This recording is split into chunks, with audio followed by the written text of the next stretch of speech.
Hello မင်္ဂလာပါ Bren နိုင်မှာအမလေးဟဲ့ဟုတ်ပါပြီကဲခုဆိုရင်တော့ဒီနေ့ရဲ့ M ဆိုလည်းသူတို့ရM6 ကသူတို့ရမရမသိကြဘူးအဲ့ဒါတစ်ပေါက်တော့ရှိရယ် Onyx ကအခုနေမှာအရန်အင်အားကောင်းနေပြီးတော့လုံးဝသူတို့ရဲ့ peak point တစ်ခုရောက်နေတာဖြစ်တဲ့အတွက် Bren ရဲ့ prime time တစ်ခုပြန်ဖြစ်နိုင်ပါမလားဆိုတာကတော့နည်းနည်းလေးတော့မသိချာလှတဲ့အနေထားပါနော်ကဲခုဆိုရင်တော့ဒီနေ့ဒါရှုံးထွက်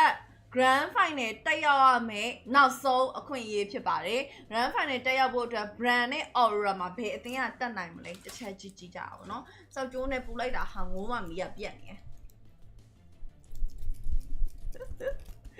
မင်္ဂလာပါ fashion နဲ့ရက်တောင်နဲ့အရန်လိုက်ဖက်နေပြီဦးတာချွေးနေပြီပဲဆောက်ကျိုးနဲ့ပူတာဟာအမသိတီဦးဒီနေ့မီးမပြတ်ဘူးလို့ထင်လိုက်တာပေါ့လေငါဆိုဒီမှာမိုင်းမဲတော်လေးဒီမနိုင်ငံမှာနေပြီးတော့ဒီနေ့မီးမပြတ်ဘူးလို့ထင်လိုက်မိရငါအရင်မှားပါတယ်အရာချွေးနေရမဟုတ်ဆိုတော့ဒါ Bren အနေနဲ့ first page ခါတီးစီအတွက်ကို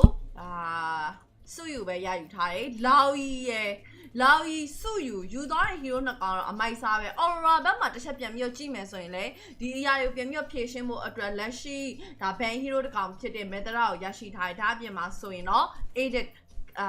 ဖြစ်ပါတယ် edit ကတော့အခုဒီ season ဒီ playoff တောက်လျှောက်မှာကင်ခဲ့သမျှတွေမှာတော့လေ Onyx ကခကကင်တာအကောင်းဆုံးပဲလို့တော့ထင်တယ်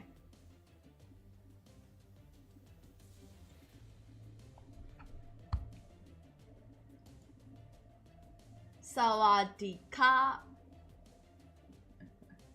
အတန်တိုးနေရဲ့ရက်တောင်နဲ့ fashion နဲ့တော်လိုက်တော့ဝူခုံကားရောက်ကွာရမယ်တော့လားပါအေးအဲ့လိုမျိုးပြောလိုက်ရင်တော့သိရမလားဒါငါတငယ်ချင်းတယောက်ရှိရဲ့နော်သူ့ဘဝရဲ့အိမ်မက်ရီမန်းကြဘာဖြစ်ဖို့လဲဆိုကွာရမယ်တော့ဖြစ်ချင်တာပါတဲ့တော့အဲ့ဒါတော့သတိရသေးရဲ့တချို့ကြလည်း power ranger ပေါ့ဟဲ့စวัสดีค่ะshort ပေးထားတာတဲ့short ပေးဒီလိုမျိုး MC ဝင်ငွေရဖို့အတွက်ကိစ္စတစ်ခုမှာဒါနောက်เสียမဟုတ်ပါဘူးအ short ပေးပြီးသွားတယ်တို့အသာဟိုတမင်တက်လောက်တယ်ဆိုတဲ့အရာတွေက play off မှာဒါမျိုးမရှိပါဘူးရှုံးရင်ရှုံးတယ်ပေါ့မနိုင်ဘူးပေါ့နိုင်တယ်ပေါ့ဒါလိုပဲသွားမှာပဲလီဆာလိုနှစ်ဖူးပြောင်းလာတယ်ဒုက္ခပဲငါဒီ ban ထားဖို့အတွက်ကို feel လာနေတဲ့ content ကာလာမို့လို့ ban ထားတာအဲ့တော့ကနေခုကြည့်ရတယ်ဘသူ့သဘောနဲ့မီးမပြတ်ဘူးလို့ထင်ရတယ်လေအစင်းလောင်းမယိုးမသိမလုံးနဲ့ဟုတ်တယ်အခုတော့ငါနှက်ကင်ခံနေရပြီကဲတော့နောက်ထပ် picking မှာဆိုရင်တော့ဖြင့်စုယူပိုင် alpha အဲ့တော့ Aurora ဘက်မှာလည်းသူတို့ရဲ့ဘယ်လိုပြောရမလဲ countering draft တွေကိုပြန်ပြီးရရှိထားတော့မယ်နောက်တစ်ခုကဒီပွဲမှာခလိက roaming ဆော့တာလားဒါမှမဟုတ်ရင် ESP ဒိုးတာလားတော့ဒိုးတွေတော့မသေးကိုသေးဘူးအလုံးမလုံးပဲအုပ်ကြည့်ဖို့စောင့်နေတယ်လူကချစ်တယ်နော် Onyx Philippines အခု season မှာ share ကောင်းနေတယ်လို့ပဲအမှန်ပဲခု season မှာတော့ခု season Bruce ကိုတကောနှစ်ဆတိုးရလဲဖြစ်ကောင်းဖြစ်နိုင်တယ်ပေါ့လေ Onyx Philippines မှာနောက်ထပ်တစ်ခုကသူတို့က regular season မှာကလေးက share ချမ်းခဲ့တာဒါအပြင် playoff မှာလည်းမကြသွားသေးဘူးသူတို့ရဲ့ tempo လုံးဝထိန်းထားနိုင်တဲ့အထဲမှာပါတယ်အဲ့ဒီအတွက် Onyx Philippines ကိုတော့သွားရှုပ်လို့တော့မရဘူးလက်ရှိranking ကိုဒီနာမည် ranking ပေးထားတဲ့အထဲမှာတော့ Onyx Philippines ကထိပ်ဆုံးမှာပြီးရင် AB Bren Aurora အဲ့တိုင်းလေးပဲသွားထားတယ်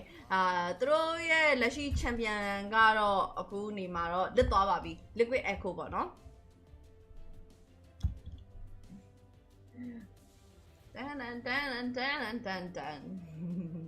Kylie Daisy KD 5.29 most new hero ကစုယူ win rate က 60% ရှိပါတယ်တဲ့10ပွဲဆော့မှာ6ပွဲနိုင်4ပွဲရှုံးaverage target k lot k အမှန်တမ်းပြောရရင်တော့အခုမနေ့က honest ဆော့သွားရဲ့ဆော့ပေါက်တွေကိုတစ်ချက်ကြည့်လိုက်လုံးဝဘယ်လိုပြောရမလဲ the objective ရယူမှုအပိုင်းမှာသူတို့စီကနေပြီးတော့ brand အောင်လုံးဝလူလို့မရလောက်တဲ့အထိကိုအဲ့လောက်ထိကိုကောင်းတာဘာနဲ့ဘာကိုသွားပြီးသတိရမိစေလဲဆိုတော့ Indo Oni ရဲ့ prime time တစ်ခုကိုသွားပြီးတော့သတိရမိစေတယ်ကောင်းမလေးကိုဝယ်ပြီးတော့ဒီအင်ကြီးငါဘယ်တော့မှဝယ်ထားပါတယ်ငါမှတ်တော့မှတ်မိတော့ဒါမျိုးကိုငါပန်းရောင်တစ်ထည့်အဖြူတစ်ထည့်ကိုဝယ်လိုက်တာငါဘယ်တော့မှဘယ်ဆိုင်မှာဝယ်လိုက်တာငါမှတ်တော့မှတ်မိတော့ဘူး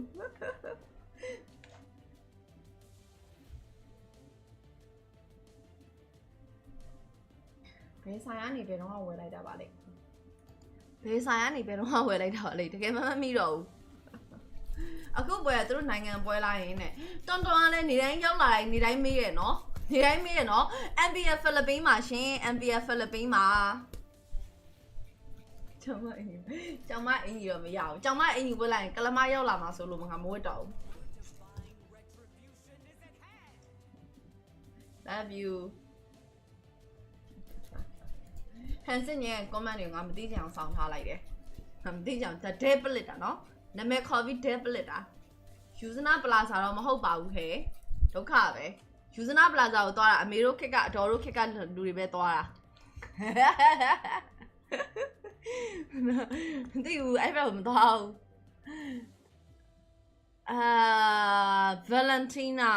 Valentina နဲ့ဆိုတော့သူကဘာလုပ်ချင်တာလဲဘာလုပ်ချင်တာလဲလောလောဆယ်မှာ Valentina နဲ့ပြန်ပြီးတော့ copy လို့ရကောင်းတာတွေတိတ်တော့မပါလောက်ဘူး brand တစ်ခုခုထွက်လာရင်သူတို့ကအစင်သင်းဖြစ်အောင်လို့ဆိုပြီးတော့မိတူကူးဆက်ကိုပြေးပြီးတော့ယူထားတဲ့ပုံပဲမင်္ဂလာပါ betray အာယာဘာရက်ကိုဒီအပိုင်းမှာလေနည်းနည်းလေးခက်စိတ်လေးပြန်မြင်နေရတယ်လို့ပဲသိလားဘာရက်ကိုလေခက်စိတ်ဆိုတာဘယ်လိုပြောအောင်လဲ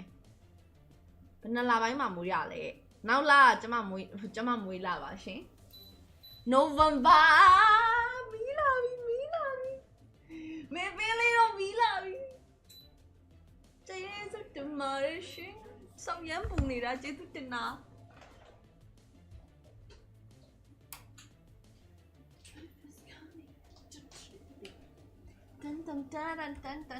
တန်ကဲအဲ့တော့အခုဒါ Aurora versus ပုံဆောင်ရင်ကြီးနေတယ်လို့ပဲပုံနည်းနည်းသိလိုက်မယ်နော်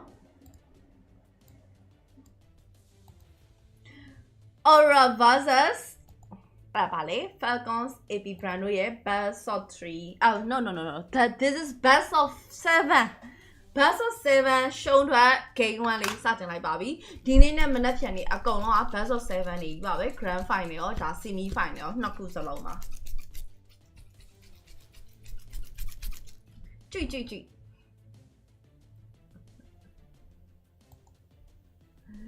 MPL PH မှာ header တွေပြန်ထွက်နေပြီheader ပြန်ထွက်လာဖို့အတွက်ကိုလည်းရှေ့ရမှာကြည့်သေးတယ်ဘာဖြစ်လို့လဲဆိုတော့လေ तू အခုကလက်ရှိ assassin meta ဆိုတော့ assassin တွေကိုစားနှောက်လို့ကောင်းတဲ့ထဲမှာ header တို့ပါတော့အဲ့ကောင်တွေပါတယ်လုံးဝ cancer hero တွေကွာassassin တွေဆိုဒီမှာကလည်းအားလီမှာ level 1 2 2လောက်နှိမ့်သွားပြီဟေးဆိုတာနဲ့ဒီတပွဲလုံးကိုအထူထောင်းခံရတော့တဲ့ပုံစံမျိုးတွေရှိအရင်ကရုံးကန်ရတဲ့ထဲမှာပါတယ်အဲ့တော့ဒီ header တို့ဘာလို့ကလည်းပြန်မထွက်လာဘူးလို့ပြောလို့တော့မရဘူးလာမဲ့ M6 မှာတော့ထွက်လာနိုင်ချေအတော်လေးများတယ်လို့တော့ထင်တယ် Okay ဒါကတော့ game 1လေးမှတ်အရင်နိုင်နဲ့ရရှိရဲ့အသင်းဟာ grand final တက်ရောက်ခွင့်ရရှိမှာဖြူနော် reading ကျေကိုတော့အတကုံပဲလှုပ်လိုက်တယ် first recall Aurora ဘက်ကစတင်ပြီးတော့ခေါ်ထားရပါတယ် top lane မှာဆိုရင်တော့ဖြင့် Supermarco ရဲ့ Beatrice နဲ့တစ်ဖက်မှာ Ohab ရဲ့ wait a minute sorry Ohab မဟုတ်blacklist မှာမဟုတ်တာမှားသွားလို့ Doman ရဲ့ Moscow နဲ့တွားပြီးတော့တွေ့နေကြတယ် Supermarco အနေနဲ့ကတော့easy လေးပါပဲ jungle ထဲမှာ O1 နဲ့ Democai နဲ့သွားအတွင်းမှာ O1 ကတော့ Democai ဒီဘက်က jungle resource တွေလာခိုးတာကိုနည်းနည်းလေးတော့ဟန်တားလိုက်တယ်ဆိုမှအဲ့လောက်ထိတော့အရင် effect တော့မရှိလောက်ဘူးခါလီကြီးစီမလိမ့်မှာပြန်ပြီးတော့ combine လုပ်ထားတယ် O1 ကိုတော့ Doman ကတော်တော်လေးတော့စွာတယ်သိလားသူနာကတ်လာတဲ့ဟာမှန်သမျှအကုန်လုံးတင်းတော့မလိမ့်မှာထပ်ပြီးဗတ်တက်အဖြစ် few ရဲ့ရင်ငန်းတွေအကုန်စားလိုက်မိသွားပြီးတော့ Aurora 2 man down Rainy Jane နဲ့ Democai နဲ့ကြာသွားတဲ့ condition တစ်ခုဟာဆိုရင်တော့ဖြင့် Aurora အတွက်ဒါဟာတော်တော်လေးမကောင်းတဲ့အနေအထားတစ်ခုလို့တော့ပြောလို့ရပါတယ်ခုနေမှာဆိုရင်တော့ဒါ Falcons AP Brand အနေနဲ့ 2Z ဆိုတဲ့ရလနဲ့ဒီပွဲစဉ်ကိုစတင်ပြီးတော့ဦးဆောင်နေခဲ့ပါပြီ Bren အနေနဲ့ network ကတော့အရင်ကြီးတော့မပြားလောက်800ဝန်းကျင်လောက်ပဲသွားထားတယ်ပြီးတော့နောက်တစ်ခုက Kali roaming ဖြစ်တဲ့အတွက်ဒီ roaming ကတော့နည်းနည်းလေးတော့ဒီမလားခတ်တွတ်လေးတော့သွားတဲ့အထဲမှာတော့ပါတယ် damage စားဖို့အတွက်ကိုတော့ Barak ကိုပြန်ပြီးတော့ရွေးချယ်ထားရပါတော့ကဲခုချိန်မှာဆိုတော့ Renny J ရှေ့ကိုကောင်းတိုးလာပြီတစ်ဖက်မှာ Datona Welcome ငုံပြီးတော့ 2 match stack Kali TC တာတက်ရောက်သွားပြီ Renny J ပါထပ်ပြေးချက် Demon Kai ခုချိန်မှာတော့ Spear of FI ပါ3ပြီး Eddie 3ပြီးတော့ပါပြေးနေရပြီ Advo ကိုလည်းကြက်ရှိနေတဲ့လူတွေအကုန်လုံးဝိုင်းပြီးတော့မထားရင်းနဲ့ 30+1 data diversion O1 လိုက်မလို့စူးစမ်းပေးမယ်လေ O1 မမိလိုက်ပါဘူး Lawi diversion ကတော့ဘယ်ကိုသွားရလဲဆိုတော့သူက mim lane ကိုဟိုဘက်2ပေဒီဘက်2ပေစုစုပေါင်း4ပေကို diversion ခုံသွားတယ်မောင်ပြူးပါရှင်ဟုတ်ကဲ့ပါရွေးစီကိုနည်းနည်း spell poking ပေးထားတယ်သူကတော့အဲ့လိုမျိုးနည်းနည်းထိုင်ပြီးတော့ညှော်တဲ့ကွက် O1 ကျုံသွားပြီ Spear Alpha Flicker ပြန်လာတဲ့နောက်မှာ ultimate သုံးပြီးတော့ရတယ်လို့ပဲရတဲ့ကောင်ပြန်ကောက်ထားရပါတယ်အဲ့တော့ Aurora တော့ခုနေမှာပွဲချိန်3မိနစ်မပြည့်ခင်မှာတော့first blood ပြန်ပြီးတော့ရသွားခဲ့ပါပြီ 4-1 အနေထား mid lane Demokai RFU ကိုတွဲပြီးတော့ win လုံးတော့လာတယ်ဟေး flap busy အနေနဲ့ဒါကိုဘလို့မှပြန်ပြီးတော့ hunt လို့မရလိုက်ဘူး few တန်းပြီးတော့ပါသွားခဲ့ပါတယ်network ကတော့ခုနေမှာ 1k တော့စပြီးတော့ကြော်သွားပြီဒါပေမဲ့လည်းဒီမှာ Aurora အနေနဲ့ဒီအရာတွေကိုအသာစီးအများကြီးမပေးရဖို့အရင်တော့ရရင်ရတယ်လို့တော့ပြန်ပြီးတော့ကောက်ထားတာလေးတော့တွေ့ရပါတယ်ဒါလေးကလည်းမစိုးဘူးပေါ့နော်ဒါပေမဲ့ O1 သေးသွားတဲ့ဟာကတော့သူ့အတူတော်တော်ကြုံသွားခဲ့ရလို့လည်းပြောလို့ရတယ် flicker တွေ sunstrong တွေရှိနေရဆိုပြီးသွားပြီးတော့ရွာလိုက်တယ်ဟိုဘက်မှာရွေးကပြန်ပြီးတော့ဒါ edit copy ပြီးတော့ပြန်လုပ်လိုက်တော့သူ့ edit နဲ့သူပြန်ပြီးတော့ကားကနေကျသွားခဲ့တာပေါ့နော်ဆိုတော့ကဲနောက်ထပ်လာမယ့် data နည်းနည်းလေးတော့စောင့်ဆိုင်းရအောင်မယ် second 30 few ရဲ့ O1 ရဲ့အခုနေမှာ O1 အနေနဲ့တော့ top lane ထိတော့တက်တာမဟုတ် goal lane နှစ်ယောက်ကိုတော့နှစ်သင်းလုံးကတော့ဘာမှအာယုံမပေးဘဲနဲ့ပဲအေးစစ်စစ်လေး fan ခွင့်ကိုပေးထားတယ် mid lane လောက်မှာပဲ rotation တွေကိုတောက်လျှောက်မြင်နေရတယ်ဒါတော့မှ ESP lane တွေတိတ်ပြီးမပါသေးဘူးဒီ early ပိုင်း4မိနစ်မှာ ESP lane တွေပါတာဆိုလို့ဒီ fast starter battle လောက်ပဲရှိလိုက်တယ်ပေါ့နော်ရှေ့ဆုံးမှာ O1 တစ်ချက်သွားပြီးတော့ညှော်ထားတယ်ဒါပေမဲ့ तू ကပို့ပြီးတော့ညှော်ခံနေရခိုင်လီတီးစီ Renny J ကိုတစ်ချက်ရိုက်တာသွေးရတဝက်အောက်ကိုဗျောင်းနေကိုကျသွားတယ် Demon Kite ကတော့ buff စားပြီးဖြစ်တဲ့အတွက်ဗတ်ပြန်ဝင်ဖို့အတွက်ကိုအချိန်ကြီးစောင့်ဆိုင်နေရလေးတော့တွေ့ရမယ်ခုနကလိုမျိုး cycling eagle နဲ့သိရမလားလောက်တဲ့အကွာတော့တော်တော်လေးမိုက်တယ်လို့ပြောနေအောင်မှာ Lawi diversion တကယ် fake ပဲပေးထားခိုင်လီတီးစီဝင်အရိုက်မှာ Renny J တော်တော်လေးသွေးနေသွားခဲ့တယ်သို့ပေမဲ့လည်းသေတော့မသေထားသေးဘူး Demon Kite ကပြန်ဝင်ဖို့အတွက်ခက်ခဲနေတဲ့ condition မှာဆိုတော့ပြင် Bren အနေနဲ့ခေါင်းတိုးလာတယ် Edward ဂျာရဲတော့ရောက်နေပြီခိုင်လီတီးစီ second charter ကိုလည်း Bren တက်ပဲထပ်မှန်ပြီးရယူထားတဲ့ super market sniper range ကနေပြီးတော့ Renny J ကတော့ cyclone နင်းပြီးတော့ပြန်ပြေးလိုက်ရပါတယ် Demokai mid lane ကသူတို့ရဲ့ first tower ဒါ goshi ကိုတော့ရသလောက်လေးတော့ပြန်ပြီးတော့ကာထားတယ် top lane မှာ Doman ကြံခဲ့တယ်ဆိုမဲ့ super market ကပြန်လာတဲ့အချိန်မှာ level 7ကြီးနဲ့သို့ပေမဲ့လည်းနှစ်ကောင်ကြားရဲ့ level ကွာခြားချက်ကတော့အရင်ကြီးတော့ဟနေသေးရတော့မျိုးတော့မတွေ့ရသေးပါဘူးခုနေမှာဆိုရင်တော့ပြင်တော့အသာစီ 2.93k လောက်နေ Bren ဘက်ကနေပြီးတော့ဦးဆောင်ထားပါတယ်အထင်ခြုံနေရှောက်ရွှေ့နေအေးခြုံနေရှောက်ရွှေ့ရဲ့ကိစ္စလည်းရှိသေးတယ် Renny J သိတော့မလား O1 Renny J ကိုလှမ်းဖြတ်ဖို့စူးစမ်းပြီးမှလည်းမမီလိုက်ပါဘူး Methara ယူထားတယ်เนาะဒါပေမဲ့အဲ့ Methara ကိုပဲလိုက်တည်ပြီးတော့လုပ်နေစုယူ damage တစ်ချက်ထိသွားရင် Methara ဘောကလည်းလေတခါလေပြကြလူနီးနီးပဲ mid lane မှာအိုခိုင်လီတီးစီ Edward ကိုပြေးပြီးတော့စတယ်နောက်ကနေ flap TC Datona Welcome ကောင်းလိုက်တာ hey 2 man stand Edward တန်းပြီးတော့ပြောက် O1 ရှေ့ကနေပြီးဝင်ပြီးတော့ညှော်ထားအောင်မဲ့ O1 ကိုတော့ကြော်ဖို့အတွက်တော်ကြီးကိုခက်ခဲနေရဖြစ်တဲ့အတွက်တစ်ဖက်မှာလည်း Aurora အနေနဲ့ပြန်ခေါင်းတိုးဖို့တော်တော်လေးတော့မလွယ်ကူဖြစ်နေခဲ့ရပါတယ် Bren အနေနဲ့ network ကတော့ 3k ကျော်သွားပြီးသို့ပေမဲ့လည်း top lane မှာ first tower Doman ပြန်ပြီးတော့ချိုးသွားတာဖြစ်တဲ့အတွက် 3k အောက်ကိုတော့အနှင်းငယ်တော့ပြန်ပြီးတော့ဆင်းသွားတယ် mid lane မှာ Fuse ကိုအဲ့အကွက်ပဲလောက် oh my god မသေးသွားဘူးမသေးတော့ O1 mid lane မှာတော့တစ်ချက်ပြန်ပြီးတော့ကာထားရဖုံရှူထားရ flap TC ရောက်လာပြီး super market ခိုင်လီ TC အကုန်လုံးပြန်တွဲလာမှာ UAE က short တိုက်ပြီးတော့ပါလာတယ်တဲ့နော် flap TC ရဲ့ Flat TC ရဲ့ dinosaur ကတော့အခုနေမှာအတော်ကြီးကိုစိတ်ဒုက္ခတွေပေးနေခဲ့ပြီပဲဖြစ်ပါတယ် Network 3k ကျော်သွားပြီပွဲချိန်6မိနစ်မှာဆိုတော့ပြင် total team k 8 versus 2နဲ့ Bren ဘက်ကနေပြီးတော့ဦးဆောင်နေသေးပါပဲ top lane ရဲ့ first tower supermarket ကိုတော့ချိုးထားရင်းနဲ့ Edward ကတော့ lane switch သွားပြီအဲဒီတော့ top lane first tower ပေးလိုက်ရပြီပဲဖြစ်ပါတယ်ဒါဆိုတော့ tower ရရှိထားမှုမှာတော့ Bren ဘက်က tower 2တိုင်း Aurora ဘက်က tower 1တိုင်းဖြစ်ပါတယ်ခုနကတော့ cycling eagle ပြီးတော့ Spear Ever ဟာလားအဲ့ ultimate နှစ်ခုတွဲပြီး combo လုပ်တာ fuse ဆိုရင်တော်တော်လေးကိုနာတဲ့ထဲမှာပါတယ် flap dizzy ကတော့နောက်ဆုံးဒီကတင်နေဗဒဲကိုအရင်ဖွင့်တာခံလိုက်ရတယ်တာတဲကတော့ Aurora ရသွားပြီး Renny J fall down လာပြီး diversion အော်ကွန်နဲ့ fuse နဲ့ shape back line နဲ့ US ကိုပြေးပြေးဝင်တဲ့ Domain US နှစ်ကောင်ပဲကြံတော့တယ် fuse ကောင်းလိုက်တာဟေးတင်နေရွက်အထိ super marco sniper လက်ချက်မှာ Domain ကျသွားတဲ့ first wipe out ပွဲချိန်9မိနစ်မှာ Aurora ပေးဆက်လိုက်ရပြီပဲဖြစ်ပါတယ်ကဲနော်အဲ့တော့ Aurora အနေနဲ့ game 1ကတော့အခြေအနေမကောင်းတဲ့ listen မောင်းနေတော့မိနေပါပြီကောက်ပြီးကုန်ခဲ့ပြပါစိုးယူရရမ်းကြမ်းတာဟုတ်တယ်စိုးယူရရမ်းကြမ်းနေတာမိုက်တာတော့တော်လေးတော့မိုက်နေခဲ့ပါတယ်အော်ဂန်ခုနေမှာတော့အော်ဂန်ရဲ့အဲ့ဒီသူခါလီကလည်းညှော်တာတော်တော်လေးတော့ညှော်နိုင်စွမ်းအားကြီးတဲ့ထဲမှာပါတယ်အဓိကဒီဘက်မှာ Bren ဘက်မှာတေတော့တေထားရဲဆိုပေမဲ့လည်းသူတို့ပေးထားတဲ့ 10k နှစ်ကောင်ပါဂျန်ဂလာလည်းမပါဘူး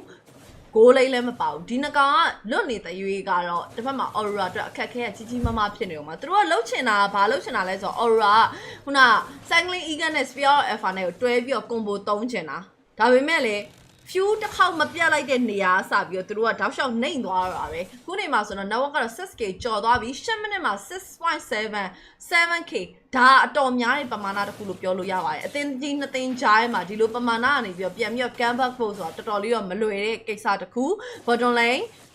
Few ရဲ့ Super Marco ရဲ့ bottom lane second tower ကိုချိုးနေရဲ့ Ogan ရှေ့ကနေပြီးတော့ body block ပေးထားတယ် minion wave တစ်ခုဝင်လာတာလေးနဲ့အားကိုးပြီးတော့သွားဆင်းလာရဲဆိုမဲ့ diversion နဲ့ mid lane ကိုချက်ချင်းပြန်ပြီးတော့လစ်သွားပြီးဒီ diversion ကိုအသုံးပြုပြီးတော့ဒီ farming ကိုယူတဲ့အပိုင်းမှာ Bren ကတော်တော်လေးကိုပန်နိုင်လုပ်နေတာဖြစ်တဲ့အတွက်သူတို့အနေနဲ့တော့အသာစီးရအောင်ဆက်လက်ပြီးတော့မြင့်တက်လာနေတော့မှာပဲ 8k ဖြစ်သွားပါပြီ8 minute 8k 1 minute 1k နှုံးကိုတဖြည်းဖြည်းနဲ့တော့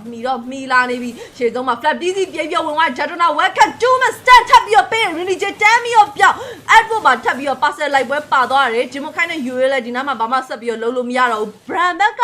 တိုက်စစ်တွေကပဲအရန်ကောင်းနေခဲ့တာလား Aurora ကပဲလှုပ်လို့မရတာလားလှုပ်လို့မရနေရတော့လုံးဝအမှန်ပဲဒုံမန်ကိုအခုချိန်ဒီမှာတော့သူတို့ family ပေးထားအောင်ပဲဆိုမဲ့ဒုံမန်တေတော့မယ်ဒုံမန်ရဲ့တေတော်မူကမ်းမှာ Spear Alpha မလဲကိုလှမ်းပြီးလွတ်လိုက်တယ်ရောက်သွားတယ်ဗျာရောက်သွားတယ်ဒါပေမဲ့လည်းခါလီတီးစီကိုနင်ဘယ်လိုမျိုးရှောင်မလဲပြောရသေးတယ်ဂျီဒုံမန်နော်ဒါပေမဲ့စဉ်းစားကြည့်လိုက်အဲ့ဒီ ultimate လေးသာခါလီတီးစီကိုမမိခဲ့ဘူးဆိုရင်နော်ဒီကောင်သေဟိုသေမှာအဲ့ဒီကွက်ကြီးကအရင်အန်ဒီရများတယ်ဒါပေမဲ့လည်းလုံးဝသူ့လိုချင်တဲ့အကွက်ထဲရောက်သွားတဲ့အခြေအနေမှာတော့အရန်လှတဲ့အကွက်လေးဖြစ်သွားတယ်ပေါ့နော်ဟုတ်တယ် flap dizzy ကအရန်နေအလုံးလုံးနေတာ 3k under 8 assist အဲ့တော့အဲ့ဒီဘာရက်ကြီးကိုဘလို့ရှင်းမလဲတစ်ဖက်မှာ damage မလောက်ဘူးနော်အမှန်တိုင်းပြောရတော့ Valentina အစောကြီးယူလိုက်တာတော့တော်တော်လေးသဘောမကျတဲ့အထဲမှာပါတယ်အဲ့တော့ Bren ကလေ top lane mega tower ထပ်မှန်ပြီးရိုက်ချိုးထားရင်းနဲ့ Aurora ကိုဗတ်ပေါင်းစော်ကနေဖိနေ1 minute 1k နှုန်းကိုကြော်သွားပါပြီ1 minute ကို 1.1k ထိကိုဆက်လက်ပြီးတော့မြင့်တက်လို့လာပါတယ်ပွဲချိန်7 minuteမှာ 11k ဘယ်လိုမျိုး mid lane ကိုဆက်ပြီးတော့ကာမှာလဲ high ground defense မသိမကောင်းတဲ့ drop တစ်ခုကိုယူထားတာဖြစ်တဲ့အတွက် Aurora အခက်ခဲတွေတွေ့နေရပြီ Ogan ရှေ့ကနေပြီးပြေးပြီးဝင်လာတဲ့ရသလောက် damage short ချနေလို့ဆိုပေမဲ့ Renny J ထပ်ပြီးတော့ပါသွားတယ် Advert ကဘာမှမလုပ်နိုင်သေးခင်မှာ Renny J ပဲကြာထားတာ9က Advert 9ကကဲဒါကတော့ဖျားတရားယိုသေးတဲ့သဘောပါเนาะဗုဒ္ဓဘာသာလားမသိပါဘူးဖျားတရားတန်ခါမိဘဆရာဆိုရင်9ခါတေးထားတာ9ခါတေးထားရင် lucky ကောင်းလို့9ခါတေးရင်ကိုနှဝင်းကြေအောင်လို့17ခါတေးရင်17မီးငင်းအောင်လို့24ကတေးရောဟေတုပစ္စည်းရောပေါ့နော်ကဲမင်းလေးမေဂါတာဝါလဲအေးဆေးလေးပဲ easy busy Falcons ဒီထပ်ပြီးရိုက်ချိုးတိုင်းနဲ့ bottom lane mega turret အမှန်တိုင်းပြောရင်တော့ဒါမနေ့က Aurora 3C နဲ့ blacklist ကိုရိုက်ခဲ့တဲ့လိုမျိုးအခုနေမှာ Bren က 3C နဲ့ပြန်ရိုက်တာခံရတော့မလားဆိုတာကတော့တော်တော်လေးစိုးရိမ်စရာဖြစ်လို့နေတယ်ဆိုတဲ့အချိန်မှာ high ground ပေါ်ပြေးပြီးတက်သွားပြီး advert ထပ်ပြီးတော့ကြတယ်အော်ကောင်ကိုပြန်ပြီးတော့ရခဲ့မယ်ဆိုမှလည်းဂျင်မခိုက်ကိုတိုင်လဲအနောက်ကပြစ်တဲ့ဒန်တွေကိုမခံနိုင်တော့ဘူးရွေးပါထပ်ပြီးတော့ fall down 7 minute game number 1 Falcons AB Bren အနိုင်ရရှိလို့သွားခဲ့ပါတယ် final လား semi final မနက်ဖြန် grand final တေးအောင်သူ့ဒိတ်ပဲနဲ့သူเนาะ3ခါတေးရင်ဘုရားတရားတန်ခါအဲ့လေတစ်ခါတေးထားရင်မင်းတယောက်တည်းပဲချစ်တာတဲ့ဒါပဲရှယ်ကြီးပါဟဲ့ရှယ်ကြီးပါဟာ Game 1 Bren ရဲ့လုံးဝ Grand Final M6 ကိုတက်မယ်ဆိုတော့ခိုင်မာသောဆုံးဖြတ်ချက်လေးတွေတော့မြင်တွေ့နေရပါတယ်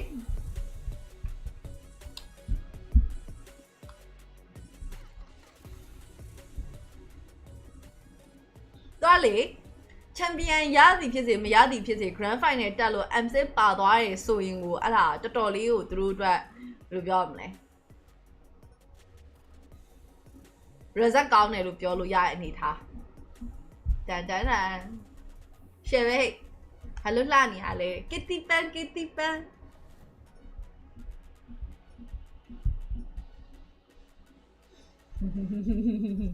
ီတကမီွားရယ် nice ညစီကနေကိုရဆိုအချစ်တွေရွယ်ရှိဟာတပွဲမှာ24ခါတော့မသေးတော့ပါဘူးတဲ့နင်းချောင်းပရိုတွေကိုသွားမေးကြည့်လိုက်တပွဲမှာ24ကမသေးတော့ပါဘူးဆိုရဲဟာကချောင်းပရိုတွေကိုသွားမေးကြည့်လိုက်နော်ဇီလောင်းပရိုဆမ်ပရိုချောင်းပရိုသူတို့နဲ့အရန်ရင်းနှီးရဲ့ထဲမှာပါတယ်Bren နဲ့ online နဲ့ထပ်တွေ့ရတော့မှထင်တယ်ဒါပေမဲ့သူတို့ကတွေ့ကျင်နေရအောင်Aurora ကိုဘယ်လိုပြောမလဲအသင်းတော်တော်များများအထင်သေးခဲ့မိလေတလားဆိုတော့စဉ်းစားစရာပဲเนาะဘာပြော top 3ရောက်လာတယ် blacklist ကတော့သူတို့ရဲ့ fan တွေကိုတော့စိတ်မပြတ်စေခဲ့ဘူးလို့တော့ထင်ပါတယ်ဘာဖြစ်လို့လဲဆိုတော့ blacklist ဆိုရင်ဒါ regular season မှာအထည်ကြီးပြတ်ဒါပေမဲ့ playoff မှာဒါ top 40ရောက်သွားခဲ့တယ်ဆိုတဲ့အရာတစ်ခုကတော်တော်ချီးကျူးစရာကောင်းနေပါပြီ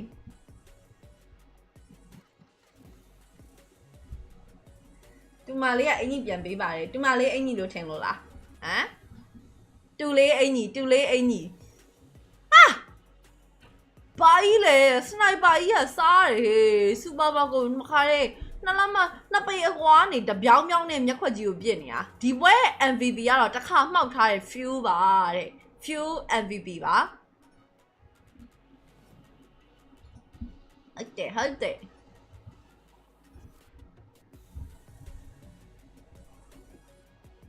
ambulance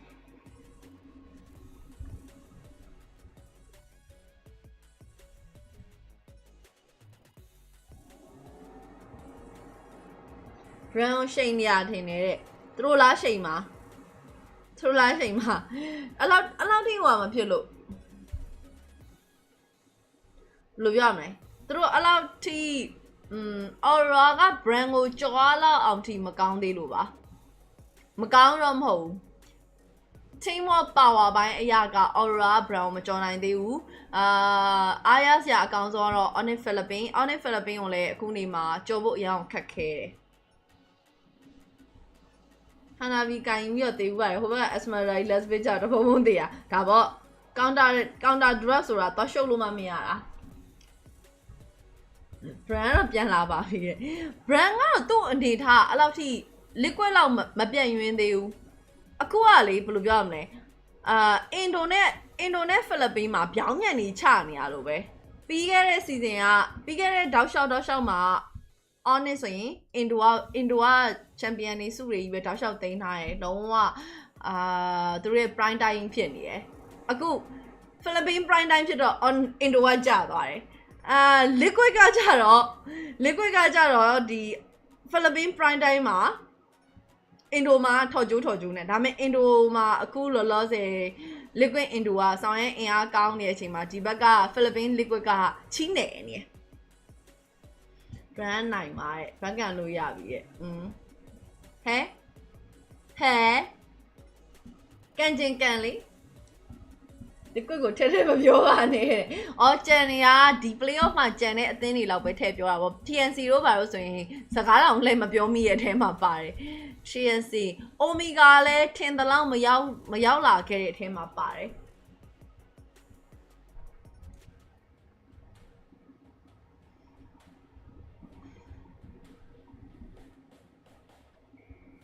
ကျုံးနေသတိထားအကျွေးတောင်းတော့မယ်တဲ့အကျွေးလားကျွေးရလိုက်မတောင်းပါဘူးဟဲ့အကျွေးကလိုက်တောင်းတဲ့အကျွေးဆိုမရဘူးလိုက်မတောင်းတဲ့အကျွေးဆိုရတယ်တတာထာဝရတို့မြတာရည်စင်လေးဖြန်းပေးပါဘာကိုပြောရလဲ ဘာကိုပြောရလဲနောက်ကြရနော်တဲ့ဟမ်ဘယ်နောက်ကြမှာလာရဲ့လူနောက်ကြတာကျမနောက်မကြောက်ဘူး MPL Indoor နောက်တစ်ပတ်26ခဏ wait a minute 23ရက်နေ့ပါ breaking down game number 1 as to what happened in that game. What happened? Contributed to their victory. Well, first of all, Falcons AP Bren understood their timings and how to utilize their hero lineup, specifically when they picked up the Barats. The first objective of the game, the first major objective of the game is the first turtle. 2 minutes in, we already saw Falcons AP Bren utilize their crowd control advantage over the alpha, and after that they waited for their next timing, they waited for the next turtle, and then it just went snowball from Falcons AP Bren from there, and Aurora didn't have any answers against the Daytona's welcome. Right after the second turtle, they took towers after towers after towers, and Aurora's answer was just a split push with the Moscow on their side. Even though they got 3 towers to their name, they weren't able to stop the aggressive snowball. 你嘛打戏啦？打戏啦？ Blade of Despair, and they had enough damage to take out any target that FCAP is able to land their CCs on, specifically with the damage output coming up from both Marco and the macro advantage coming up from Few. That's why they're able to constantly rotate around the map, look for kills, and even pose threat in the opposite lane or the opposite side of the Lord. And again, unfortunately for Aurora MLBB, they were required to sort of like form a momentum in the early game, but they didn't get that, as Falcons AP Bren was able to secure the first turtle and then just continuously snowballed from there on. That's why it was sort of an easy game from the Bees, and Aurora MLBB, they need to find an adjustment coming into game number 3. Before we head on to the next game, let's throw you over to Maracino. Mara Aquino. It is live here in the MPL Arena. A lot of people are very excited. Kasama na dyan ang ating special guest, ang ating professional volleyball player from PVL, Chang Abby Maranyo. How are you? Kinakabahan po ako. Bakit ka kinakabahan? Bago kasi yung setup for me. Kung volleyball to, okay lang. Alam mo, we're so used to seeing you around TV. Talagang nakakakilig din na may isa tayong professional athlete sumusunod sa MPL. How long have you been an MLBB fan? 5 years now. Pre-pandemic? Pre-pandemic pa. Okay, sige, highest rank. ခဏလေးပြောမှာခဏလေးနော်ခဏလေးနော်ငါဘာဇိုက်ကိုတို့ဟန်စစ်ငိမ့်တို့အေးမာခ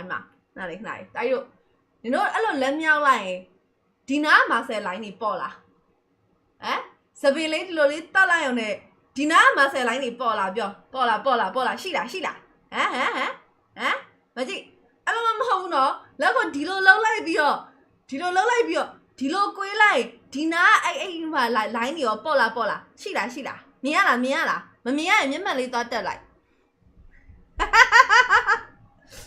ငါ့ကိုအမြဲနှိမ်တဲ့ကောင်ကြီးအဲ့မှာနေစမ်း Oh, lagi kang VIP dito. Kasi we want to have you, an athlete like yourself. You know what? How would you compare? What would you say as a professional athlete? What are your thoughts on esports athlete? Kasi yung iba sinasabi na ibang type naman daw of sports ang esports. What can you say about esports athletes? I guess, different stereotype ng mga tao is pag sports, dapat it has to do with physical games. But this one is really different. Kasi I got to play this sport. Hindi siya madali. Exactly. Ang hirap talaga to strategize mentally. Ang dami mong sakripisyo. Back ဆိုရင်တော့ဒီအင်ကြီးနဲ့မပေါ်တော့ဘူးဟာငါဘက်က I was like, ano kayang iniisip ng mga atleta before the game? Anong preparation na ginagawa nila? လက်ကဒီဘက်လက်ကငါမြောက်လို့မရအောင်အဲ့မှာဘက် Physical training, mental, and all that. Pero sila, ano yung preparation? Gano'n nararamdaman nila? Ano kinakain ba nila? Diba? Exactly. So,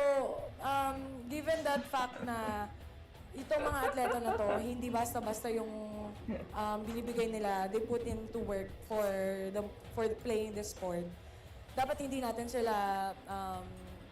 parang i-look down. Hindi iangat. Lalo na sa Pilipinas kasi ngayon nakikilala na talaga yung sports naman. မှတ်ပါလားဟန်စိတ်ငိမ့်နေမှတ်ပါလားဇိုက်ကိုမှတ်ပါလားဘာပြချင်တာလဲအဲ့ကောင်တွေကိုနှိမ်နေရလေ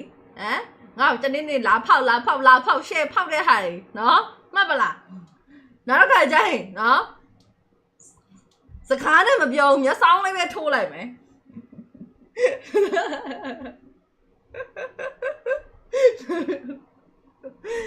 ဆိုင်အောင်တင်းကဘလို့ညီမန်းအောင်ငါလည်းမသိဘူးဟဲ့ဘာသာပြန်ပေးတဲ့ဖိလစ်ပင်းလိုမှမသိတာအင်္ဂလိပ်လိုပြောရင်တော့ကျွန်မဘာသာပြန်ပေးမှာပေါ့ Focus lang kayo sa mga objectives niyo. Now we're gonna go back to the panel. So tulungan mo ako sabihin mo pasok. 1, 2, 3, panel. Pasok.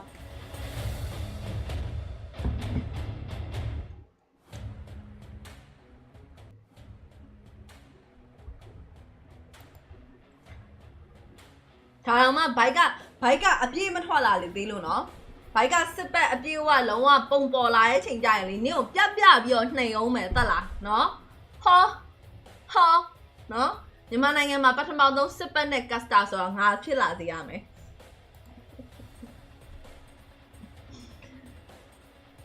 Onနဲ့ Bren နဲ့တွေ့လောက်တယ် On ကပဲမနက်ဖြန် final day က tomorrow ပါခက်စင်အောင်နဲ့ဗလားပြိုင်မယ်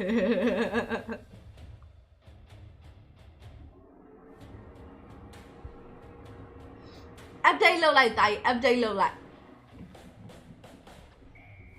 ဟုတ်တယ်ငါ့ကိုလေသိရမလားဝါလာဝိရှုံဘာဖြစ်တယ်ညာဖြစ်တယ်နဲ့အပြင်ကငါဘလောက်လာမကြည့်ဘူးအမတဲ့လင်မီကလိုင်းမီလာတဲ့လင်မီ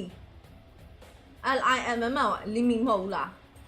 မရိုင်းတုံးစွာတယ်လို့တော့အိမ်မင်းကိုလာပြန်ပြီနောက်တစ်ယောက်ဟမ်ဗလားပြပြီးတော့ချင်းချောက်ပလိုက်ရဗလားပြပြီးတော့ချင်းချောက်ပလိုက်ရ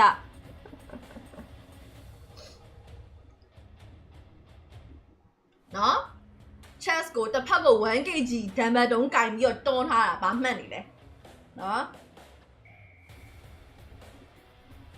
ဒီနိုင်မှာပါလိုင်းရှိရတွေ့လားအဲ့ဘယ်လိုခေါ်ဒီလို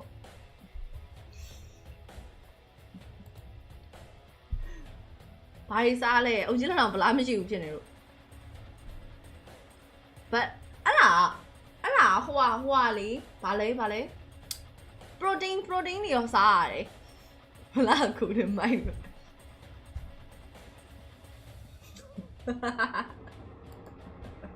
ဒါဒီလိုဟိုက်ဆိုရဲ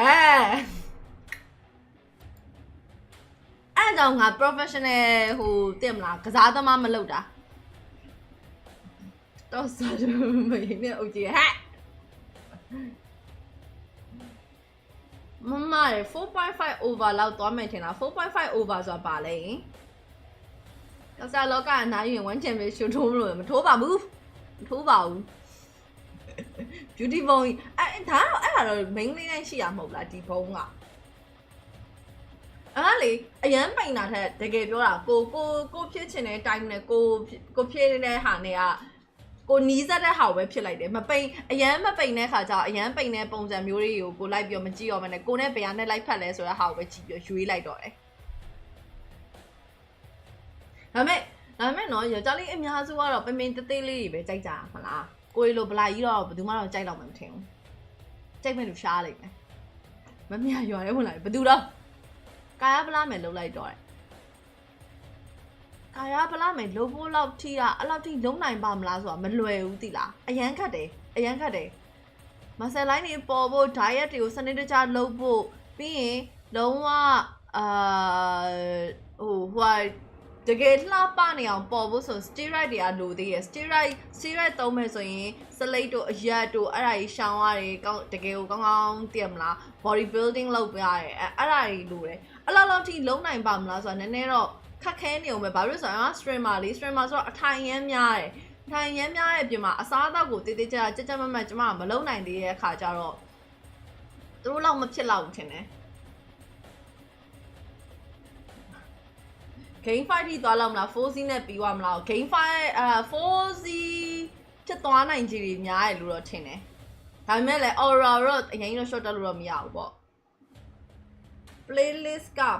playlist ကပုံပြေလိုက်ရင်နဲ့မကြည့်ရသေးဘူး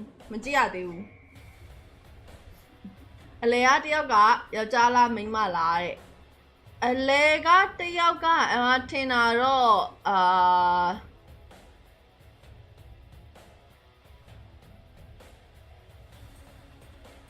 I think she's a gay.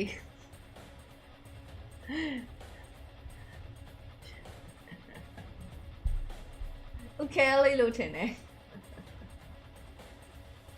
မင်းမသားလာကျေးဇူးပါအဘွားYouTube မှာလည်းတော့ကြည့်လို့ရပါတယ် Facebook မှာကြည့်ရတာဒါနည်းနည်းအဆင်မပြေတဲ့လူတွေရှိရင် YouTube လေးမှာလည်းတော့ကြည့်လို့ရပါတယ်လို့ YouTube လေးလာခဲ့ပါလို့အားလုံးဖိတ်ခေါ်ပါတယ်ရှင်ကဲခုဆိုရင်တော့ Falcons Bren vs Aurora Gaming တို့ရဲ့ Best of 7 Game number 2 စတင်လိုက်ပါပြီအကြည့်လည်းမသိဘူးပဲဘယ်သိမှာဒါပေမဲ့ brand နိုင်မယ်ဆိုတော့သိရဘယ်လောက်နဲ့နိုင်သွားမယ်ဆိုတဲ့ဟာကိုခံမှန်းခက်တာ maybe 4.5အဲ့လိုမျိုးဟို map over သွားနိုင်ခြေလည်းများပါတယ် 4C ဖြစ်မလားဒါမှမဟုတ်ရင်4-1ဖြစ်မလားအဲ့နှစ်ခုရဲ့တစ်ခုကိုပို့ပြီးတော့ဖြစ်နိုင်ခြေများတယ် Facebook ကအခုမှပြန်လျှောက်လို့ရထင်တယ် Facebook account တွေပြတ်သွားတဲ့လူတွေမနေဘူးလို့ကြားရဟုတ်တော့ကန်တူမကောဘောညောစညာရှင်တို့ကလည်းပိန်လို့လှမရှိဘူးပိန်လို့လှရရှိပါတယ်အခု miss ပြိုင်နေတဲ့ကောင်မလေးဆိုရင်အပြင်မှာ training လာစင်းတာကြီးလိုက်လုံးဝလက်လေးလုံးလောက်ပဲရှိတယ်ကျမလက်လေးလုံးလောက်ပဲရှိတယ်တစ်ခုလုံးပေါင်းရင်ပေးတိုက်ကြည့်ဒါမဲ့လည်းကြောက်နေသူလှကြတာပါပဲ big fan တော့ပဲလုပ်လိုက်တော့ big fan ဟာရှိုဒီမင်္ဂလာပါ so first pay Aurora ဘာဖြစ်လို့ရှေ့ရက်ကကွန်ဘိုမျိုးတွေသူတို့ထုံမတုံးတော့ရလဲဆိုတာစဉ်းစားစရာပဲလေ Aurora မှာရှေ့ရက်ကသူတို့ဒီစော့ခဲ့တော့ဆိုရင် Aurora Tiger ရဲ့ဒီကွန်ဘိုတွေကိုသူတို့တောက်လျှောက်ထုတ်ခဲ့တယ်ကွာအဲ့ကွန်ဘိုကသူတို့လက်ထဲမှာအရန်ကျန်းလာတယ်တွေ့ရတယ်ဒါပေမဲ့ဒီရက်ပိုင်းမှာမနေ့ကနဲ့ဒီနေ့မှာမတွေ့ရသေးဘူး Aurora ယူသွားပြီဗျာ brand ဘက်ကမင်းတို့မယူခင် Aurora ရဲ့ Aurora ကိုယူသွားပါပြီ41 or 42ကိုရီးယားတော့ 4C or 41လို့ပဲထင်တယ် Free Fire မစော့ပြတော့ပါဘူးရှင်အကောင့်တောင်ပြန်ရောင်းမလို့စဉ်းစားနေတာမရောင်းတတ်သေးလို့အယူကြိုက်တာလေဝါလို့လာလို့ဆိုပွင့်ရမင်းသမီးဖြစ်နေမှာပေါ့ပွင့်ရမင်းသမီးပဲလေပွင့်ရမင်းသမီးပဲလေမဟုတ်ဘူးလားဝါလို့လာလို့ဆိုတဲ့ဟာမှာနိုင်ငံခြားမှာဆိုရင်လည်း plus size model တွေရှိပါတယ်ဒါပေမဲ့ဝါလို့လှလို့နဲ့ဝါလာပြီးတော့မလှရည်လေရှိတာပဲဝါတိုင်းလည်းလှတာမဟုတ်ဘူးအစီရနာသူဝါလာကအစီရလားသူ့အတွက် muscle ရလားဆိုတဲ့ဟာလည်းအများကြီးမူတည်သေးတယ် plus size model ကိုကြည့်တယ်သူကအစီတော့ရှိတယ်ဒါပေမဲ့ muscle တွေလည်းအများကြီး muscle percent ကပိုများတယ်ရှိတဲ့နေရာသိမလားဝါလို့လှလို့ဆိုတဲ့နေရာမှာခါပြောင်းနေရာတွေကိုမဆိုလို့ခါရှိရမယ်သိရမလားသူ့နေရာနဲ့သူရှိတဲ့နေရာရှိပြီးတော့လှတာမျိုးပြောတာလို့တော့ထင်တယ်ဘာစကင်ရှိလဲအကောင့်မှာတဲ့Free Fire မှာလား Free Fire မှာမညာတမ်းပြောရရင်အခုတော့မဆော့တာအရန်ကိုကြာပြီပေါ့နော်2နှစ်ကျော်ဖြစ်သွားပြီDiamond 3သိန်းကျော်ရှိပါတယ် Free Fire Diamond 3သိန်းကျော်ရှိရယ်ပြီးတော့အရင်ကထွက်ခဲ့တဲ့ Evoke Gun လို့ခေါ်လားဟုတ်တော့ဈေးတော်တော်ကြီးရဟာအဲ့ဒါတွေကအခုနောက်ပိုင်းထွက်တဲ့ဟာတော့မဝယ်ပြစ်လိုက်ဘူးပေါ့နော်ရှစ်မျိုးလားမသိဘူးရှိရယ် Free Fire ပဲလားအကောင့်ရောင်းချင်တာ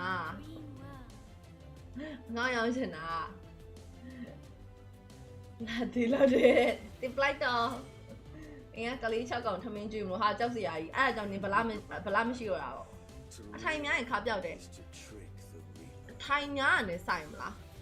ဆိုင်အနေချင်းတော့ဆိုင်ပါတယ်ဒါပေမဲ့လည်း exercise ပုံမှန်လေးလုပ်နေရတော့ဘာလို့ညာဆိုအဆင်ပြေတာပေါ့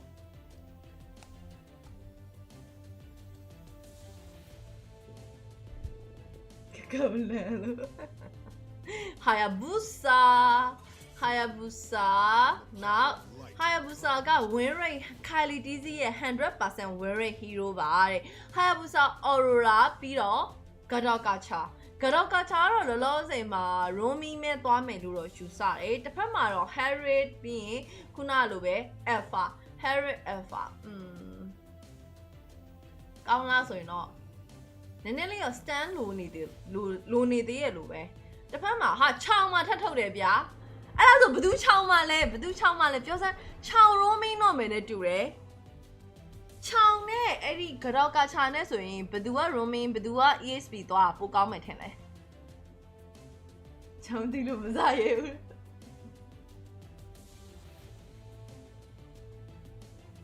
ဆက်ဆက်ကောင်းကြောက်ပြင်ကောင်း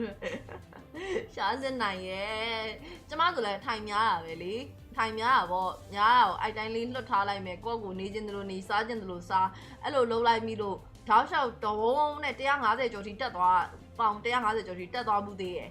အကုန်ပြန်ချထားတာပင်မန်းတာရမ်းပဲ flap တီးစီချောင်းလားအဲ့ချောင်းရိုးမင်းလို့တော့ကျမပို့ထင်တယ်နော် edit zack ဟာ aura drop ကနေနေနော်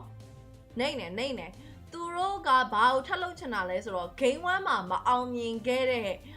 cycling eagle spear alpha မေဒရာနဲ့ alpha combo တွဲတာကိုပြန်ပြီးတော့ထပ်လုပ်ချင်တာဒါပေမဲ့ဒီပွဲမှာအဲ့လောက်ထိလုပ်လို့ကောင်းတဲ့ hero တွေမဟုတ်ဘူးဟိုဘက်မှာ aurora ကြီး aurora ဆိုတာတန်းပြတ်သွားရင်ပြတ်သွားဖို့အတွက်တောင်မှသူ့မှာ passive ကြံနေသေးတာဖြစ်တဲ့ဒီ combo ကအလုပ်ဖြစ်ပါမလားဆိုတာကြီးကတော်တော်လေးကိုစိတ်ပူစရာကောင်းတဲ့ထဲမှာပါတယ် zack ကလည်းအထိုင် hero တစ်ဖက်မှာ mobility အားကောင်းတဲ့ hero တွေပါနေသေးတာဆိုတော့ဒီပွဲရဲ့ draft ကတော့အမှန်တိုင်းပြောရရင်တော့ Bren ဘက်က draft ကိုတော့ပို့ပြီးတော့သဘောကျပါတယ်ရှင်ထိုင်ထားလို့ရင် live လွှင့်လေးရဲ့ပိုင်ရှင်ရှိလာရင်ပိုင်ရှင်ရှိအောင်ကျမကလေးလံတင်ပြီးရောင်းတာမှမဟုတ်တာလို့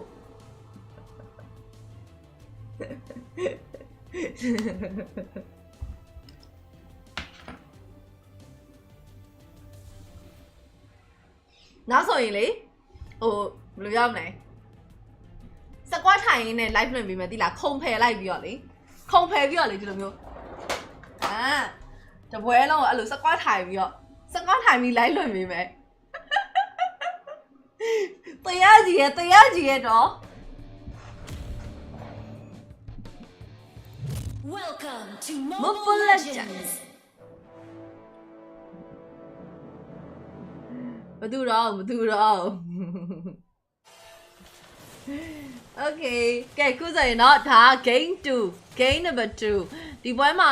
Aurora အနေနဲ့သူတို့ယူထားတဲ့ drop ကိုဘယ်လိုမျိုးပုံဖော်ပြမလဲဆိုတာတော့စိတ်ဝင်စားစရာပဲ Aiden နဲ့ပြန်ပြီးတွဲထားတယ်ဒါ drop pick ကတော့အမှန်တမ်းပြောရရင်တော်တော်များများ game 1မှာယူခဲ့တဲ့ hero တွေပဲပြန်ပြီးယူထားခဲ့ရပါ Metera Alpha ပြီးတော့ဒါ Edit ဟလာဒါလေးယူထားခဲ့ပါเนาะ3កောင်လောက်အတူတူပဲတစ်ဖက်မှာကတော့တော်တော်လေးတော့ changes ပြန်ပြီးဖြစ်သွားတယ်မတူညီရဲ့အရာတစ်ခုပြန်ပြီးပြသလာလေးတော့တွေ့ရမယ် few ရှေ့ကိုအရန်တိုးလို့တော့မရဘူးအဲ့ဒီ numerous spawn ကိုတော့အားလီပိုင်းမှာအရန်သွားပြီးဖြောက်လို့တော့မကောင်းတဲ့ထဲမှာတော့ပါတယ်ပေါ့နော်ရသလောက်ပဲရွေးကိုသွေးပြေးပြီးshort ထားပါတယ် mid lane ကနေပြီး bottom lane ကို Oguan ဆင်းလာပြီး Doman ရှိရဲ့နေရာကိုမနီးမဝေးမှာလဲ Democrat ကတော့jungle တိုးပြီးလို့သူက mid lane ကိုပြန်ပြီး joining လုပ်သွားပြီး Ranger ရဲ့ guiding ဝင်တဲ့အတူ Oguan ကတော့သူလုံးဝမလစ်ခင်းစေရဘူးအပေါ်ဆုံးကလည်းပေါ်မယ်ပေါ့နော် Edward ရှိရဲ့ lane ကိုတော့နောက်ကနေပြီး Auroraဒါ backup လေးတက်လာခဲ့ပါတယ် flap tz ခြုံထဲမှာပဲအตาရလေးပဲစောင့်ကြိုနေနဲ့ Oguan ဒီခြုံထဲကိုသူဝင်သွားလို့တော့ဘယ်ဖြစ်မလဲเนาะပြန်လမ်းမဲ့ကျွန်းနေတာဖြစ်သွားနိုင်တယ်အေး Edward ရှေ့တော့နေ on what should I fast back ရဖို့အတွက်ပြေးဖက်နေတာဒါပေမဲ့ flap tz မသိထားသေးဘူး demo guy အတော်လေးသွင်းနေခဲ့ပြီးတော့ fast black Kylie tz demo guy ကိုတက်ရင်းနဲ့ရရှိသွားခဲ့ပြီးဒီနောက်မှာဆိုတော့ပြင် Oguan ကိုတော့ဒါ parcel လေးပြန်ပြီးတော့ထုတ်ချင်တယ်ဆိုပေမဲ့ထင်းကိပြန်ရချင်တယ်ဆိုပေမဲ့လည်းအလောက်ထိdamage ကမပါတော့တာဖြစ်တယ်လို့လို့တော့မရဘူး Renegade Few ရဲ့ spell တွေကိုခံရတော့မယ်နောက်ကနေ Kylie DC ကတန်းမြုပ်ဝင်လာ share မကတ်သွားခဲ့လို့ဒါသူ့အနေနဲ့နည်းနည်းလေးတော့တတရသွားတဲ့အထဲမှာပါပါတယ် first starter ထွက်တဲ့အချိန်မှာ Aurora ဘက်ကနေပြီးတော့ Democrat တစ်ခါကြာထားတာ level 4 Kylie TZ level 4 or 4ပဲအဲ့တော့တာတဲရယူဖို့အတွက်ဆိုရင်တော့ assassin jungle နဲ့ဒါ fighter jungle နဲ့မှာမသေးခဲ့ဘူးဆိုရင်ဒီအခြေအနေက Democrat အတွက်တော့ပို့ပြီးတော့အခြေအနေကောင်းပါတယ်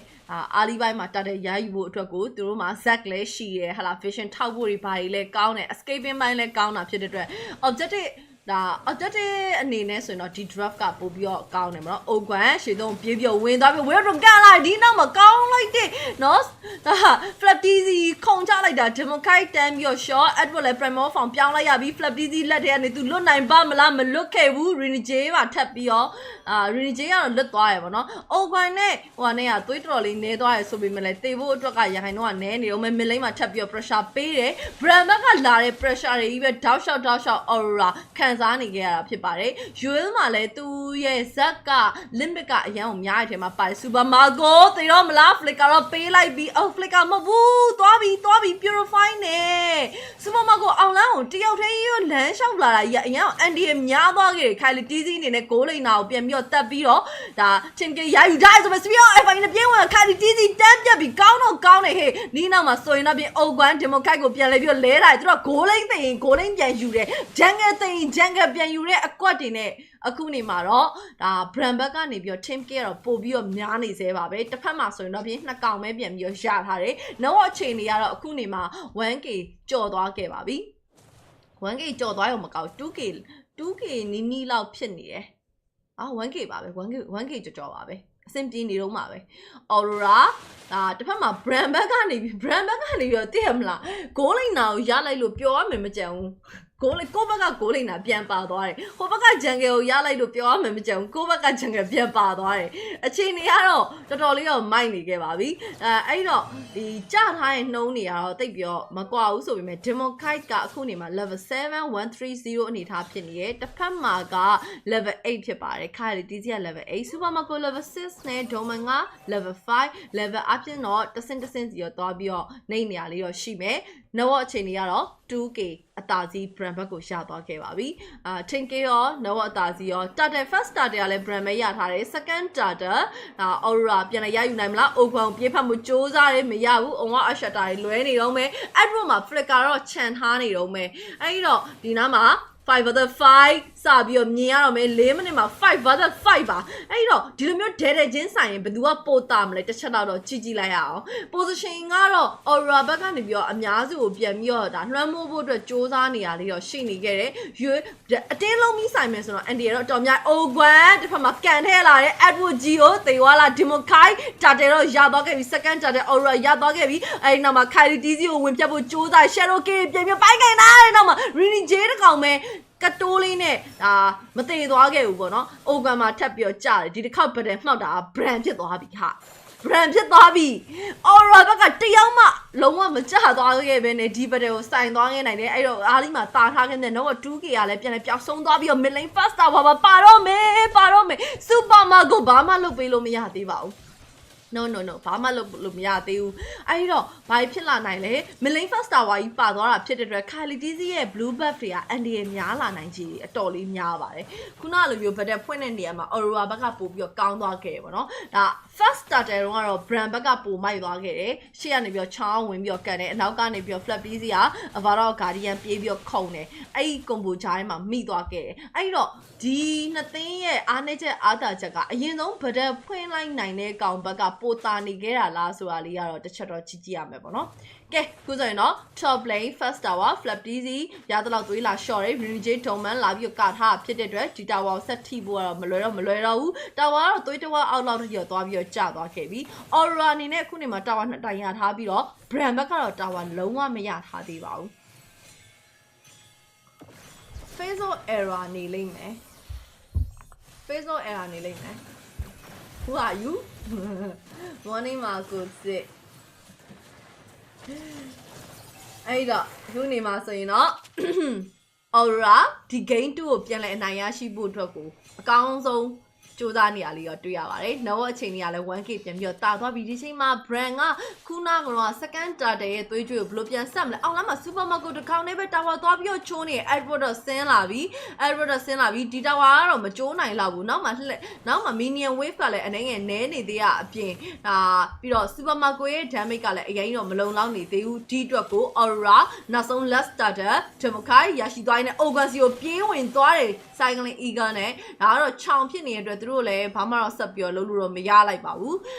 10k အများဆုံးဘယ်သူတွေရထားလိုက်ဆိုရင်တော့ Aurora ဘက်မှာ Democrat ကနေပြီးရထားတယ် 431 သို့ပေမဲ့လည်း3ကောင်းမှောက်ထားတဲ့အားနည်းချက်ကလေးတော့ရှိရပါတော့ Kylie TZ ကတော့223ဒါပေမဲ့ဒီတစ်ခေါက်မှာ Democrat ကတော့ပြန်ပြီးတော့ level တာသွားတဲ့အနေအထားတစ်ခုရရှိထားတာတွေ့ရမယ် Kylie TZ level 10ပဲရှိပါသေးတယ်ပြောရင်းဆိုရင်မှာ Kylie TZ က second item လို့ထင်ပါတယ်သူအနေနဲ့ Sky Mia စာကြီးပဲကောက်ထည့်ပလိုက်ပြီးနောက်တစ်ခေါက်ပိုင်းနင်တို့သိမ့်မယ်ဆိုရဲအကွက်မျိုးတွေပေါ့နော် 10k ရလေလေဒီ Hayabusa ကဒုက္ခတွေပို့ပြီးတော့ပေးလာနိုင်လေလေဆိုရဲအနေအထားတစ်ခုရရှိထားတဲ့ top lane first tower few supermarket တွားရောက်ပြီးချိုးထားရင်းနဲ့အပေါ်တော့ဘယ်သူမှတက်မလာဘူး mid lane မှာတော့ vision အကုန်လုံးပြန်ပြီးတော့ထောက်ထားတဲ့ Ogun Kylie TZ ဒါပေမဲ့လည်း top lane recall တော့ခေါ်လိုက်ရပြီ bottom lane မှာတော့ Doman နဲ့ Rini J ပြန်လာပြီးတော့ချိုးထားတဲ့ tower ကတော့ tower trading တွေတော့ဖြစ်နေတော့မယ်ဒါပေမဲ့လည်း total tower အရဆိုရင်တော့ Aurora ဘက်က4တိုင်ရထားပြီးတော့ Bren ကတော့2တိုင်ပဲရထားပါသေးတယ်အဲ့တော့ tower သာညီသွားခဲ့မယ်ဆိုရင်တော့ family အားကတော့ total network ကတော့သွားပြီးတော့တူသွားလိမ့်မယ်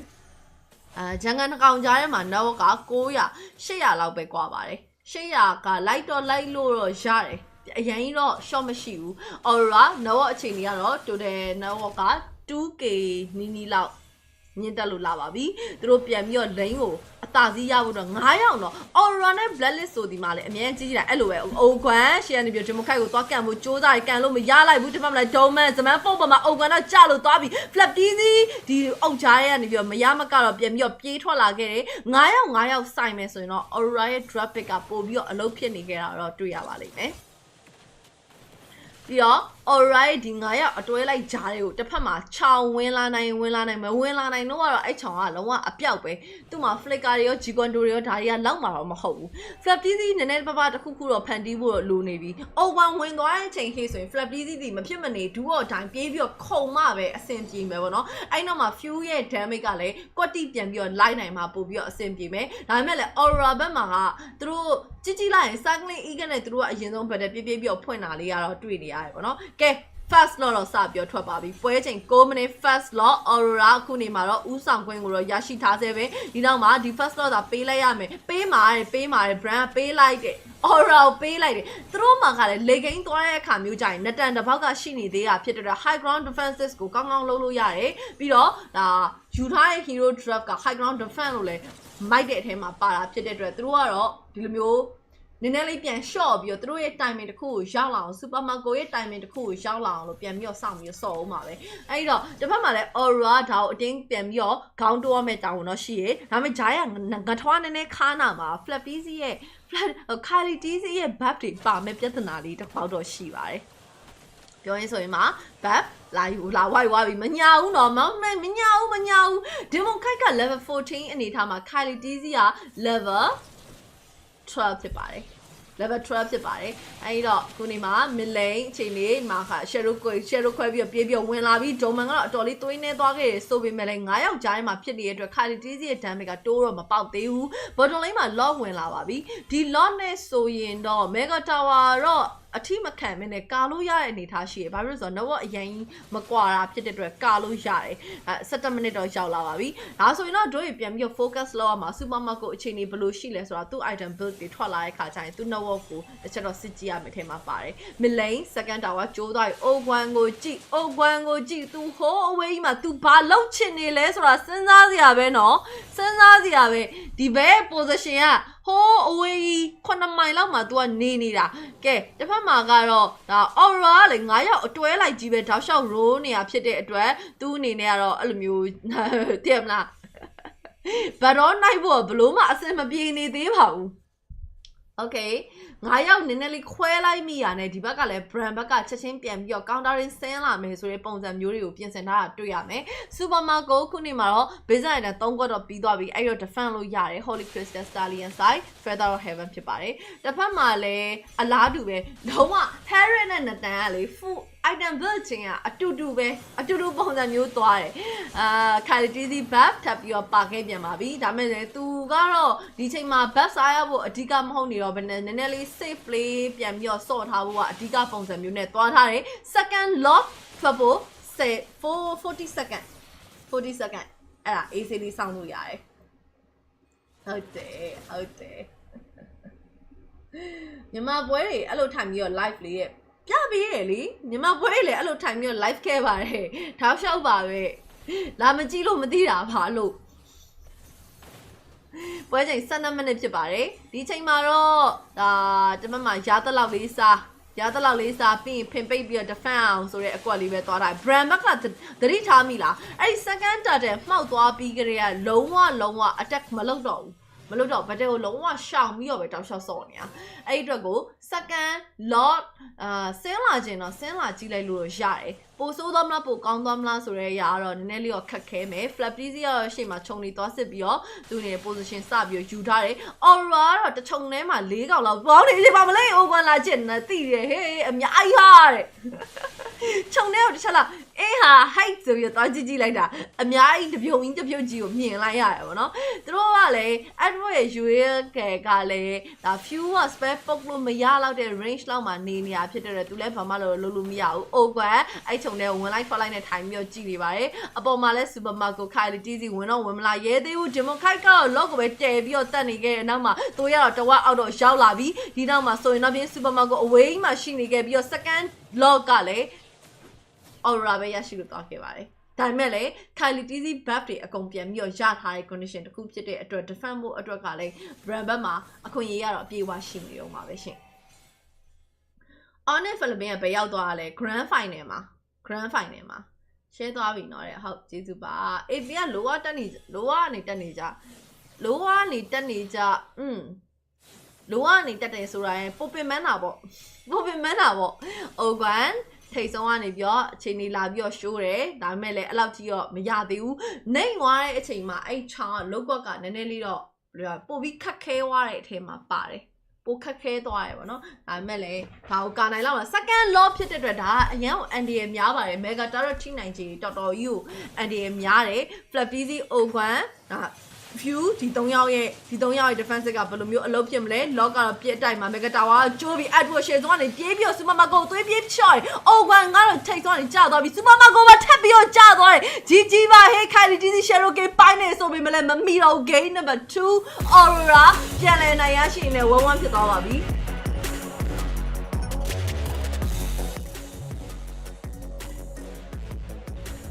လိုဝါကနေ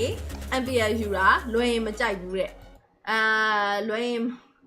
င်မကြိုက်ဘူးဆိုတော့လိုဝါကနေ MPL ယူတယ်ဆိုတဲ့ကိစ္စကခဏနေပါ wait a minute ပြီးခဲ့တဲ့ season တော့ liquid echo က champion မဟုတ်ဘူးလား liquid က champion လေးပြီးခဲ့တဲ့ season တော့ liquid ကပြီးခဲ့တဲ့ season တော့လိုဝါကနေတက်ခဲ့လိုဝါကနေယူသွားတာလားမမှတ်မိတော့ဘူးဖိုးစီမဖြစ်နိုင်တော့ပါသိမှန်တာပေါ့ကွယ်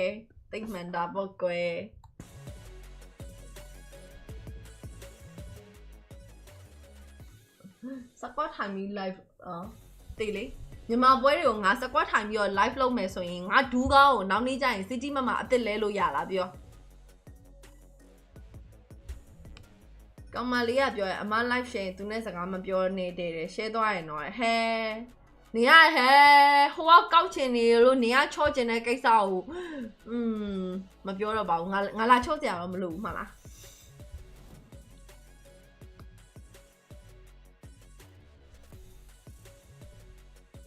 ဒီရပိုင်းကတော့တက် MVP တွေကြီးပဲနော် Honest Philippines မှာဆိုရင်လေ Brusco ကြီးပဲ MVP တွေတိန်းသွားတယ်တက် MVP တွေတိတ်များတာပဲ Aurora မှာဆိုလဲ Rini J ပဲ MVP ရတယ်တော်လေးများတယ်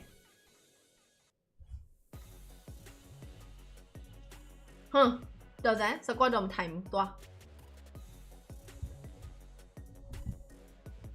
ဒီပွဲက Bren ဘက်က lane pressure တွေပတ်ပြီးအခုပွဲထပ်ဖို့အဆင်ပြေလောက်တယ်တဲ့အားလီဟိုဘယ်လိုလဲ first starter မှာလုတ်ခဲ့တယ်လို့မျိုးသူတို့ဆက်လုပ်ရင်လုတ်လို့ရပဲဒါပေမဲ့လုတ်လို့မလုံနိုင်ခဲ့ဘူးလို့ပဲပြောရမှာပဲမလုံနိုင်ခဲ့ဘူးသူတို့ဒီဘက်က Aurora battle ဖွင့်တာကိုထိုင်ပြီးတော့စောင့်နေသွေးကတော့ဘလို့မှအဆင်မပြေဘူး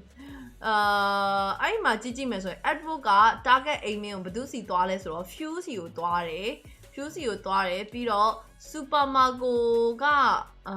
backup လေရတော့ရတယ်ဆိုပေမဲ့အဲ့လောက်ထိမလုံနိုင်ဘူးမလုံနိုင်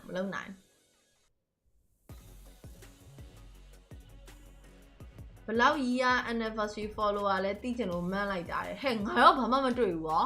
Below year anniversary le. A pure dream about the hey. Ivoli. Chicago show she is in the of your lelo ya.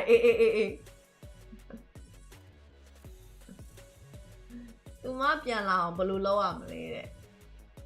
Nia told me that pian don't have your la. Pian lay loaded. I love you, Nelly. Balo Trodoa, less or Matia Kesatu, to Mapian Lao, Blue Loam less or Nimacano Trodoala, to Macano Trodoalas or Matia Kachang. I'm a pure piata butaye. The ninja be no how.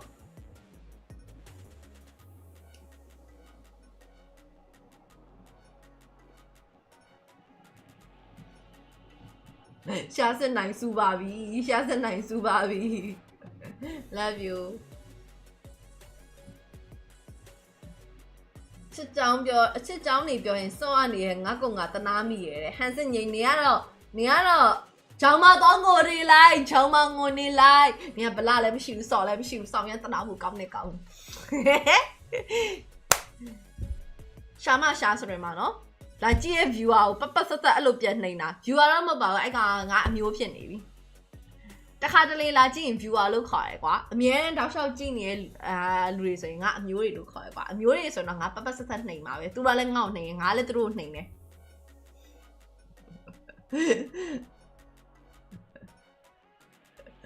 ပြပြပိုင်ရဲ့နေဘွားလည်းငါလည်းတနာပါငါလည်းဝ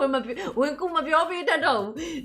live ကို share ပေးသွားတဲ့အတွက်ကျေးဇူးတင်တယ်ဒါပေမဲ့ကောင်းမလေးနဲ့ကိစ္စကတော့ငါလည်းမသိတော့ဘူးဟဲ့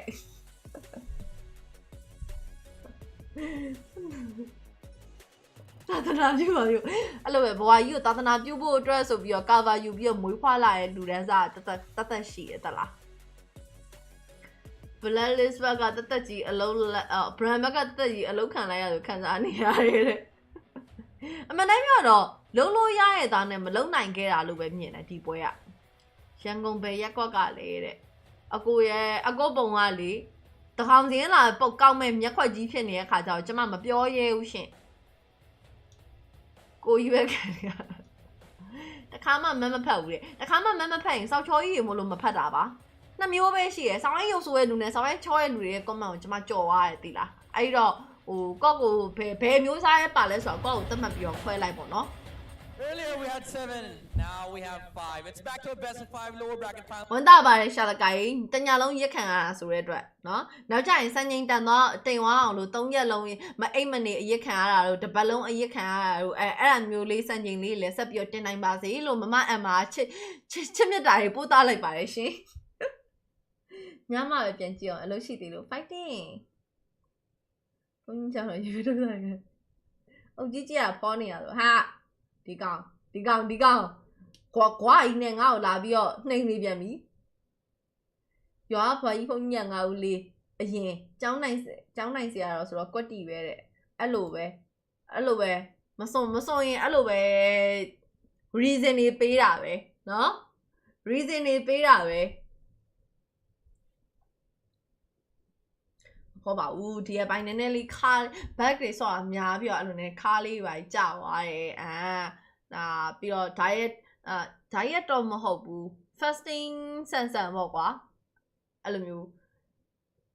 fast food တွေ short တာတို့ဘာလို့ညာလို့နည်းနည်းလေးများတဲ့ခါကျတော့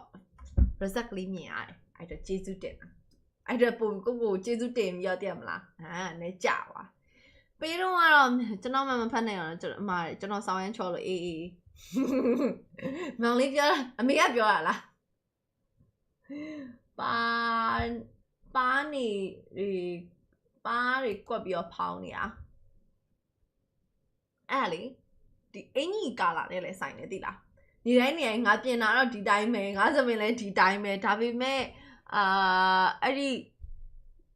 ဝဲလိုက်တဲ့အင်ကြီးရဲ့ကာလာပေါ်မူတည်ပြီးတော့မျက်နှာအဲ့လိုပြောမယ်နည်းနည်းတွဲသွားတဲ့အောင်ထင်ရတယ်ကာလာဟက်လို့ကွာအဲ့ဒါကြီးကနည်းနည်းစကားပြောတယ်အလို့အရင်ကသူများအပြောတာတွဲခံလိုက်ရလို့အချိန်ကဒေါ်လာတောင် မြန်မာငွေတစ်ကျပ်တစ်ဒေါ်လာမြန်မာငွေ1285ပေးဆက်လိုက်အချိန်ပါပတ်စံ300ကျော်ပေးဆက်လိုက်တယ်အဲ့လိုကောင်မလေးမျိုးနဲ့မတွေးကြပါစေနဲ့ဗျအောင်မလေးနာကျင်မှုတွေချစ်တာ workshop ကမီးဆိုရင်ဘာတော့လီဆာနေလီဆာမဟုတ်လီဆာ LESA ကလီဆာမလုပ်ပါနဲ့ငါနဲ့ဟာခဲရောက်လိုက်ပါးရီဖောင်းနေရလားပါးရီဖောင်းနေရကြက်တာငါကောင်လေးနန်းတာနင်းများွားနေတယ်ရောင်သွားလို့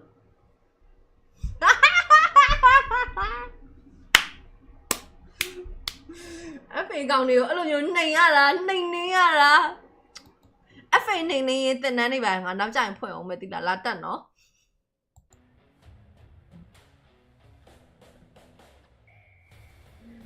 ဂျန်ဂဘုတ်တူအတွက်မင်းသမီးပါဟာနင့်မိကြည့်တော့ကျွန်တော်ချောတာအမှားလိုက်ရင်နဲ့ကျေးဇူးများကြီးတင်ပါတယ်ရက်ကွက်အုပ်ချုပ်ရေးမှုမျက်ခွက်နဲ့ဖြစ်နေလို့ပါပြန်ပြီး subscribe လုပ်နေရတယ်ဘယ်သူလုပ်လိုက်တာကိုမနေ့ကဒီအကောင်ဟဲ့မသိဘူးလေအဲ့လိုမျိုးဖြစ်သွားတာရှိလို့လားဖစနမ်းကြတယ်ပဆဆမလို့ရည်ရတယ်တော့ကြရင်ဂျပန်လို့ရည်ပြမယ်တနန်းတက်လာအောင်မယ်ပြိုးပိုင်မြရေးခံရပါစီတော့ APT ပစရဆိုရင်ကဲပါအောင်နဲ့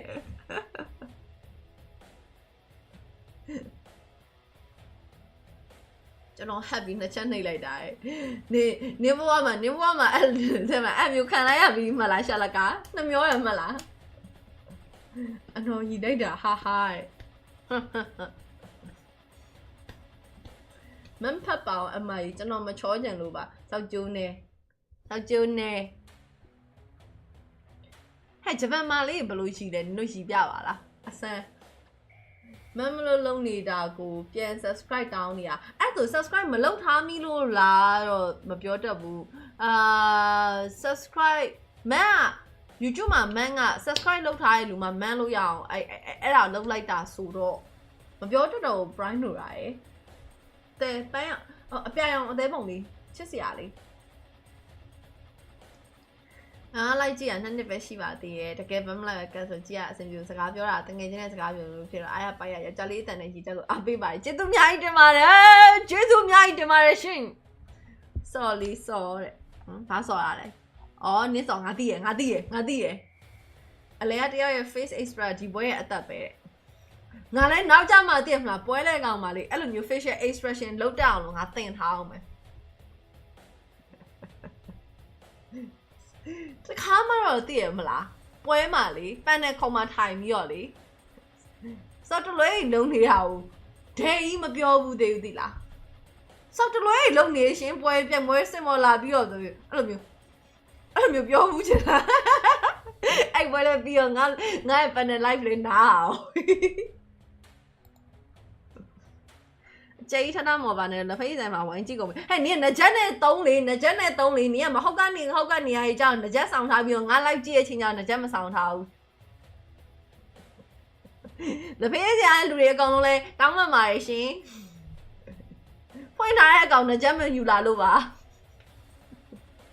ဖေးစောအကောင်ပြင်ဖုန်း200လောက်ပေးသုံးထားအောင်သူမပြစ်သွားခဲ့ရမိမတွေမချစ်တော့ဘူးပြရတယ်ဟဲ့နင်ကအသက်တော်ငယ်သေးရနေတူတယ်အဆက်တော်ငယ်သေးနေတူတယ် privacy ဆိုတာရှိရလေယောက်ျားလေးဖိန်းလေးပေးသုံးစရာမလိုပေးကြည့်ခြင်းပေးကြည့်လို့ရတယ်ပေးစစ်လို့ရတယ်ဒါပေမဲ့အကောင့်ကို2ယောက်3နေဆိုရဟာစောင့်ထိပ်ပဲမရှိတာအတန်းရွာလန်းထိတ်ကဓမ္မယုံတန်နဲ့တူနေရတယ်နောက်နေ့မှဓမ္မယုံတန်ဟာတွေငါကြက်ပြီးနင်တို့ကိုငါထိုင်မျိုးကျွတ်ပြအောင်မယ်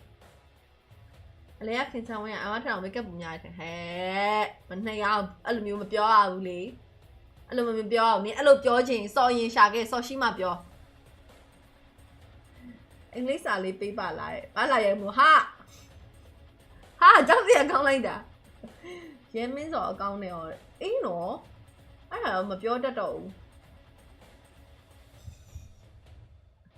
အားလုံးကြားမှာကိုကဆောက်ချောကြီးဖြစ်ရတာရှက်လာပြီရဲ့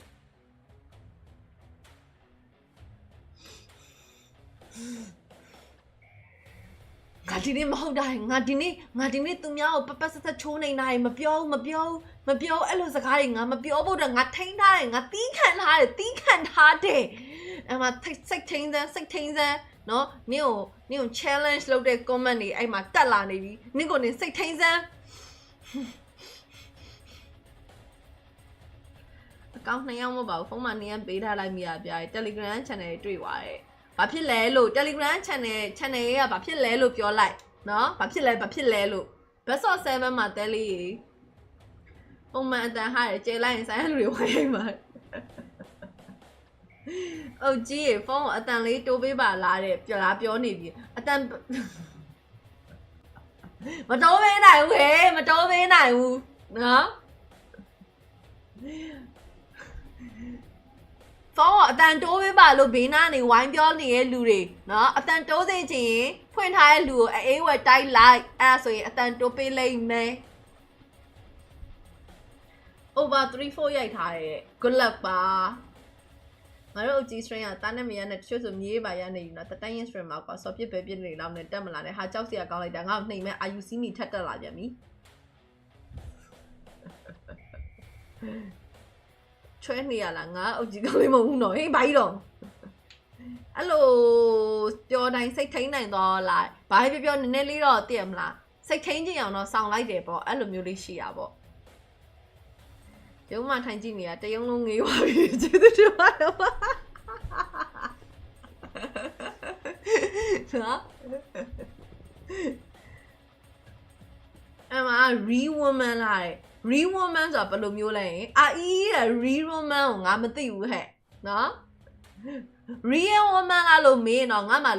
လောပိုင်နင်းလိုက်ထိုးရတလားအတန်တိုးပဲပြောနေလူတွေတော့ထက်ကိုကောင်းလေးရှိလားဘယ်ပြစ်မှအံမိုက်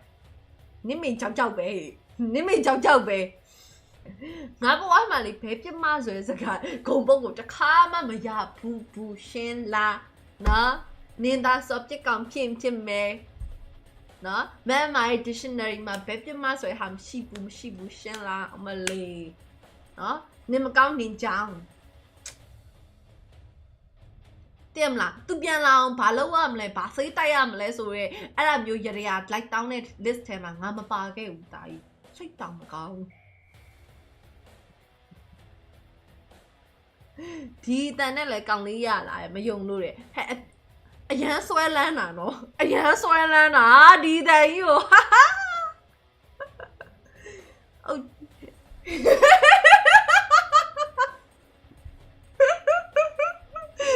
အရန်နော်အဲ့တန်မကြားရင်အဲ့နိုင်မစားနိုင်လို့ပါအဲ့တန်လေးပြောပေးပါဆိုရင်ငါဘယ်ကတက်ရှိရ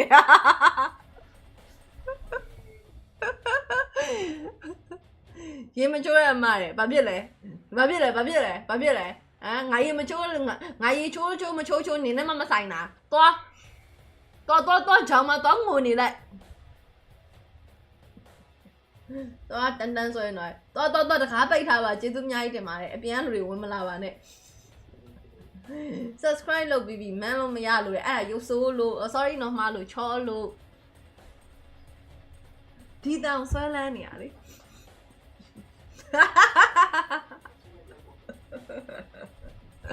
ဘယ်သိနိုင်မထင်လဲအမအိမ်ပေါင်မီးထဲမလို့တော့ပါဆိုတဲ့ဟဲ့နေပေါင်စရာအိမ်ရောရှိရလားဟမ်ပေါင်စရာအိမ်ရောကြံသေးလို့လားမဟယူနဲ့နေကဘဝဆုံးတော့မဲ့ပုံကြီးနဲ့အုတ်ကြီးပဲအတန်ဆွဲလန်းနေရဆိုတော့သူလည်းလက်ဖေးရကောင်းနေလို့ပဲဝတ်ကြွေးပဲတဲ့ဟဲ့စစ်ငိမ့်နေစော်ရမကွန်မန့်လာမယ်တော်မနေဝိတ်ဘရိုတဲ့ကျွန်တော်ကအမထက်ပူကျနေတယ်အတန်ကိုပြောတာဟုတ်ရလားမုံလေးဟုတ်ရလားဘသူဘာပြောအမတန်နာထောက်ကောင်းနေဒါမျိုးအမှန်တရားဘက်တော့သားရှိအောင်မကဘာကြီးကဘယ်လိုပြောမလဲဆက်လက်ပြီးလဲပတ်နိုင်မှာအဆင်ပြေတယ်လန့်ဝို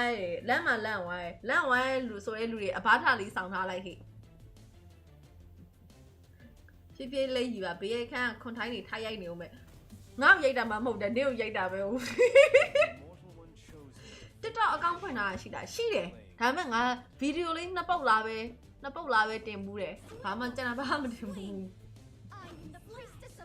Okay TikTok နောက်မှ TikTok ဟို TikTok ကိုဂိုဒီရောဂျာရဲ့ဟာလေးယူပြီးတော့ငါပြန်တင်အောင်မယ်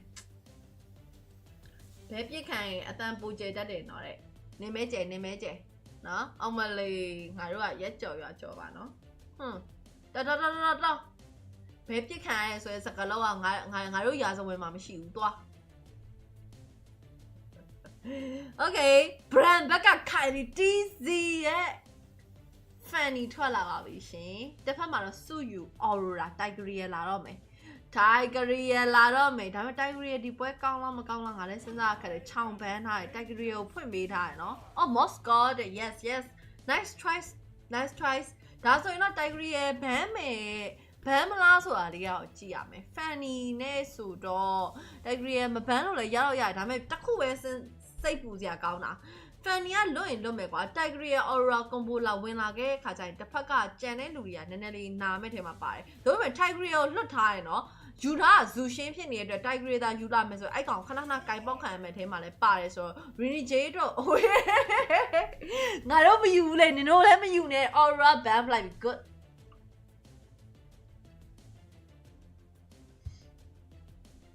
အပြင်မှာအသားမဲလာတဲ့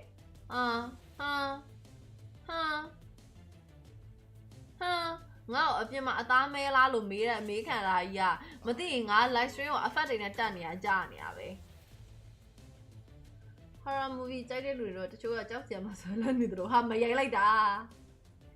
Facebook မှာ story တင်နေရဟာ TikTok မှာတင်လို့ရ Facebook မှာ story ကအဲ့လိုမျိုးတစ်ခါတလေတစ်နေ့တစ်ခါလောက်ပဲတင်တဲ့ကိစ္စဆိုတော့လေဟိုဘက်မှာမတင်လိုက်မိဘူး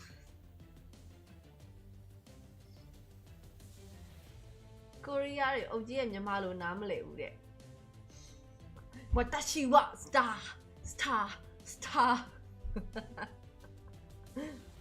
အများကြီးပဲဗီဒီယိုဖိုင်နေတင်ထားတာ TikTok အကောင့်မှာအဲ့ဒါကျမအကောင့်မဟုတ်အဲ့ဒါကျမရဲ့ admin ရဲ့အကောင့်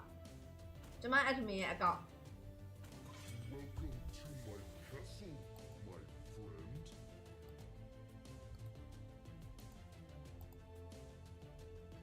TikTok ကမှာရှက်နေတာတစ်မျိုးပဲအဲ့လိုတော့မဟုတ်ဘူးရဲ့ TikTok ကိုမဖွင့်မိရဲ့လူတယောက်ပုံစံမျိုးဖြစ်နေတာကွာကိုရီးယားလာ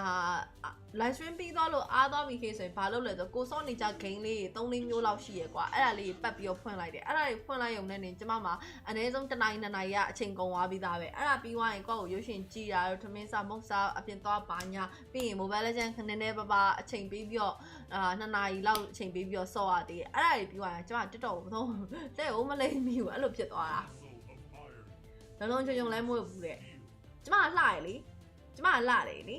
ရှင်ဝဲလှချင်မှလှမှာလေစော်မြင့်နိုင်ရဲ့နော်ရှင်ဒီလိုဝဲမလှဘူးလေအဲ့တော့ကျမဒီလိုဝဲကျမလှရတဲ့အတွက်ကျမဝတ်တာမဖြစ်လဲသူများလှမလှဘူးပြောလဲကျမတို့ကျမမျက်လုံးထဲမှာကျမကြည့်ကောင်းရင်ကျမအဆင်ပြေရဲ့ကိစ္စမရှိဘူး Okay ဆိုတော့ Gadokacha food pick ဖြစ်ပါတယ် Gadokacha food pick ငါလှရဆိုပြောချပလိုက်တယ်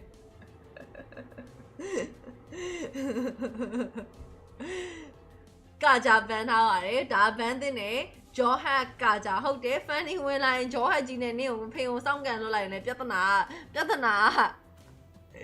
သွားနိုင်တဲ့ထဲမှာပါတယ်နေပေါင်းစကားမဆက်high loss တဲ့ stand ကအတော်လေးနည်းလို့ပြောလို့ရပါတယ် stand နည်းတယ်တစ်ဖက်မှာ Aurora ရဲ့ Gadokacha ရဲ့ဒီပြီးတော့ Moscow ကိုယ်တိုင်မှာလည်း stand နေပါနေသေးတယ်Bren ကတော့အခုနေမှာ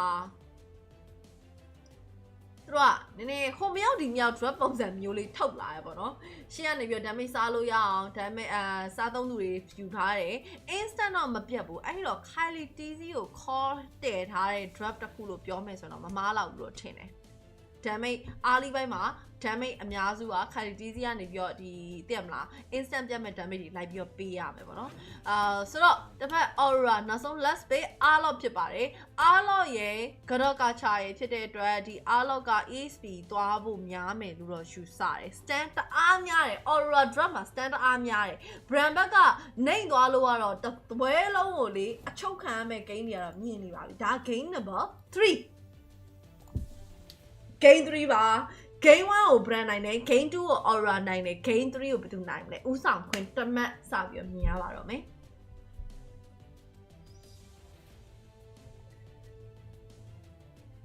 အမအလုံးမလုံးပဲနဲ့ဘာနဲ့စားလဲဟာ live streaming လွတ်တာကိုအခုထိအလုံးလုံးတာလို့မမြင်တဲ့လူတွေကတသက်ရှိသေးရလားယင်တချို့ YouTuber တွေဆိုရင်တလောက်ဝင်ငွေရ YouTuber မဟုတ်ဒီမှာအောင်မြင်နေတဲ့ streamer တွေဆိုရင်တလောက်ဝင်ငွေရ300 300တွေတောက်လျှောက်ရနေကြတာအများကြီးပဲဒါတော့မှတနေရာတွေကဝင်ငွေပဲရှိသေးတယ်ကြောင်ညာတစ်ခုတည်းကဝင်ငွေပဲရှိသေးတယ်အဲ့ဒါမျိုးရှိအဲ့ဒါကိုမသိကြလားယင်စတမ်းများပြီမှာအားလေးမထိန်နိုင်တိုက်ပဲဒါဘယ်အသင်းကသူတို့ယူလာတဲ့ combo အရင်ဆုံးလုံးနိုင်မလဲဆိုတဲ့ဟာပေါ်မူတည်ပါတယ်ဆိုတော့ကဲအလောက်ကလုံးနေရမှာကျမဆိုတက်ထက်မလားဟိုရှေ့တစ်ပတ်3ပွဲလောက်တိုက်နေတော့ဆိုပြဲနေရပဲတယောက်တည်းကိုလောက်ရတာ share လောက်ရတာတညကိုတရက်ကို7နာရီ9နာရီ8နာရီလောက်တောက်လျှောက်ထိုင်ပြီးတော့ gas နေရတာ Okay လောင်းစားရပါမတော့ပါနဲ့လောင်းစားတော့မလုပ်လောင်းစားမလို့အဲ့တော့လောအသေးကြတယ်ကျိုးဖြက်ကြီးလေးလောင်းလိုက်လောင်းငါဖြက်ရလို့ငါဘယ်တော့မှမလုပ်ဘူးဖြူ O1 မလိမ့်မှာတော့ဒါသူတို့ကဘယ်လိုပြောမလဲfunny ဝင်လာဖို့မရှိရင်သူတို့ကဗတ်တယ်ပြေးပြီးတော့ဖွင့်မှာမဟုတ် Aurora လည်းအဲ့ဒါကိုနည်းနည်းလေးတော့သတိထားရမယ်ထဲမှာပါတယ်သိလားကဲအဲ့တော့ခုနေပါခုနေမှာဆိုရင်ဒါ top lane အချိန်ကြီးကြည့်ကြအောင် Doman ကအသာလေးပဲနောက်ကို back ထားပါတယ် Superman ကိုအဲ့ clean damage ကလည်းနာတော့တော်တော်နာတယ်သိလားအဲ့တစ်ပေါက်တော့ရှိတယ်ပြီးတော့ဒါပေမဲ့ဒီပွဲမှာသူဘလို့မျိုးပြက်ခွင့်ရမလဲဆိုတာကတော့တော်တော်လေးခက်ခဲတယ်လို့တော့မြင်မိတဲ့အထဲမှာပါတယ်စဉ်းစားကြည့်ကြည့်ကွာအားလော်ရဲ့ကတော့ကချာရဲ့ Aurora ရဲ့ဒီကြားရဲ့မှာ Moscow နာပြေးကတ်မယ်ဆိုတော့ Moscow ရဲ့ down cut stand နေရရှိနေသေးတယ်ဒီပွဲ draft ကလည်းဒီပွဲ draft ကတော့ Aurora ဝဲပို့ပြီးတော့သဘောကျမိတဲ့အထဲမှာတော့ရှိရပါတော့မလွယ်ဘူး quality စီလုံးပြနိုင်လုံးပြမလုံးပြနိုင်ရင်မလုံးပြနိုင်တပွဲလုံးအလုံးခံရတဲ့နေကိုမွားထွက်နေတဲ့မဲ့ထဲမှာပါတယ် first starter တော့ထွက်နေပြီ brand back ကနေပြီးတော့ starter ကိုကတ်တိုးလေးသွားပြီးတော့တက်နေတဲ့အချိန်မှာဒီမိုကိုက်ကငါအခုမှ back စားနေတော့လေးတဲ့မင်းတို့ကတက်လို့ပြီးသွားပြီရဲ့လားတကယ်ပြီးသွားပြီအဲ့တော့ဘတ်တလုံးကမဖြစ်လိုက်ပဲနဲ့ပဲ brand ကညံ့ညံ့ဆက်ဆံမဲလောက်ကင်စားတော့သွားပါတယ်စောင့်နေရမျိုးတွေပါမလုံးတော့ဘူးဒီပွဲမှာမိုင်းလိုက်တာငါသမီးကကျေးဇူးအများကြီးတင်ပါတယ်ကျေးဇူးငါအများကြီး money တင်ပါတယ်ရှင် clean leg game ဆိုနားပြီး clean leg game ကနာတာတော့မှန်တယ်လေတို့ပြောတာသိရမလား तू ဘလို့ပြစ်မလဲဆိုတဲ့ဟာကိုကြည့်ရမှာ clean မှာ blink spell တော့ပါတယ်ဆိုပေမဲ့အရင်တအားများတဲ့ဟာတွေဟလာတအားများတဲ့ဟာတွေဆိုရင်ဒီပွဲမှာ purify မယူရတာပဲကန်ကောင်းกว่าယူချင်အောင်ယူလို့ရတယ်ရွေးချယ်လို့ရတဲ့အနေအထားတစ်ခုရှိရင်မိသွားပြီဆိုတာနဲ့ပြန်ထွက်ဖို့အတွက်ကတော်တော်လေးခက်ခဲမယ်ထင်ပါပါတယ် flap dc ဒီမိုခိုက်ရဲ့ award ကြားကိုတွားပြီးရက်နေပါတယ် Kylie dc ကတော့ခုနေမှာ jungle chat တိုးပြီးတော့ level 6တစ်ဖက်မှာ ဒီမိုခိုက်ကလည်း level 6ဖြစ်တဲ့အတွက်ပြောရင်ဆိုရင်မှာ Kylie dc ခုနေမှာ level 7တော့ရောက်သွားပြီအဲ့မှာအားလုံး final set ကြီးပြီးသွားမှ advocate တို့ပေမဲ့လည်း advocate ကိုဆက်ပြီးတော့လုပ်ဖို့အတွက်ကအဆင်မပြေဘူး energy ကုန်သွားပြီဖြစ်တဲ့အတွက်ခါဒီတီးစီလောက်ကွက်ကလည်းခတ်မယ်နော်ဒီမိုကိုက်ကိုလိုက်ဖမ်းမလားမလွယ်ဘူးသူလုံးလို့ရရွေးတယောက်တော့ရှိရရွေးကိုဝင်ပြီးတော့အဲ့လိုပတ်စစ်ခဏသွားပြီးတော့ဖွင့်လို့တော့ရတယ်ဒါပေမဲ့လည်းအဲ့ဒါတန်ရောတန်ရဲ့လားဆိုရဲ question လေးတစ်ခုတော့ရှိမယ်ဟာနာလိုက်တာဟေး spear တစ်ချက်တည်းနဲ့အိုကွန်ခမသွေးတဝက်အောက်ကိုတန်းပြီးတော့ကျသွားတယ် top lane နေထားမှာတော့ supermarket ဒုံမန်supermarket ကလည်းရှေ့ကိုတက်ပြီး crit လေးစားနေတယ်ဆိုရင်ဒုံမန်ကလည်းပြန်ပြီးတွန်းထုတ်ထားတဲ့အနေထားတွေရောရှိနေခဲ့တယ်နောက်ထပ်လာမယ့် second starter goal lane ဘက်မှာပုံမှာဖြစ်တဲ့အတွက်ဒီ goal lane နှစ်ယောက်ကိုလမ်းရှောင်ခိုင်းမလားဒါမှမဟုတ်ရင်5 other 5 combination ဒါမှမဟုတ်ရင်လည်းခုနလိုပဲဘယ်သူမှမသိလိုက်သေးခင်မှာပြေးပြီးတော့တက်သွားတဲ့အကွက်တွေမြန်ထက်လုတ်သွားမလားဆိုတော့ကြည့်ရမယ် Renny J ကတော့ဒါမျိုးကိုသူထပ်ပြီးတော့အဖြစ်မခံတော့ တော့ဘူးတာတင်ထဲမှာစောစောစီးစီးပဲအရင်ဆုံးလာယူပြီးတော့နေရာယူထားတယ်ယူတစ်ဖက်ကနေလှမ်းအကြည့်မှာ few ရှေ့ကနေရသလောက်ထိုင်ပြီးတော့ပုတ်ထားပါတယ် Edward final set a few ပါသွားပြီဒါပေမဲ့ flick ကနေပြန်ပြီးတော့ထွက်ပြီးတော့လွတ်မြောက်ထားတော့မယ် Hylos Gloria pathway ပြစ်ပြီးတော့ခင်းထားတယ်တစ်ဖက်မှာ Demon Kai ကြာတယ်ကိုပြေးပြီးတော့တတ်နေပြီ Flap DZ သွေးတော့နီနီလောက်ဆိုပေမဲ့တစ်ဖက်အဘာတော့ Guardian ခုံလာတော့မိထားသေးတယ် but တော့စပြီးတော့ဖြစ်နေပြီ Super Marco damage ကအဲ့လောက်ထိမလုံလောက် Demon Kai ကြာတယ်ရလို့သွားခဲ့ပါတယ်ဒီနေရာမှာတော့ Kai DZ ဝင်လာတာလုံးဝမမြင်လိုက်ရပါဘူးခါရီတီးစီကအဲ့ချိန်မှာအေးချောင်းအောက်လမ်းမှာတထေးလောင်းသွားလုံနေပါတယ်တဲ့အေးချောင်းတထေးလောင်းအဲ့တော့ပြန်ပြီးတော့ရောက်လာပြီဒါပေမဲ့သူ့မှာ final stage ကိုcrit ကိုဖယ်ထုတ်တဲ့ပုံစံမျိုးနဲ့ရသလောက်တော့ကာခဲ့ဆိုမဲ့အစမပြေထားဘူးတော့ physical တစ်ချက် dash သွားတယ် Edward လွတ်မြောက်နေတော့မဲ့ခါရီတီးစီမှာဘာမှလုပ်စရာမကြံတော့တာဖြစ်တဲ့အတွက်သူ့အနေနဲ့ record တော့ခေါ်လိုက်ရပြီဒီအတွက်ကို Aurora အနေနဲ့ trinket လုံးဝမပေးထားရသေးဘူး Bren လည်းအလားတူပဲနှစ်သိန်းလုံးလုံးဝဥမကွဲသေးဘူးပွဲချိန်9မိနစ်ဖြစ်ပါတယ်ကလင်းကိုပထမဆုံးတာ Bren ကလင်းကဟိုရှေ့ရက်ကလေးကစပြီးတော့တွေ့ရလို့ပဲเนาะ Bren ပဲစပြီးတော့ထုတ်တာလားကလင်းကတွေ့တော့တွေ့ပါတယ်ကလင်းကိုပြန်ပြီးတော့ buff ထားတဲ့အချိန်ကလေးကဟိုရှေ့ပိုင်းနေမှာမြင်တော့မြင်တယ်ဒါပေမဲ့အရင်ကြီးတော့မဟုတ်ဘူးပေါ့နော်ဒါအသင်းတော်တော်များသုံးတဲ့ပုံစံမျိုးတော့မဟုတ် Edward final star few ကိုထပ်ပြီးဒုတိယမိဖန်တယ် few မှာ flicker မရှိပါ off flicker အောင်ဖြစ်တယ်မှားလို့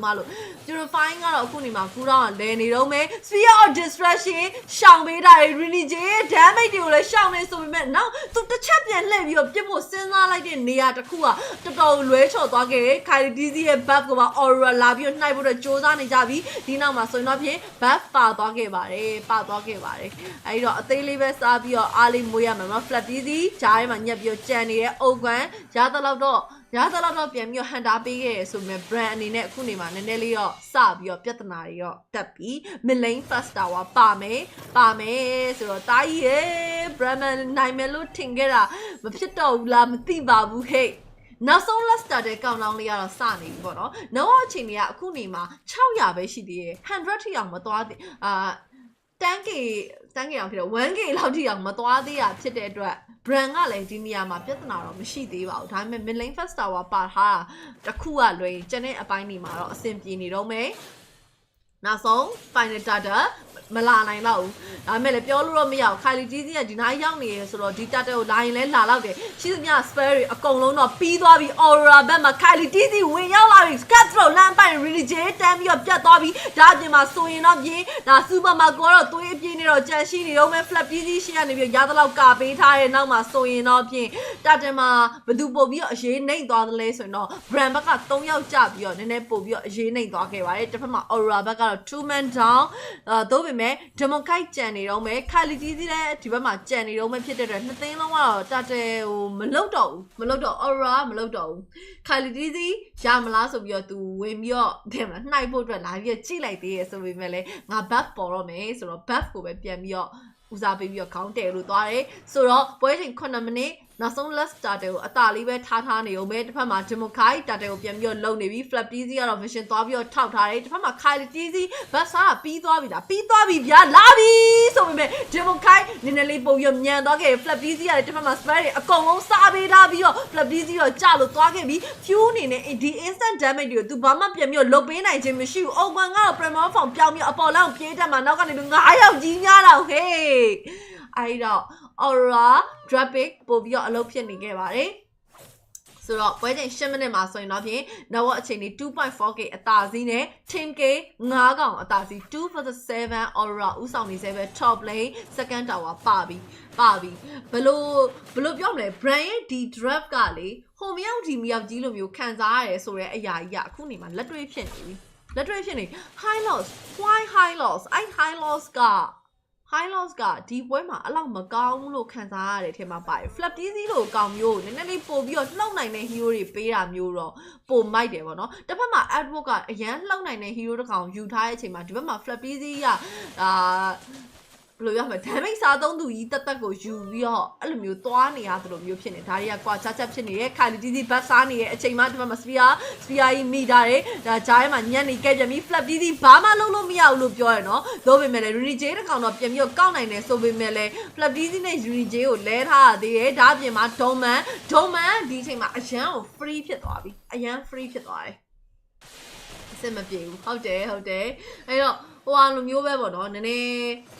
ည်းလေးဒီထိမ်းမြော့ဆော့ပြီးတော့မှ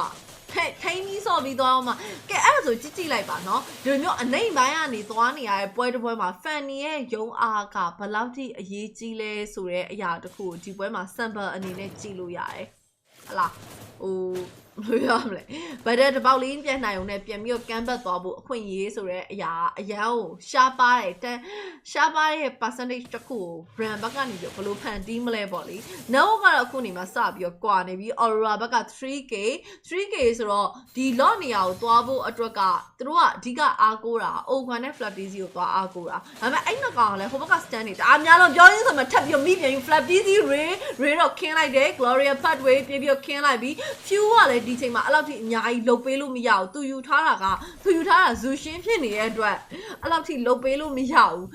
အရှေ့ပိုင်းမှာနေလှုပ်လို့မရတဲ့ combo တစ်ခုကိုဒီဘက်က brand ကမလုံနိုင်တဲ့အတွက် Aurora ရဲ့ draft ကပို့ပြီးတော့ standing ပုံများနေခဲ့ပါတယ် Edward ကိုပြေးကတ်တဲ့ finals lap few ခုနေမှာတော့နောက်ကိုချက်ပြန်ပြီးတော့စုပ်ထားသေးတယ် Edward က few စီကိုပဲတောက်လျှောက်ကတ်တာဟေး flap busy ထိတ်ဆုံးကကျသွားပြီး Oakwan မှာထပ်အမှောက်မှာတော့ Superman ကိုရော few ရောဘာမှလုပ်လို့မရတဲ့အတွက်ဒီပွဲကတော့ဒါ brand သွားပြီလို့တောင်ပြောလို့ရပါတယ်အဲ့တော့ funny lane push ပဲလုပ်မယ် high ground defense လားစဉ်းစားမနေနဲ့ Bren high ground defense မကောင်းယူထားတဲ့ hero တွေက high ground defense လို့ကောင်းတဲ့ hero တွေမဟုတ်ဘူးဇူရှင်းတို့ဘာလို့ဆိုတာအဲ့တော့နေပြီးရင်တော့နေပါနေဦးမှာပါပဲပြီးတော့နောက်တစ်ခုကဒီဟိုလိုမျိုးလဲတည်မလားဟိုFalcon ပွဲမှာတော့သူတို့ဒီ fan တွေနဲ့ကိုကမ်းဖတ်နိုင်နေဆိုတာယူထားတဲ့ mid laner က Fasa ဖြစ်နေတဲ့အတွက်အဲ့ဒါကိုပြန်ပြီးဖြည့်ရှင်းဖို့အတွက်တော်တော်လေးမိုက်တဲ့အထဲမှာပါတယ်ဒါပေမဲ့ဒီပွဲက Zushin ဖြစ်နေတဲ့အတွက် high ground defense ကဂိမ်းဝရောက်လာတဲ့အချိန်ကျရင်တော်တော်လေးမလွယ်တဲ့ကိစ္စပါသွားနေတူတယ် Okay ဆိုတော့ခုနေမှာပြန်ကမ်းဖတ်ဖို့မလွယ်လောက်ဘူးတောက်လျှောက်ဖိခံရရင်တောက်လျှောက်အဲ့ဒီမှာ buff တွေပါပြီးတော့ fan တွေကလာအကြီးဖြစ်အောင်ပါပဲတော်ခံမယ်စိုးတာကြည့်လိုက် Kylie DC ကအခုနေရထားတဲ့ 10k တကောင်ဆိုတာသူ Rini J ကိုပဲရထားကျန်တဲ့တကယ်လိုအပ်တဲ့တစ်ဖက်က Jewel ကိုလည်းမရထားဘူးဒုံမန်ကိုလည်းသူမလုံနိုင်ခဲ့ဘူးလေကိန်းရောက်လေပိုဆိုးလေပဲကျန်တဲ့3ကောင်သူလုံးလို့ရတဲ့ကောင်တွေမဟုတ်ဘူးဝင်လိုက်ုံနဲ့တမ်းပြီးပြတ်တဲ့အနေအထားမျိုးတွေရှိရမဟုတ်ဘူးအဲ့တော့ဒီတစ်ခေါက် draft ကတော့ဒါ brand ရဲ့ရှုံးပွဲကိုဥတီစေခဲ့လို့ပဲယူဆရမယ် mid lane second tower ကျိုးမယ် top lane mega she ပါသွားပြီရသလောက်တော့ဒါကျိုးဆွဲထားပြီးတော့ပဲရသလောက် energy ဖြည့်ထားတယ် top lane mega tower okay Edward ကိုတော့အထဲကိုဆွဲထည့်ထားအောင်မယ်ဆိုပေမဲ့လည်း Aurora Frigid Glacier မှာ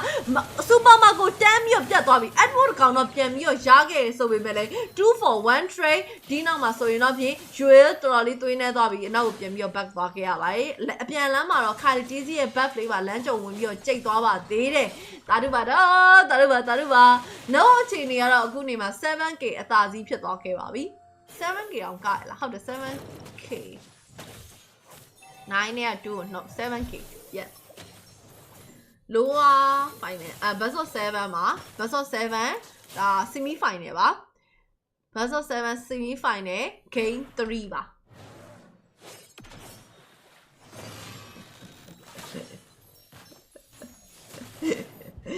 အေးပြီးမှပြောမယ်ငါကြည့်နေရဲဆိုတာနော်အေးပြီးမှပြောမယ်အဲ့ဇလန်းနေနောက်မှပွဲချိန်73မိနစ်နောက်ထပ်လာမ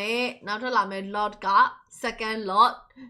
lot နေရဆက်ပြီးအထိခိုက်တွေများနေအောင်ပါပဲ 10k တော်တော်လေးပြတ်ပါတယ်3စ 4 versus 12အနေထားအဲ့တော့final slap few ထပ်ပြီးပါပြန်ပြီဒီတစ်ခါတော့ Eddie ဆိုတာပါလဲပြေးဖို့ Kylie DC ကလည်းအဲ့လောက်ထိမဝင်နိုင်ဘူးဒါဆိုရင်တော့တကယ်ကိုဘာမှလုပ်လို့မရပါဘူးအမှားတစ်ခွက်လောက် 10% အောက်ကိုလျော့နေတဲ့အခွင့်အရေးတစ်ခုလောက်ကိုပဲသူတို့ဆက်လက်ပြီးတော့စောင့်စားရအောင်မှာဖြစ်ပါတယ် final ကမနက်ဖြန်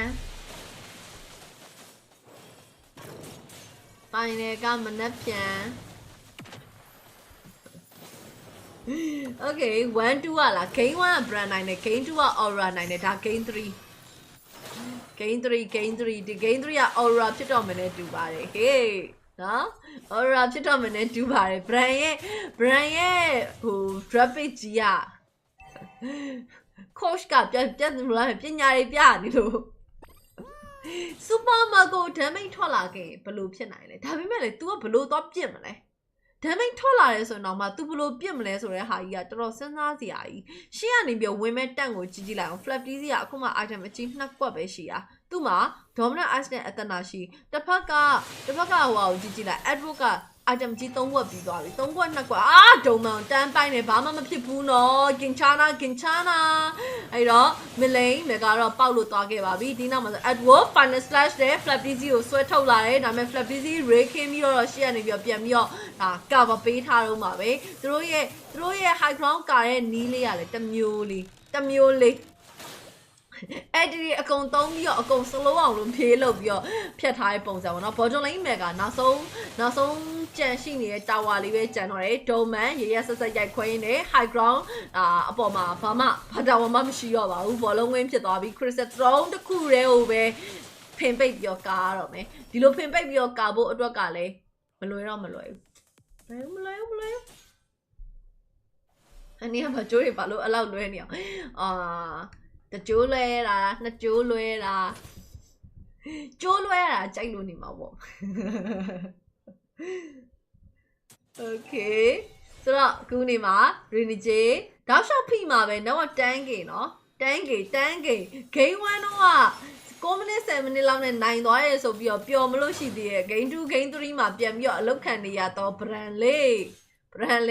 ဒါဗါလဲ World Champion နော် World Champion Aurora ဒီလေသူတို့ကိုဒီလိုမျိုးသိရမလား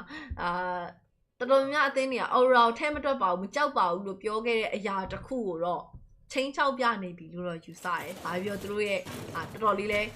မစိုးဘူးပေါ့နော်။ဒါပေမဲ့ Aurora ကောင်းတာမကောင်းတာထက် Aurora ကောင်း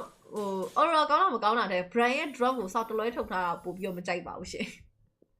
စောက်တလွဲတကယ်ဟိုမှာ stand နေအများကြီးတန်းစီပြီးတော့ထုတ်လိုက်တဲ့အချိန်မှာဒီဘက်ကဘာ stand ရှိတယ်စဉ်းစားကြည့်နော်။ Oguan ကတင်မလား on Ashata လေးအဲ့တခုလေးပဲရှိရယ်ဒီဘက်မှာ high loss ကခေါင်းခောက်တဲ့ဟာလေး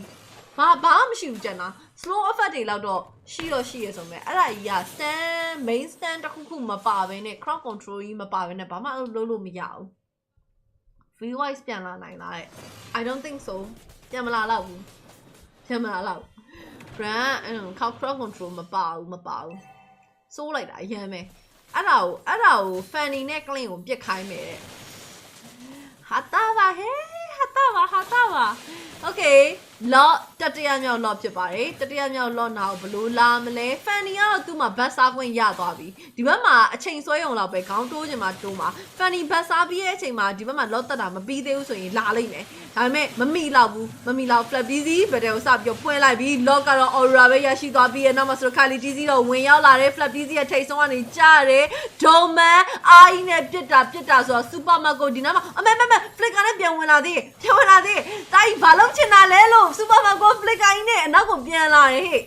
Okay သူကတော့သိမလား edit လေးတစ်ချက်လောက်ပြောင်းဆိုပြီးလှုပ်လို့ရရင်ဒါ Doman သိသွားလိမ့်မယ်ဆိုရယ်မျောလင်းချက်ကလေးနဲ့ဝင်လာခဲ့တာဒါပေမဲ့တစ်ဖက်မှာကြည့်လိုက်အခုပွဲချိန်18မိနစ်မှာ UA Demonkai Doman လုံးဝ ended ပါသူတို့ပေးထားတဲ့ team K တွေမှာ Rainy J နဲ့ Edward ကိုပဲပေးခဲ့ရတာဖြစ်ပါတယ်ဒါပေမဲ့ Kali DC နောက်ဆုံးတော့ကြာသွားပါပြီရှင်ကဲအချိန်ကုန်နဲ့အန်လိုက်တော့ Super Mago Few နှစ်ကောင်နဲ့ကတော့ဘာမှဆက်လုပ်လို့မရတာအတိတာကြီးပဲ Spear Destruction Super Mago backline တွေကိုထိပါလိုက်လောက်ခံရတယ် Jewel ထပ်ပြီးတော့ချက်ချထားတဲ့ game number 3ကတော့ Aurora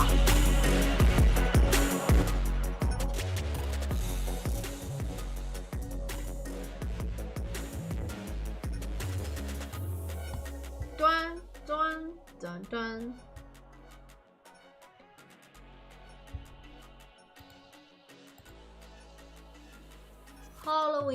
Halloween ကဘယ်နေ့လဲ Talk about this more. Rock hard, Renmar, and eventually midnight. You guys take it away. Yo, brother, this is too much. This is too much. I am literally blown away by that chain of events that happened here. Yeah, massive props to နင်တို့ YouTube ကဟာ ငါပြန်မပြောနိုင်တဲ့အချိန်မှာတော်တော်ဖြစ်နေကြဟလားဟမ်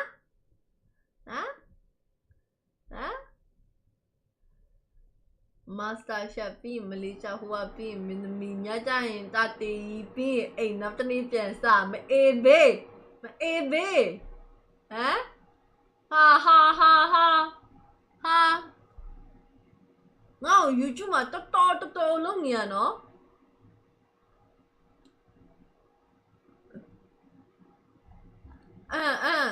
你တော်တော်ဖြစ်နေ啊စိုက်ကိုရဟန်စစ်ငင်းရင်ဒင်းအလိုင်းတော်တော်ဖြစ်နေတာ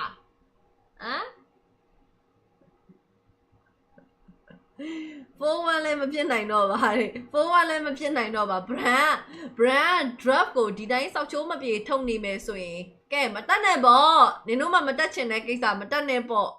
player တွေရဲ့အမားလို့တော့မထင်ဘူး drop အမားဒီ game 3 drop ကြီးကလုံးဝစောက်တလွဲတယ်UA MVP ဟုတ်ပါတယ် Bren 3တဲ့အခုထိမလျှော့သေးဘူးဟလား9လားဆိုတော့ drop ကိုတာဘယ်လိုပြောမလဲ drop ကိုအဆင်ပြေထုတ်ပေးနိုင် game 1လိုမျိုးအဆင်ပြေထုတ်ပေးနိုင်လိမ့်မယ်အခုက game 2မှာတော့ player တွေရဲ့မလုံနိုင်မှုလို့တော့မြင်တယ် game 2ရဲ့ draft ကသူတို့လည်းပြန်ပြီးလုံးလို့ရရသားနဲ့မလုံနိုင်ခဲ့တာကွာအထူးသဖြင့်6နဲ့ဆိုတော့အဲ့ဒီတစ်ပေါက်ကလည်းရှိတယ် game 3ကတော့ coach ကလွဲတယ်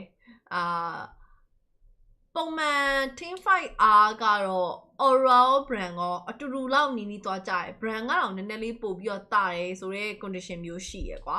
ဒါ individual နဲ့ team fight မှာဒါပေမဲ့လေ draft ကလွဲသွားရင်ဘာမှလုပ်လို့မရပါဘူး Just life stealing. အဲ့လိုဆိုတော့လို့ Aurora တက်သွားမယ်ဆိုပျော်ကြီးငါတို့ကပြုံးကြီးတက်ပါစေဆိုပြီးကြည်ပါ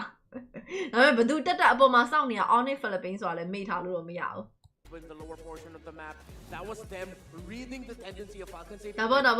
Aurora မှာလည်း World Champion MSC Champion ရဘူးလေလူတွေပါမှန်တာပေါ့ဒါပေမဲ့Bren ဘက်ကမဖြစ်တဲ့ဟာကိုမြင်လိုက်မိတာကိုပြောတာပါ UA Hero ကျဲတာနော်ကျဲတာပေါ့ He mentioned, you know what, this is how you do a double core. Demon Kite and Doming. I asked Midnight what was the win condition at maybe 15 minutes for the comeback. ဟုတ်တယ် World Champion ဖြစ်ပြီးတော့ M series မှာပြန်မပါတဲ့အဖြစ်မျိုးတော့ဒီလိုမျိုးစောက်တလွဲလုံးနေဖြစ်သွားနိုင်တယ်မှန်တယ်သိမှန်တာပေါ့ There was no way they were coming in. Yeah, look at that. Genius Wand, Glowing Wand, and then the Blood Wings. Then Ice Queen Wand also for a few there. A lot of their damage hinged on the fact that, hinged on the idea of the Fanny just being able to snowball and being able to be the main source of damage. Going up against the Aurora, again, she is not known as like high burst, she's high poke, and then eventually she'll be high burst. YouTube မှာတလားဝင်ငွေဘယ်လောက်ရှိလဲYouTube မှာဝင်ငွေမရှိသေးပါဘူးအခုထိmonetization မလျှောက်ရသေးပါဘူး0ပါ K လဲ3စပေးလိုက်ရတယ်ဟုတ်ပါ K 3စအေးရကွန်ပျူတာဘယ်လိုဖြစ်လာသမျှကိုကြောက်တရားကောင်းလိုက်တာ Order Ego ပဲ World Champion ပေးလိုက်ပါတော့လား Short drop ကြီးရဲ့ဟုတ်ပါ Aurora တက်သွားရင် Onyx Auto ဝင်မဲ့တဲ့ maybe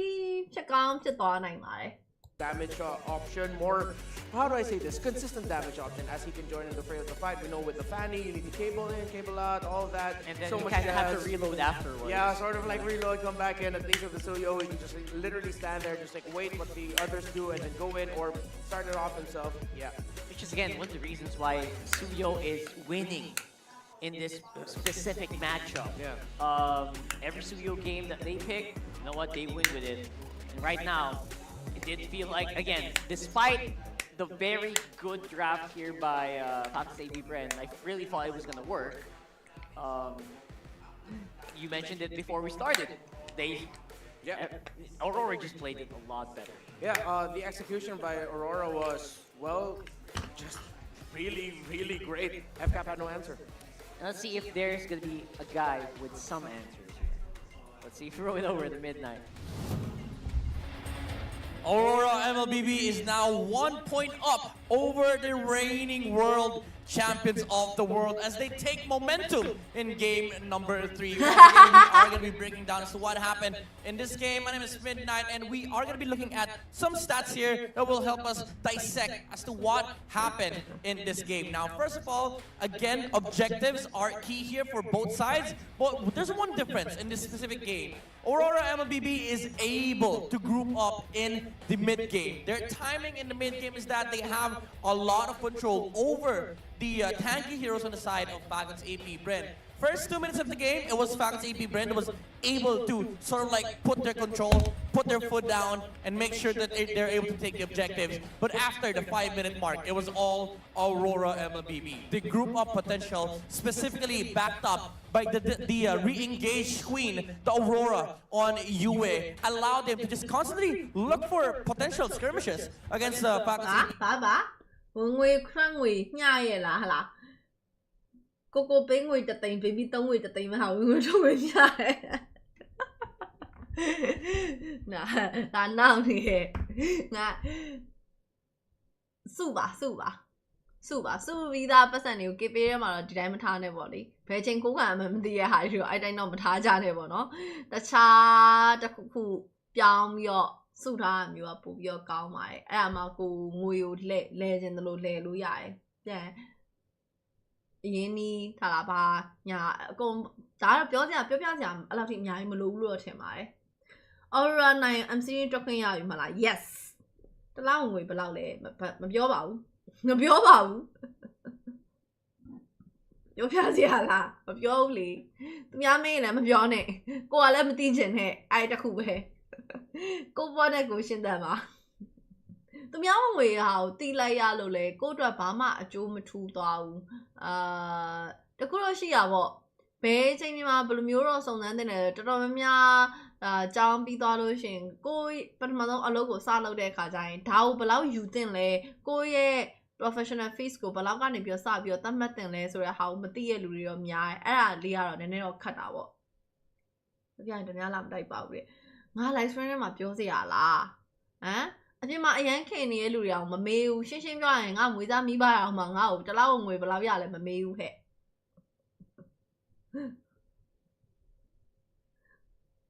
bây giờ sư con nè, khu cháu con phiếu ấy, bà lô cháu con nó, bà cháu con nó, tivi, bây giờ là lúa khen, bây giờ mình chỉ vào này, rồi hạ xí ấy, mình chỉ ảo, khen mình biết đấy, chỉ ảo, ngã rồi chỉ lại mi lúa khen mình biết thôi, hạ hiểu nhá, vậy, qua chỉ bây giờ chỉ là rồi cái sao mà lý tị là em nói rồi chỉ đây để thay mấy chỉ cái gì mà bé sinh tiền bí mà lấy được mi ấy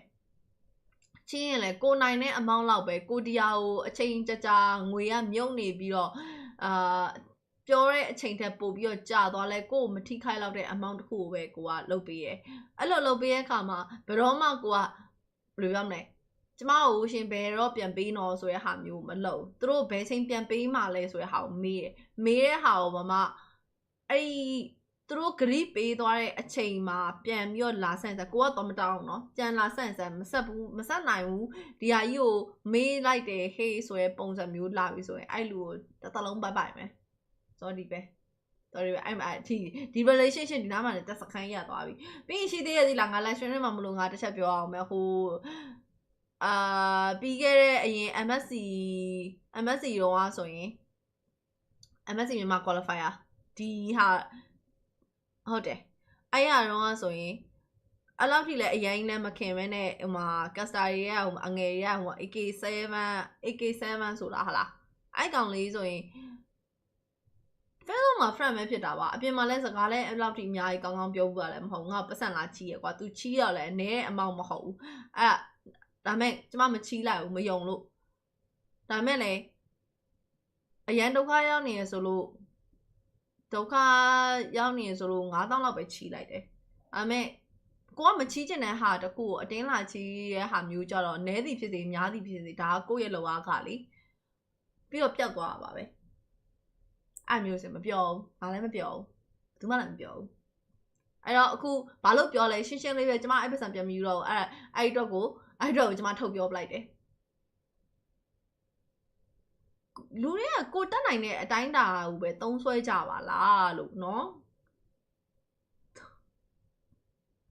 ချင်းမိချမ်းပေး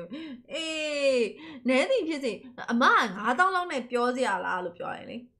9000လဲငါရှာထားတဲ့ပတ်စံပဲလीမဟုတ်ဘူးလားဥပမာ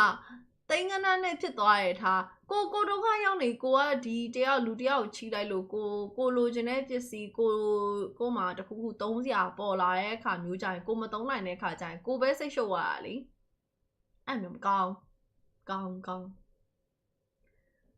ဂါဒီဇန်တစ်ထုပ်ကို3500ဂါဒီဇန်ဆိုတာဘာကြီးလဲတကယ်ပြောပါဒါပေမဲ့ပတ်စံအရင်တော့ဆိုရင်ဥမာပတ်စံ9000တသိန်းဆိုတဲ့ဟာတကယ်ဟိုချက်ကုတ်ပြီးတော့တောင်းရင်သုံးလို့ရတယ်ကွာဒါအခုနေမှာပတ်စံ9000ဆိုတာတကယ်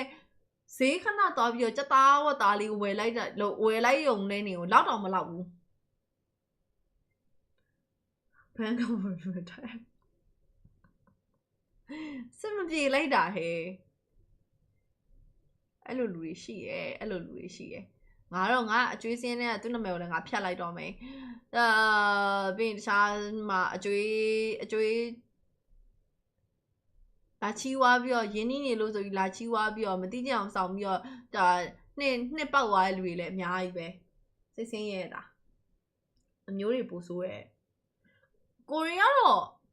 အမျိုးတွေနဲ့နေဦးမနေလို့လားမသိဘူးအမျိုးတွေစီလည်းသွားလည်းမသွားဘူး10နှစ်လောက်ရှိပြီနော်10နှစ်လောက်ရှိပြီသွားလည်းမသွားဘူးမသိကြအောင်ပဲဆောင်ထားရဲလမ်းမှာတွေ့ရင်တော့မှငါတို့အမျိုးတော်မှန်အောင်သိကြမှာသိမှာအဲ့တော့ဆိုတော့အဲ့တော့လာချီရဲ့ကိစ္စလည်းရှင်းတယ်အရင်တော့ဟုတ်တယ်အမျိုးတွေပို့ဆိုးရဆိုတာရှိရယ်ကိုရီဆိုရင်ကိုအမတယောက်ဟိုးလွန်ခဲ့တဲ့ဟိုလောက်တော့2014 15ဟုတ်တယ်15လောက်တော့အရန်နှစ်ပတ်နေပြန်ပေးမယ်ဆိုပြီးတော့ပတ်စံလာချီရဲအဲ့ဒီတော့က3သိန်းလား4သိန်းလားမသိဘူးအဲ့ဒီတော့မှကိုရီးယားပွဲလောက်ကိုကတော့လို့စူးစတောင်းလေးနည်းနည်းလေးဟိုoutside အလုပ်တွေကပါပတ်စံရထားတဲ့ခါကျတော့အော်ဒီတစ်ခါတော့ one last time ယုံကြည်လိုက်မယ်လေဆိုပြီးဆုံးတာပါပဲပတ်စံအဲ့ကဲကာလာတော့က3-4သိန်းဆိုတာနဲရမှာမဟုတ်တာဟုတ်တော့ဒီခေတ်မှသာပါအဲ့3-4သိန်းကဘာမှမဟုတ်တော့တာတော်ပြီမဆိုင်လို့သိမ်းမယ်တနေ့လောက်အကျွေးတောင်း live လုပ်လေမလုပ်ပါဘူးအဲ့ဒါတခါမှလည်းကျမ live stream မှာအဲ့လိုမျိုးအကျွေးကိစ္စကိုကျမပြောဘူးတာမျိုးလဲတောက်လျှောက်ကြည့်နေလူတွေသိရပဲပြောမှမပြောဘူးလားဒါပေမဲ့အဲ့အကြောင်းသက်မရှိဘူးကိုမှမရှိဘူးမလားမရှိမတော့ရှင်းရှင်းလေးပဲအလုပ်တစ်ခုကိုလုံးတော့မဟေးဆိုရင်ကိုဒီယာရဲ့sequence တွေကိုလိုက်နိုင်လားဆိုတဲ့ဟာကိုကြည့်ရမလိုက်နိုင်အစိုးရအဲ့လမ်းအောင်မရှောက်အဲ့ဒါကြောင့်ယောက်ျားကြီးကကလေးမွေးရအခုထိမလုပ်သေးရတဲ့ပဲတရားမဆိုင်ဖ ೇನೆ ကိုရမလာချီရအော်ဂါဒီဇန်လားဂါဒီဇန်ကအဲ့ဒါကတလားအောင်ကတစ်ထုပ်လောက်ပဲတိုက်ရတာမလားအခုလီလီကိုကမတိုက်ဖြစ်ဘူးသူအစားမစားမှအဲ့လိုမျိုးတိုက်တာမျိုးသွားတာပုံမှန်တိုင်းကကောင်မလေးကကြိတ်သလားမမင်းနဲ့ကြက်သားကြီးပဲကျွေးတာလေထမင်းနဲ့မှမဟုတ်တာကိုငဲ့ရင်တန်ငတ်မယ်ကိုခွေးလေးကိုတော့လုံးဝအပြည့်အဝကျွေးရအဲ့တော့ကြက်သားကြီးပဲနေတိုင်းစားတနေ့ကို30သား40သားလောက်စားနေတော့အခုနေမှာတော်တော်လေးမျက်ဖြူစိုက်နေပြီကျုပ်ကအဲ့တော့ဂါဒီဇန်ထပ်တိုက်ပြီးတော့ထပ်ပြီးတော့ boosting မလုပ်တော့ Aurora for win Bren Aurora for win ban flap DC or 30လောက်တဲ့ချီဘူးကိုကြီး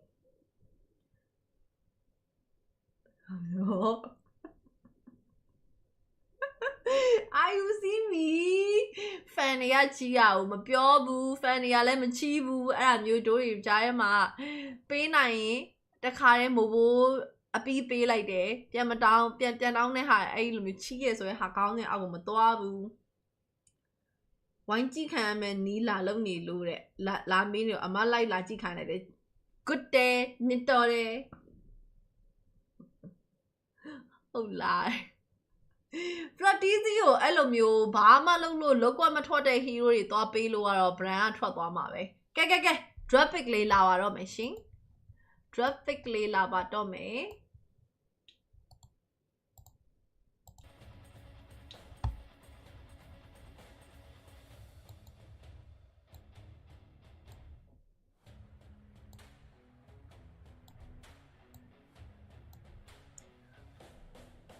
ချီကားနေတယ်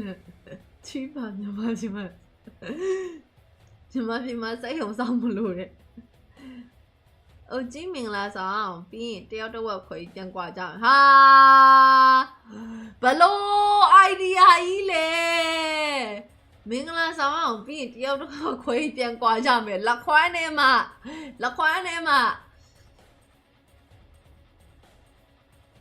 အမအမျိုးသားရယ်ငါမလင်းမယူရသေးတဲ့ဟာကိုအမအမျိုးသားရောမေးတော့ငါဘယ်လိုပြန်ဖြေရမှာဟမ် Flatteasy ကအလှုပ် fighter တွေနဲ့ပို့လိုက်တာ of course ခုနက game 1ဆိုရင်ကြည့်လိုက် barret ထုတ်လိုက်တယ်ကွာတခြားလူရဲ့ barret ထက်သူ့ barret ကပို့ပြီးတော့လောက်ကွက်ပိုကျဲတာလေးကိုတွေ့ရမယ် effective အရန်ကြီးရယ်ကဲ game 3 drop pick လာပါပြီရှင် oh sorry မလို့ game 4ဒီပွဲမှာသာ brand ထက်ရှုံးသွားရင် Aurora က Aurora M6 ကိုတက်ဖို့အတွက်ခြေတလန်းနီးသွားပြီ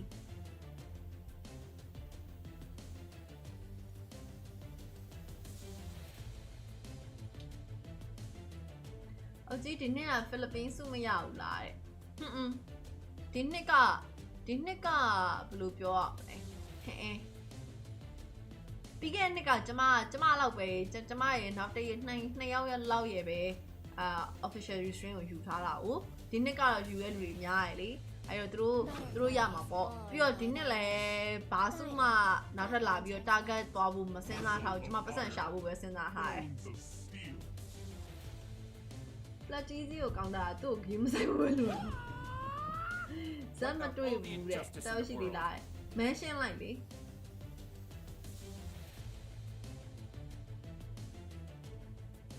မုံလေးလာကိုမှသိရှိရဲ့နင်းတလုံးပဲပြန်ရမှာတယောက်တော့ဆိုတဲ့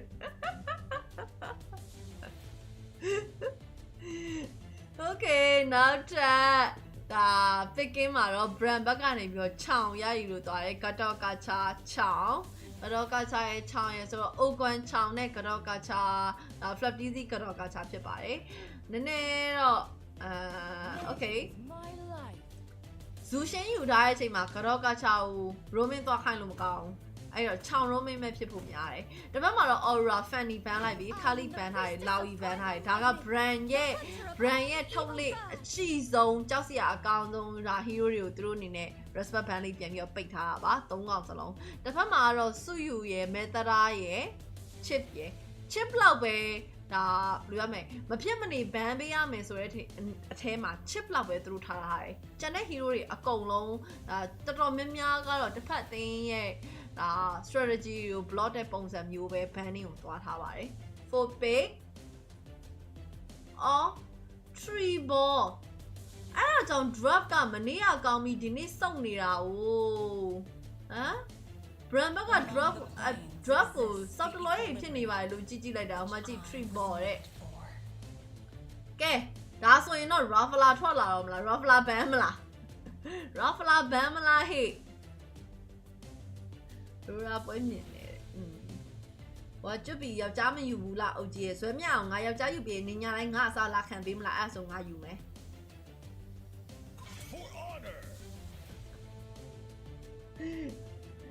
ငါယူချင်တယ်အမှန်တရားတစ်ခုလောက်ပြောမယ်ပတ်စံမချနိုင်အမျိုးမပြောရင်အမိမမကြည့်ဘူးတဲ့ဒါပေါ့Okay Aurora နောက်ထပ်ဒါ most pick hero မှာ Doman alright Doman က Harry pick ဖြစ်ပါတယ်တဲ့သူ့အနေနဲ့က 87.5 ဆိုတော့ဒါသူ့ win rate ကလည်းအတော်လေးများတဲ့အထဲမှာပါတယ်တစ်ဖက်မှာ Renij ရဲ့ Tiger ရဲ့ respect ban လေးပေးထားတယ်နောက်ထပ်ဘာတွေထပ်ပြီးတော့ ban သွားလဲတော့မမြင်ရသေးဘူး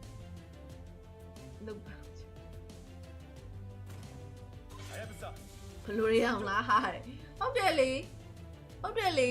တို့တော့မှဒီလိုမေးကုန်းကိုထမင်းစားရေတောက်လိုမျိုးမေးနေမှာတော့ကျမကလည်းဒီအဖြေကိုထမင်းစားရေတောက်လိုမျိုးကျမမဖြေနိုင်စရာအကြောင်းမရှိဘူး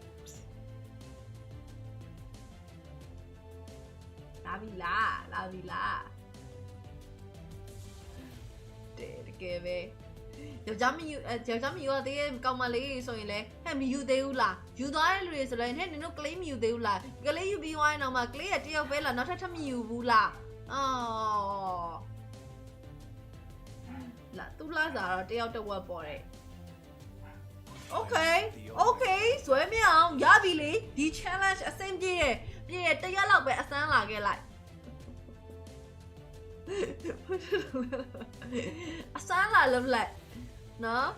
လာသူ့လားစားတယောက်တစ်ဝက်လာရရကိစ္စမရှိဘူးငါလားစားမပေးရပြီးရောဟဲ့မကြချင်းကျွန်တော်ယူလိုက်လေရဲ့ခရော့စုံမှာကျေးဇူးအများကြီးတင်ပါတယ်ခရော့စုံမှာရှင်တနေ့လုံးလာနေမိကငါကောင်းချော်မှာပြတ်သွားတယ်မနေ့ကငါလည်းအဲ့လိုပဲလေညချက်အောင်မြတ်တာရအောင်မြတ်တာကိုဘာရိုက်တာတော့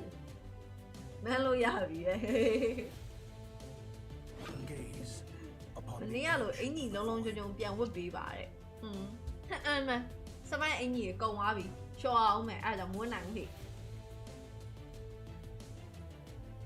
ဒူချက်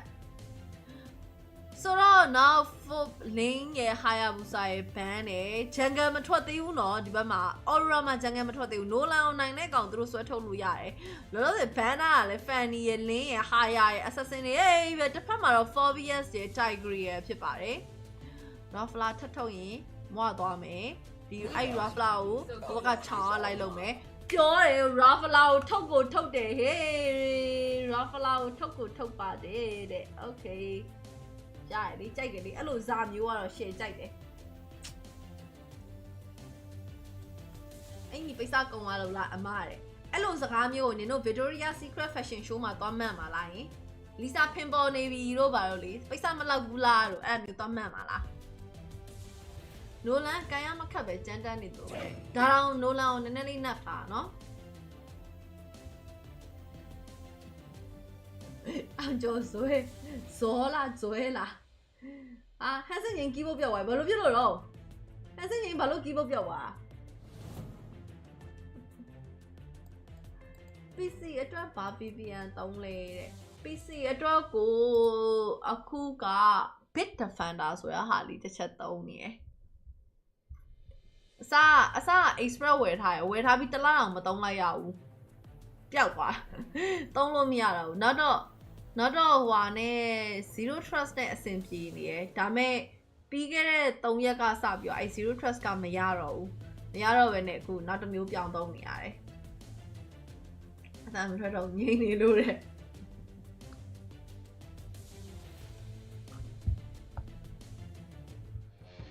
အေးဆိုရင် Raffla automatic order ယူထားလို့ပါOkay ခုဆိုရင်တော့ဒါက game ဘလောက်2-1ဖြစ်နေရယ်ဆိုတော့နေပါအောင်2-1ဟုတ်လားဟုတ်တယ် game 4ပေါ့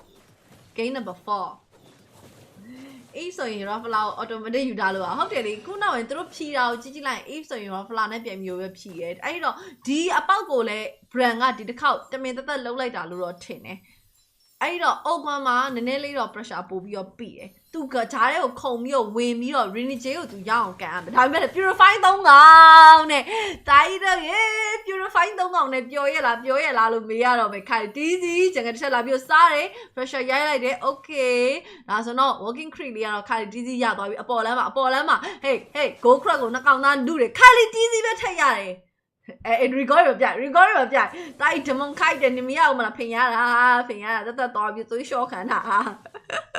မင်းချန်ကယ်ကိုပါငါစားကျင်တာရဲ့နော်စိတ်ဒုက္ခတွေသွားပြီးတော့ပေးနေ Renegade တော့နောက်ကနေပြီးတော့ရောက်လာပြီးအုတ်ကွန်ကတော့အပေါ်တက်လာလို့မရဘူးခိုင်တီးစီတမင်တက်အဲ့မှာ तू fan ပတ်တာတိုင်း तू မ fan မဲနဲ့သိရမလား walking creep လည်းငါရလိုက်တယ် go crack လည်းငါရလိုက်တယ်ဆိုပြီးတော့တက်သွားနှောက်နေတာအသေးတကွဲနေဟိုတယောက်ခေါ်ပေးပါတဲ့ဟာ Okay. That game for. Okay. Notify NOTIFY မှာရှင့် NOYIFY က notify ဖြစ်နေပါပြီရှင့်ဆိုတော့ခုလောလောဆယ်မှာတော့ Aurora ဘက်ကတော့ဘာမှသိပ်ပြီး trade ထူးတော့မလုပ်သေးဘူးသူတို့အနေနဲ့က Edward edit okay ခေါင်းတိုးဖို့က Edward တစ်ကောင်လောက်ပဲရှိတယ်တစ်ဖက်မှာတော့ open ရော flap TZ ရောနှစ်ကောင်လုံးခေါင်းတိုးလို့ရတယ်ဒီအားနဲ့ချက်အားတာချက်လေးတော့တွဲနေပါတယ်ဒါပေမဲ့လည်း Aurora နဲ့တွဲထားဖြစ်တဲ့အတွက်သူတို့ဒီလိုမျိုး battle မှာ durability ပိုင်း movement speed ပိုင်းတွေကတော်လေးကောင်းနေတဲ့ spear ever open ကိုပြေးပြီးအနိုင် first blood Aurora စတင်ပြီးရရှိလို့ထားပါတယ် open ခဏကြာမကောင်းเนาะဒီဘက်မှာ open week သွားမယ် hey ဆိုရင် Aurora ကအများကြီးပို့ပြီးတာသွားလိမ့်မယ်ဒါအပြင်မှာပို့ဆိုးတာဟိုဘက်မှာ purify အနေနဲ့စော့ထားတာ purify အနေနဲ့စော့ထားဖြစ်တဲ့အဲ့ purify တွေကိုတောင်းဖို့အတွက်ကတယောက်က logo လိုအောင်မဲ့အထဲမှာပါတယ်အဲ့တော့ခုနေမှာdraft ကလေဘာလို့မြန် brand က Ducky ကမ draft တော့ရလေဆိုတာဟာစဉ်းစားကြပဲဒီလိုမျိုးအရေးကြီးရဲ့ပွဲတော်မှာ triple ပေးလိုက်တယ်ကွာ triple ကကျန်တဲ့နေ့တွေမှာတော့တိတ်တော့သတိမထားမိဘူးဒါပေမဲ့ brand ရှုံးတဲ့ပွဲတွေအများစုက triple ကနေပြီးတော့ draft သွားတာတွေကများနေတယ် Ducky draft တဲ့နေ့ဆိုရင် brand ကနည်းနည်းလေးပို့ပြီးတော့တောက်ရှိသေးသလိုပဲ star မပွင့်ဘူး Oguan ထပ်လောက်ခံရပြန်ပြီကင်ပေါက်ထပ်ပြီးတော့ကြ020 brand ရှင်းခံနေရပြီဟုတ်ပါအရှင်းခံနေရပြီ top lane ကိုရှိရတုံးမှန်တဝက်လောက်ထိကောပကလောက်ထားတယ်နောက်အချိန်တွေကတော့အခုနေမှာဘာမှတော့မလုပ်ရသေးဘူး3မိနစ်မှာ900စွန်းစွန်းလောက်တာနေရလေးတွေ့ရမယ် flap TZ ပါလာပြီးတော့ကူနေရပြီ open ကတော့အပေါ်လမ်းကိုချက်တက်သွားပြီး supermarket ကိုနည်းနည်းလေး backup သွားပြီးတော့ပေးနေအနေထားလေးရှိတယ် Kyle TZ ကတော့ခုနေမှာသူ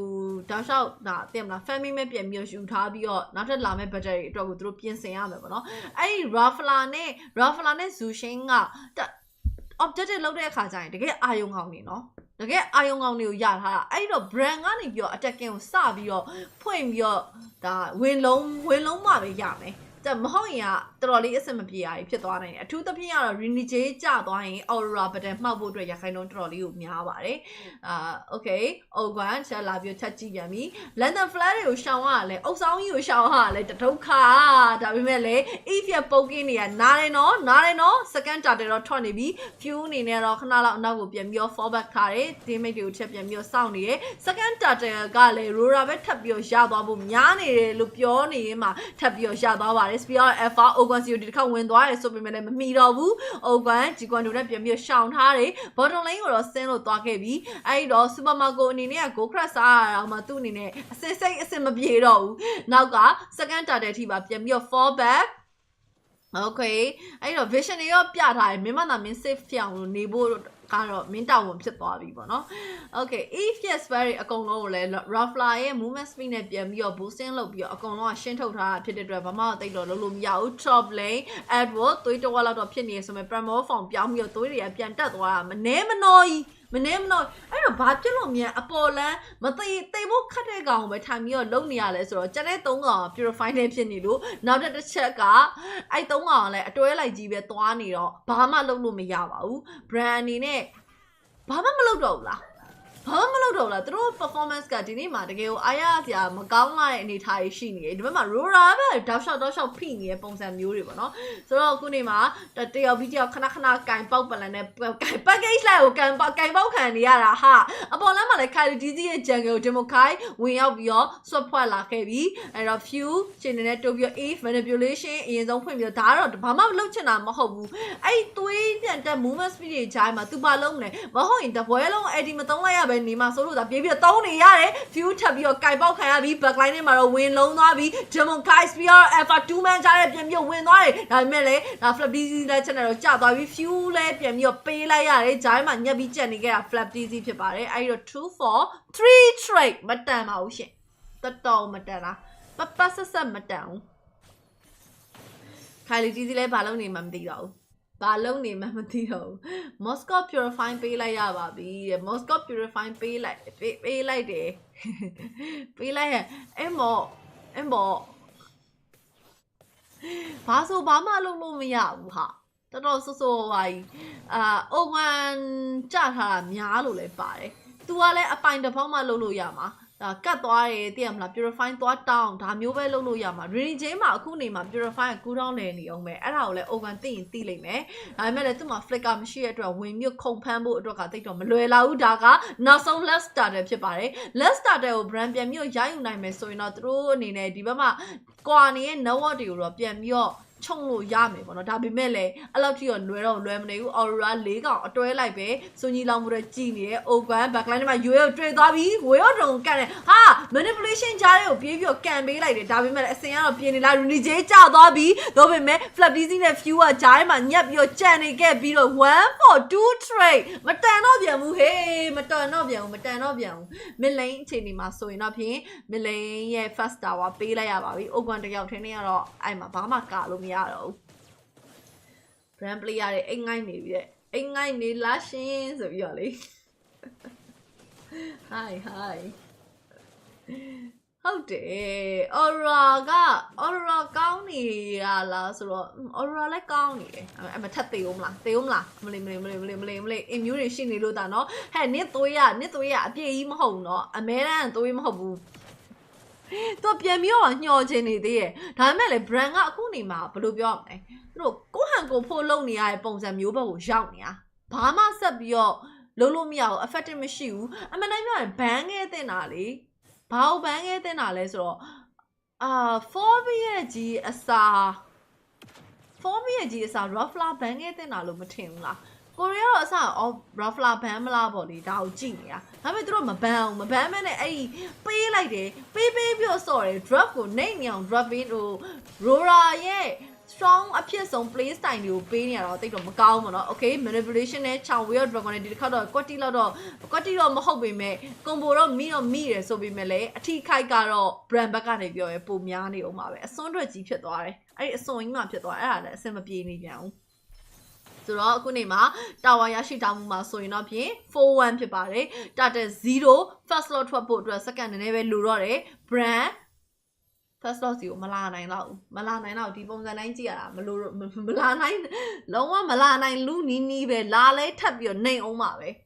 အဲ့စောပေါင်းနဲ့ကတော့ဘလို့မှအဆင်မပြေဘူး flap DC လဲရသလောက်တော့လုပ်ပေးတာပဲဒါပေမဲ့သူ့အနေနဲ့3ခေါက်မှောက်ထားတယ် Ogan 3ခေါက်နဲ့ Few 2ခေါက် Kylie DC နဲ့ Supermarco လောက်ပဲ added ကျန်တယ်ဒါပေမဲ့လည်း Kylie DC ကိုလည်းကြည့်အောင်0-3လုံးခု9 minute ထိကိုသူ့ရဲ့ battle impact လုံးဝမရှိထားဘူးဆိုတဲ့ condition တစ်ခု KDA မှာပြနေရယ် first law Aurora confidence ရှိနေပဲ AC လေးပဲသူတို့မှာအသာစီးအများကြီးရှိနေတာဖြစ်တဲ့ log ကိုပဲ slam ပြီးတော့တတ်နေပြီတစ်ဖက်မှာ brand အနေနဲ့လုံးဝမလာပါဘူး Kylie TZ ရဲ့ range ကိုကြည့်ရင်သိတာ Spear Alpha ဆို Spear Moscow Spear ကြီးလာမှန်တယ်ဆိုမြဲလေဒီ Moscow လည်းမလာဘူးဆိုတာလေ Aurora ဘက်ကလုံးဝတက်နေပြီးသားပဲ Ogan မလင်းကိုတော့ချက်ပြန်ပြီးတော့တက်သွားပြီရွေးတောက်လျှောက် PR တွေပေးနေမကြငင်မှာတော့ဒီ vlog ထွက်လာတဲ့အချိန်ကျရင် top lane ကထွက်လာမှာsecond tower တွေအကုန်လုံးပါမယ်အခက်မသိရင် mega tower ပါနည်းနည်းထိသွားနိုင်သေးတယ်ဒါမဲ့လည်း mega ကတော့ကာလို့ရတယ် drapic အရာက if နဲ့ဆိုတော့ mega ကာဖို့အတွက်အဆင်ပြေရဲ့အနေထားရှိတယ်ဒါအပြင်မှာ Moscow if ဒီကောင်တွေကကာလို့ရတယ်အတင်းဝင်လုံးမယ်ဆိုရင်လည်းနောက်ထပ်ကတော့ကချာရီပိုင်းနဲ့ပြန်ပြီးတော့ defend လို့ရသေးတဲ့အနေထားပေါ့နော်Kylie TZ ခုနေမှာတော့တစ်ဖက်က democratic ရဲ့ buff ကိုသူထိုင်ဆောင်နေခဲ့တယ်တလားဟုတ်တာပေါ့လုံးဝ vision အပြောက်နဲ့ပဲသူစော့ထားတယ် record ပြန်ခေါ်မယ် top lane မှာ high ground defense ကိုအကုန်လုံးစီကိုပြန်ပြီး combine လုပ်မယ်ဒီတစ်ဖက်ချမ်းမှာတော့ democratic အနေနဲ့ကတော့သူ့မှာ buff တော့မရှိဘူး domain ကိုပေးထားတယ်အဲ့ဒီတော့သူကလည်းအဲ့လောက်ထိကို buff ကမလိုဘူးအနောက်မှာ ruffler တစ်ကောင်လုံးပါနေရဆိုတော့ဒီ boosting နဲ့အဆင်ပြေလောက်တယ် few manipulation ခင်းထားပြီးတော့ဒါ lock ကိုတော့ရှင်းထုတ်လို့ထားပါတယ်အဲ့ဒီတော့ Kylie TZ ကတော့မလာဘူး rabbit တွေပါသွားနိုင်နေပြီဟေးဆရာသမား rabbit တွေပါသွားကျုံနေတာဟုတ်နေတာဒီဘွဲလုံးအုပ်ဆောင်နဲ့အလုပ်ရှုံးနေရတယ်အုပ်ဆောင်တို့ mid lane mega she ပါသွားပါပြီ ဟိုဆောင်တို့လက်ချက်နဲ့မလိမ့်မဲ့ကရှိပါဝါကြီး top lane ကိုထပ်ပြီး attacking တက်လာတယ်မဲကကျိုးတော့မလား flat busy ခုံပြီးတော့ဝင်လာရဆိုမှဘယ်သူမှမမိထားတဲ့အပြင်မှာဇူရှင်းကိုင်ပေါက်တာထပ်ပြီးတော့ခံထားရတယ် flat busy တကောင်နဲ့ပဲသွေးအများကြီး damage တွေအများကြီးစားသုံးထားတဲ့ super market က end up ပြုတ်သွားတဲ့ condition တစ်ခုဟာဆိုရင်တော့ဖြင့် brand တော်တော်အခြေအနေဆိုးဝါးနေခဲ့ပါပြီ network ကလည်းခုနေမှာ 8k လောက်ထိကိုဆက်လက်ပြီးတော့မြင့်တက်လာတယ်11 minute 8k အရင်ကများတဲ့ပမာဏတစ်ခုပါလောက်ပဲဟေးလောက်ပဲရလား drop ဘယ်လိုပြောမလဲ brand ညံ့နေတာတော့မဟုတ်ဘူး drop ကို drop တာစောက်သုံးမကြတာတကယ်ပြောတာတကယ်ပြောဘာမှလုပ်လို့လောကွက်က open တယောက်လောကွက်မထွက်ရင်တသိန်းလုံးမှောက်သွားနိုင်တဲ့ drop တစ်ခုကိုတေချပလိုက်တာ rough line မဘန်းမဲနဲ့ဘာလို့လွတ်ပေးခဲ့ရလဲဆိုတဲ့ဟာကိုအခုထိစဉ်းစားမရဘူးတကယ်ပြောတာ brand တက်မှာလောင်းမလားတဲ့ဟဲငါ game number 4ဟာလာဒါ game 4 game number 5ရဲ့ drop ကိုကြည့်ပြီးရင် brand တက်ပြန်လာနိုင်မလားပြန်မလာနိုင်လားဆိုတာငါပြန်ပြောပြပေးမယ်ပြောပေးမယ် okay ဟုတ်ကဲ့ဒီပွဲကလည်း brand အရေးမတာပါဘူးတကယ်ကိုအရေးမတာလားပိုဆိုးလာနိုင်ခြေရှိမလားဆိုရင်ပိုဆိုးလာနိုင်ခြေတွေကြီးပဲအနာဘလို့မှကတ်လို့မရတာကွာ6ငါးလုံးဝပုတ်သွားပြီဒီဘက်က purify တွေကိုကြည့်လိုက်တပွဲလုံးမှာသူတို့သုံးတာ2ခါလားပဲရှိသေးတယ်အေးစေးလေးပဲ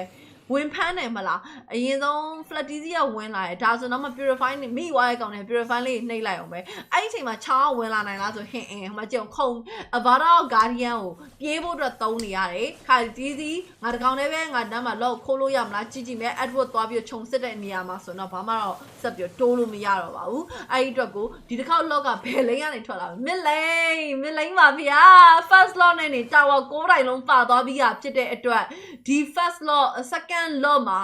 brand ရဲ့အဆုံးသတ်ဖြစ်သွားမလားဆိုတာကတော့ကြည့်ရပါမယ်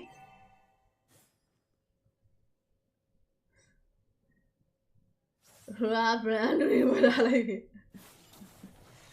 အေးနော်အဲ့လိုဆိုရင် world champion ပြီးခဲ့တဲ့ world champion ကိုပြီးခဲ့တဲ့ brand သားထပ်ပြုတ်မယ်ဆိုရင် world champion ကိုပြီးတော့ MPL ရဲ့ last champion ကိုနှစ်သိန်းလုံးမပါတော့တဲ့ပွဲဖြစ်သွားလိမ့်မယ်ဟာတာပါဟေးဟာတာပါ if manipulation အမှန်တမ်းပြောရတော့တော်တော်ကြီးတော့စောတဲ့အထဲမှာတော့ပါတယ် flat busy ထပ်ပြီးတော့ down နဲ့ open မှာကြတော့မယ်ခါလီ busy ပြန်ပြီးဝင်လာပြီဆိုမှလည်းအဆင်မပြေဘူး super marco ရဲ့ damage ကအခုနေမှာဘယ်လိုလုပ်ထွက်အောင်မလဲ okay crystal throne ကတော့သူအရင်နဲသွားပြီဆိုပေမဲ့လည်းရအောင်မလား open မသိသေးဘူးဖြစ်သေးတယ်ရသေးတယ်အေးဒါပေမဲ့ Thomas စပန်းဖုန်းနဲ့ချိုးတဲ့တောင်တော့ဘလို့မှမခံစားနိုင်တော့ဘဲနဲ့ဒီပွဲလဲ Aurora ထပ်ပြီးတော့နိုင်ပြီးတော့ 3-1 နဲ့ဦးဆောင်နေပါတယ် 3-1 နော်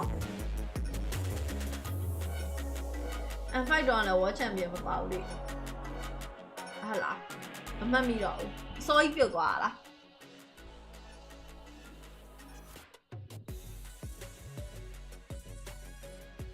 ဟုတ်တယ်နော်အဲ့တော့လည်းပြုတ်သွားတာဟုတ်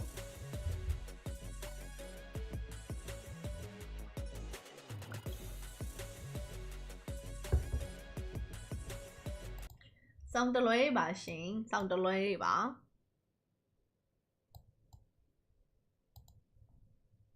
And expecting, you know what?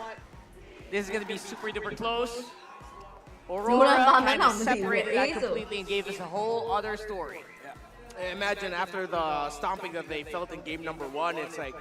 they reminded us why they ended up here in the first place. Yeah. And they showed that, yeah, you've been in the top for so long, Falcons AP Bren, but that means there's been so many eyes on you. So many eyes to think we gotta take you down. Even Fnatic Onyx Philippines considers Falcons AP Bren the final boss. And now Aurora is showing, yeah, we're ready to take it down. One game away. And it goes all the way back to this legendary EXP laner who for 3 games in a row now has been a massive thorn on the side of Falcons AP Bren. Yep, you think goal mention ว่าကြားလိုက်လား legendary EXP player at what 3 times 3 rows MVP 3ပွဲလုံး3ပွဲလုံးလားဟုတ်တယ်3ပွဲလုံးတော့မဟုတ်ပါဘူးတပွဲက Renegade ရတာလေ to find the targets, catch him off guard, and potentially kill him. Around objectives has always been true as well. And ကျူရှင်ပိုင်ဇူရှင်ပိုင်ဘာနဲ့ run ရမလဲဆို6နဲ့ run တာလည်းကောင်းတယ် mobility အားကောင်းတဲ့ကောင်တွေနဲ့ run တာပို့ပြီးတော့မိုက်တယ် mobility အားနည်းတဲ့ကောင်တွေနဲ့ run လို့ဘယ်လိုမှအဆင်မပြေတဲ့အထဲမှာပါတယ်ကျူရှင်က Triple here in this one, which I guess would catch a lot of people by surprise, and maybe because of the gold here, it translated into the XP lane becoming completely dead for FCAP, and then after that, it was easy for them to take these objectives. Yeah, Aurora just, this is really their strength, like fighting as a unit. The thing that Fnatic Onyx Philippines does best too, it's been shaky throughout the season. They weren't the top 2 team, weren't the top 3 team. But then now it got to the point where they're showing us, no, yeah, we definitely deserve to be in the spot that we're in right now. Shaky in the playoffs, but then now up against Falcons, AP Bren, they just really are showing that if we know how you move, if we know your tendencies, we'll show you how good we are at every position and how good we are together. it was honestly a flawless game coming out from မေ့သွားလို့လက်ရှိ meta မှာဆိုရင်ကျူရှင်ပိုင်ဟိုနဲ့ run လို့လည်းကောင်းတယ်ဗာလဲwait a minute ကျူရှင်ပိုင်ခါလီနဲ့လည်း run လို့ကောင်းတယ်ပြီးတော့ဂျောဟတ်တို့ပါလို့ဆိုလည်းမိုက်တယ် Bren. One turtle was what they needed in this game, and it felt like game was over. By then, it didn't feel like FCAP really had any chance. Even with Fuse real-world manipulation, it was immediately answered up with 4 heroes jumping in instead of running away. Again, this pick brings me back to an interview where we were talking about, no, that's not an interview actually. I met in the hallway. I met Master the Basics on the hallway after they played Renegades Rafaela into the Eve previously. MTV said, bro, Renegade picked that before I said go. Oh, wow. Before I said lock it in, he insta-locked it himself. So I guess that's the reason why, right? These are instances where they were confident that this was going to be the result. Yeah, and I subscribe to that school of thought. Like a lot of people say that, oh, the Rafaela will just be given a lot of difficulty for Eve. But for me, the best thing that Rafaela does again is just to give you a chance to survive and a chance to get out. Once you get out of the box, that's done its job, and the Rafaela will always be able to do that. Yeah, and it's, you know, that aspect, give that to Harith and Alpha, Return's gonna be so happy with that. Yeah. It's like I've seen so many Alphas live by, you know, 5% HP. And then 5 seconds later, they're full HP. Full HP again. 100%. Right? Even with the Harris, like, you survive with 1% HP, you can get so many dashes out of that HP, and then you get your shields back. And then nobody on the side of FCAP could actually finish the job. There was no Skypiercer, Super Marco wasn't really allowed to join the fight, no pun intended. But, like, imagine a Moscow jumping into an Alpha, into an Eden, who can just use Primal Wrath and be a marksman herself. And then the shields coming out from from Dominic. Like, there was no way for FCAP to actually fight into Aurora. Like, if you imagine FCAP playing this game, the only scenario where they win is if they take early game momentum, have Kyle TZ snowball, and still, you'd still be facing the Alpha. Flap TZ needs to find good initiations. But we saw how quick Aurora make a quick work of Flap TZ earlier. One jump, not even a full second later, he's dead. Yeah, the Rafaela was great because even if Flap TZ, let's say he'll be able to hit it, again, one holy healing, they can have a chance to maneuver. Or if they already see the circle getting loaded up by the Gacha, holy healing, you're already out of it. So the Rafaela coming in, that's why I was thinking, is Falcons AP Bren going to overthink and respect it and actually ban the Rafaela in the next phase? They decided not to. They banned the Tigreal and they banned the Phobias, which in the scenario were both equally good bans, especially because you are going to be playing around the Nola and you already have the Cho on you, so I get it. But then eventually at the end, it's like, well, you had the Rafaela. Yeah, the Rafaela. Honestly, this Rafaela feels like it's the second best thing to getting the Matilda in a specific matchup, right? It does the same job, maybe less aggressive, but you know the job's gonna get done anyway. Yeah. So, okay, that's gonna be it. But for the meantime, before we get into the next one, I think Auntie also has a few thoughts about that, and I'm honestly really happy. the lights within from seizing the win. Aurora MLBB now at match point. And isang magandang buhay. My name is Anjanara here at the analyst stand. And we are here to break down what happened in game number 4 between Aurora MLBB and Falcons AP Bren, because now slowly in victory in M6 spot is Aurora MLBB. Now if we will look at the goal difference, it really was in favor of Aurora MLBB. The reason for this has been explained to us by both panels, and this is because of the mobility brought on by the Rafaela in their lineup. To me, the first 3 picks of Aurora MLBB were so strong power picks that it gave them enough space in the earlier stages of the match and secured the win. They were able to secure majority of the neutral objectives, and they were able to tear down turtles and turrets even at the 5th minute mark, giving them enough and ample gold lead, which also paved the way for the rest of their team to be able to be aggressive throughout the match. They weren't able to give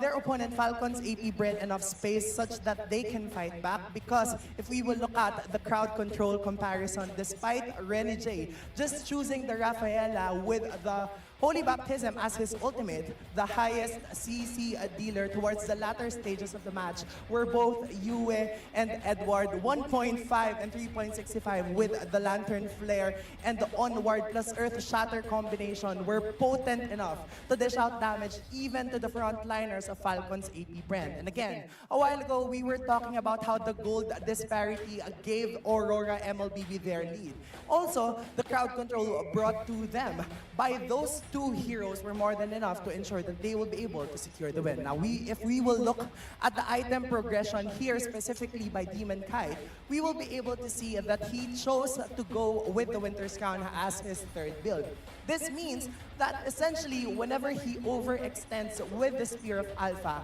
he will have that insurance and security that he will stay alive if he chose to go with that Winter's Crown. And add to that, the Queen's Wings, he really has enough sustainability as well as Spellvamp if he needed to. Which is why Aurora MLBB was able to secure that win. And again, Aurora MLBB now at match point. 1 more game, and then we won't be seeing any of the strongest Titans compete in the M6 and even in the MPL Philippines Grand Finals. But now, let's head on over back to our panel. Tayo sa Infinix booth, this is your very own Odin, kasama yung mga kabarangay ng Smart Omega. That's Nolly, BJ Light, Nico, and The Rod. Kakatapos lamang nila ng match against the Phoenix Army at na 2-0 sweep nila. Guys, kumusta naman ang naramdaman nyo after that match? Masaya, tapos na-excite din kami dahil pagpo-finals na kami, tas ang lamig. Ang lamig dito sa playground, guys. Bumisita na kayo. Oo. Road to Grand Finals na kayo. Sino sa tingin nyo ang makakatapat nyo? That's Aurora or TLPH? Kahit sino na lang. Ikaw? Sana mga kahit sino rin. Kaya naman lahat. Kaya naman lahat? Sabi ni Nolly, kaya naman. Pero may napansin ako, parang may magkamukha sa inyo. Ay, hindi ikaw. Itong dalawa, si Nolly at si Nico. Bakit kayo magkamukha? Magkapatid po kami. Tapos meron pa kayong kamukhang pro player. Sino yun? Si Riot. Si Ryota. Hindi pa yung pagkakaila, no? Ikaw ano ka ni Ryota? Kinakapatid. Kinakapatid! Alright! Thank you so much, guys. Hindi na nakakapagtaka kung bakit ang lakas ng kabarangay ng Smart Omega. Here at MPL Playground ay pwede nyo mapanood lahat ng matches sa isang buong araw, all for free. Kita-kits tayo dito sa MPL Playground para saksihan ang Infinix Fancy Club. There you go, happening right there on the ground floor. In case you guys wondering, there's actually a first floor. Yeah. So yeah. မနက်စာကိုနေ့လယ်မှာစားပြီးတော့နေ့လယ်စာကိုနေညစာနဲ့ကိုညကြမှာပေါင်စားငါရမ်းတော် And then I realized, you know what? No, we're going down. And anyway, It's a bit confusing, yeah. It's a short story. But then again, welcome back, ladies and gents. Infinix Fancy Laban, full swing. They also have their own playoffs. And again, reminder, the winner of that is going to win an Infinix phone each for the 5 members. Specifically the GT20 Pro. And 5,000 diamonds each. Wow. 25 in total. That's right. It's a lot of starlights. I don't know why. I don't know why, but I always compete with Starlights. You need those starlights. I need the Starlights, man. I need a friend slot. Yeah, I need a friend list. me too. I wish they could make that permanent though. Can we just buy friend slots? Because that's also the reason why I get starlight. What? 10 dies each? Maybe that could work. 100. I would pay 100. Yeah. You know, I have a really good tip for managing like friend slots. What? Actually, remove friends. Because a lot of them haven't been online for so long. Yeah, If you look at it, that is true. 75% of your friend list are made up of people who haven't been online for the longest time. Or just play magic chess. You can't play with them anyway. yeah, or just play. 哪没吃不？还没拿人到位啦。还没那个，先弄那叫哎。 Pretty fresh. Looks like he can come out. And look at that. Looks very familiar. Looks like someone I know. Yeah, that looks like Sanford. Come He on. does look like Sanford. And he's very mad. All right, give the fresh look, the fresh look. Give the fresh look Give to the the fresh fresh look. There's it. Look at those fresh It is a beauties fresh as well. look. Fresh it up. Beautiful. Nice one. Nice hit. Oh, there. that's Zico. That's Zico. That's Zico's brother. Zico's brother. And they're counting down. I think that's him. He wins. There you go. There you go. And maybe Infinix can also give him like a complete hair color this time around.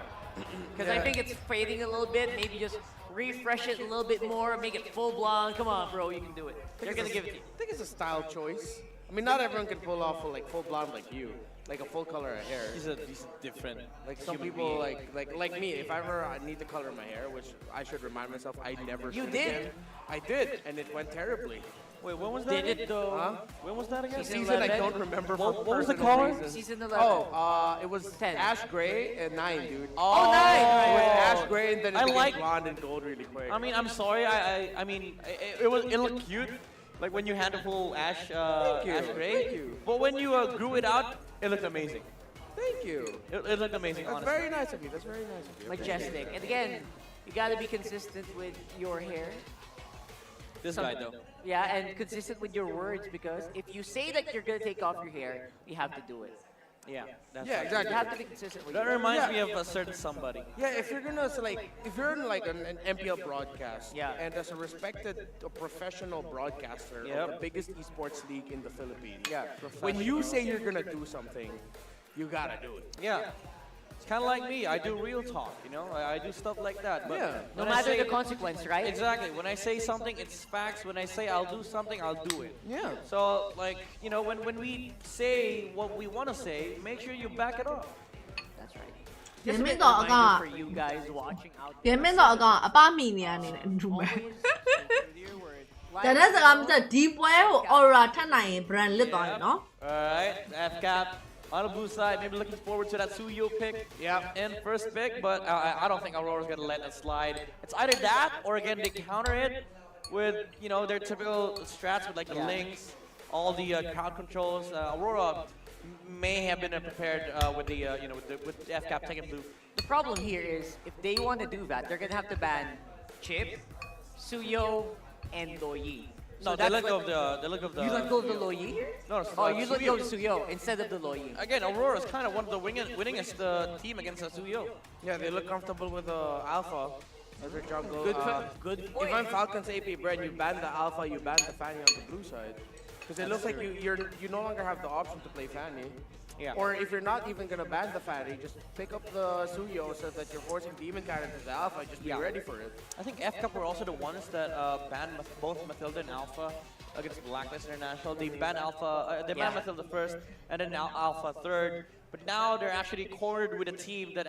plays Alpha even without the Mathilda. They play Alpha with the Rafaela. So I think to save yourself 2 bans, don't even mind about the, don't even think about like the Mathilda or the Rafaela. Just straight up Let it ban the go? Alpha. Just let those picks go? Yeah, ban the Alpha. Wow. Because like those are the only 2 reasons why you would want those 2 heroes to set up the Alpha. All right. You know what? You're right. But at the same time, I'm also thinking, you know what? Are FCAP ever gonna think about Demon Kite's Fanny, which gave a few teams hell in the last 2 weeks of the regular season? I think take it out. If you have one of your bans for Falcons AP Bren blue side has to be the Alpha and then Fanny. so you pick Alpha, Fanny, Harith to take it away from Dominic, or Alpha, Fanny, what's another That's guy? Alfie. Alpha and Fanny. Yeah. Alfie. Oh, good point. Or Phobias. Phobias. But there's a good chance Edward's gonna eat it anyway. So. Honestly, it depends on the, whatever Aurora lets go on this Yeah. side. too. Depends on the Like, first pick. Right. no, depends on what the second ban is for Ah. Aurora. Like, for example, you see the chip ban, and then they don't ban the Suyo, you're kind of screwed if you're FCAP. It's like, Yeah. there's a lot of heroes that will go through in the draft. So if you're FCAP right now, it's not as comfortable as you'd think being on blue side. Yeah, and again, the trend for the last 3 games has been clearly right now Aurora is just fighting way better than Falcons AP Bren. Holy cow. Okay, they did ban the Matilda, and they go for Gatot and Vexana. Now I like this. You get Alpha either way, third pick. From few, pick up Aurora. Aurora actually does feel like it can control the field that the Gatot Kacha tries to set up. And also just slow down whoever's trying to follow up with the Eternal Guard. Yeah. So you know what, you're right. Aurora looks like a perfect pick here for FCAP. Yeah, the funny thing is, if Super Marco picks up Moskov here, they go Alpha. Yep. If they pick up something that isn't good, like with managing the sides, then Aurora actually has the option to say, don't mind the Alpha, let's get Demon Kite on his Fanny, let's win this. Yeah, Moscow. Maybe they go back to the Faramis. Okay, so that's gonna be Alpha for Aurora later. Yeah, just to back up. Oh, all right. Okay. No more Edith for Mr. Consistency. I still think you go Alpha. Even with the Edith, you still go Alpha. Yeah. And right now, that just saves their possible Faramis pick for maybe later on, which does run the risk of getting banned out Yeah. by Aurora. I think it will be banned out. Both the Faramis and the Aurora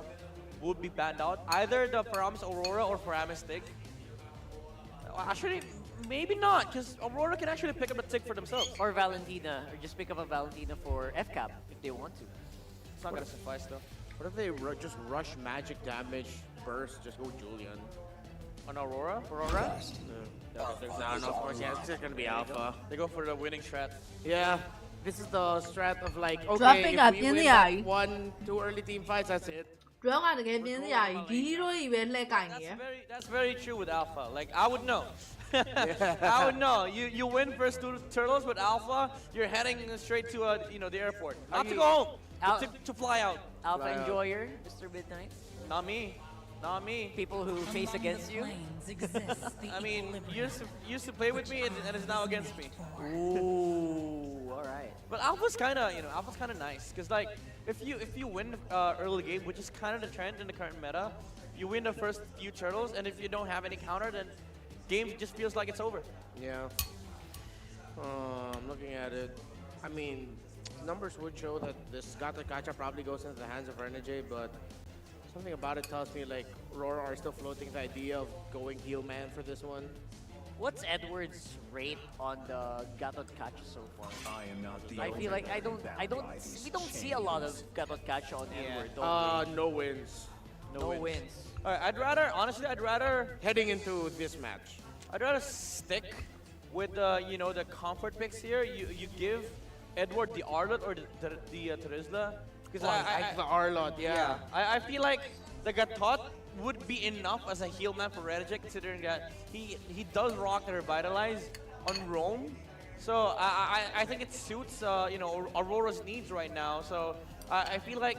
you go last pick gold, or if they have something in mind, maybe just pick up the Bea on 4th, and then you flex the Garokaja till the very last. Yeah, I like that. You know, a part of me is looking at the lineup of FCAP and just thinking, if she wasn't nerfed, I would have confidently analyzed here to say, hey, Aurora, consider picking up the Lolita now. Ooh,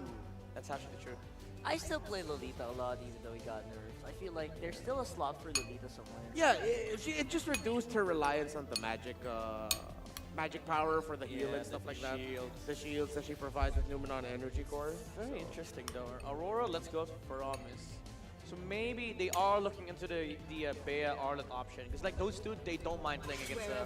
Promise. Okay, there. Okay, I think that they got baited. Yeah, Bea, maybe? part of me thinks so too. Matrix is great here. Yeah, I think you go Bea here. And I will top it off with an Estes on room. Nah. Just kidding. That's too much. That's too much. That's too much. Suyu's gonna have a field day in the early game. I know. Like, yeah, sure, he's not gonna be able to like kill anybody on the side of Aurora, but he takes all your greens. Yeah, the Aurora lineup right now is like it's built to win fast. Like sub 15 minutes. Natan. All right. Yep, it was one of those. Clean. Already magic damage though. Not a magic spread. One true. I think you go Tig here. Tig or Cho for F cap. I like Tigreal, yeah. Tig or Cho, and then the few here. I'm still thinking about you know, the Faramis. Either the Faramis or I kid you not, Navaria. For few? That sounds pretty good. That sounds pretty okay. Hell, run it back. Pick up the Nana again. What about the Barats Maybe, for XP? maybe. Well, you could also, to run yeah, that? you could also flex the. Honestly, that might work. That might work. Just Like for the alpha as well. Yeah, just for the alpha. Cause like Yeah. right now he does not have any saves. So okay, they go Gronk. Sort Navaria, of the same. Come on, Navaria. Sense, yeah. Okay, they still go back to Promise. Navaria is like the cheese pig, right? The Faramis is like the, all right, Yeah. let's not try anything risky. I would have loved the Navaria take combo though. Yeah, would have been great. But right now, it looks like Aurora are in the cusp of booking the next ticket to Malaysia. Yeah, it's a good Arlot game, not gonna lie. A very good Arlot game right now. Especially if they want to stick together for NetherRealm. Unless they want to go for a Teresa. There goes the Arlot! There you go. Damn it! Okay, I Pretty think clean. somebody's bound to Malaysia. Pretty clean cut predictions there, gentlemen. And it does feel like good comfort here for Aurora. Yeah, there's an off chance, very off chance that this might be one of those Falcons AP Bren Faramis games where they win in less than 12.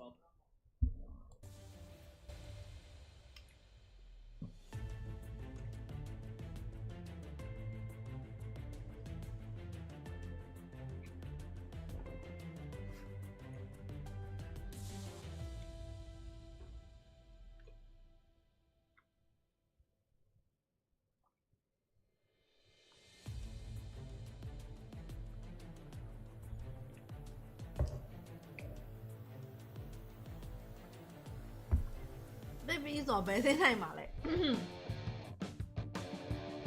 Baby is all better than my leg. So, Hanali. Hanali. Welcome to Mobile Legends. ကြည့်တာကြည့်နေဖူးဘောကလုံးညာမပါဘူးခုမှသမင်းစားလို့ပါဒီတိုင်းထားခဲ့ပြီးတော့လည်းမသွားချင်ဘူးလေဒီတိုင်းပဲအဲ့တော့ညနေကြည့်ရင်းနဲ့လောက်တာပေါ့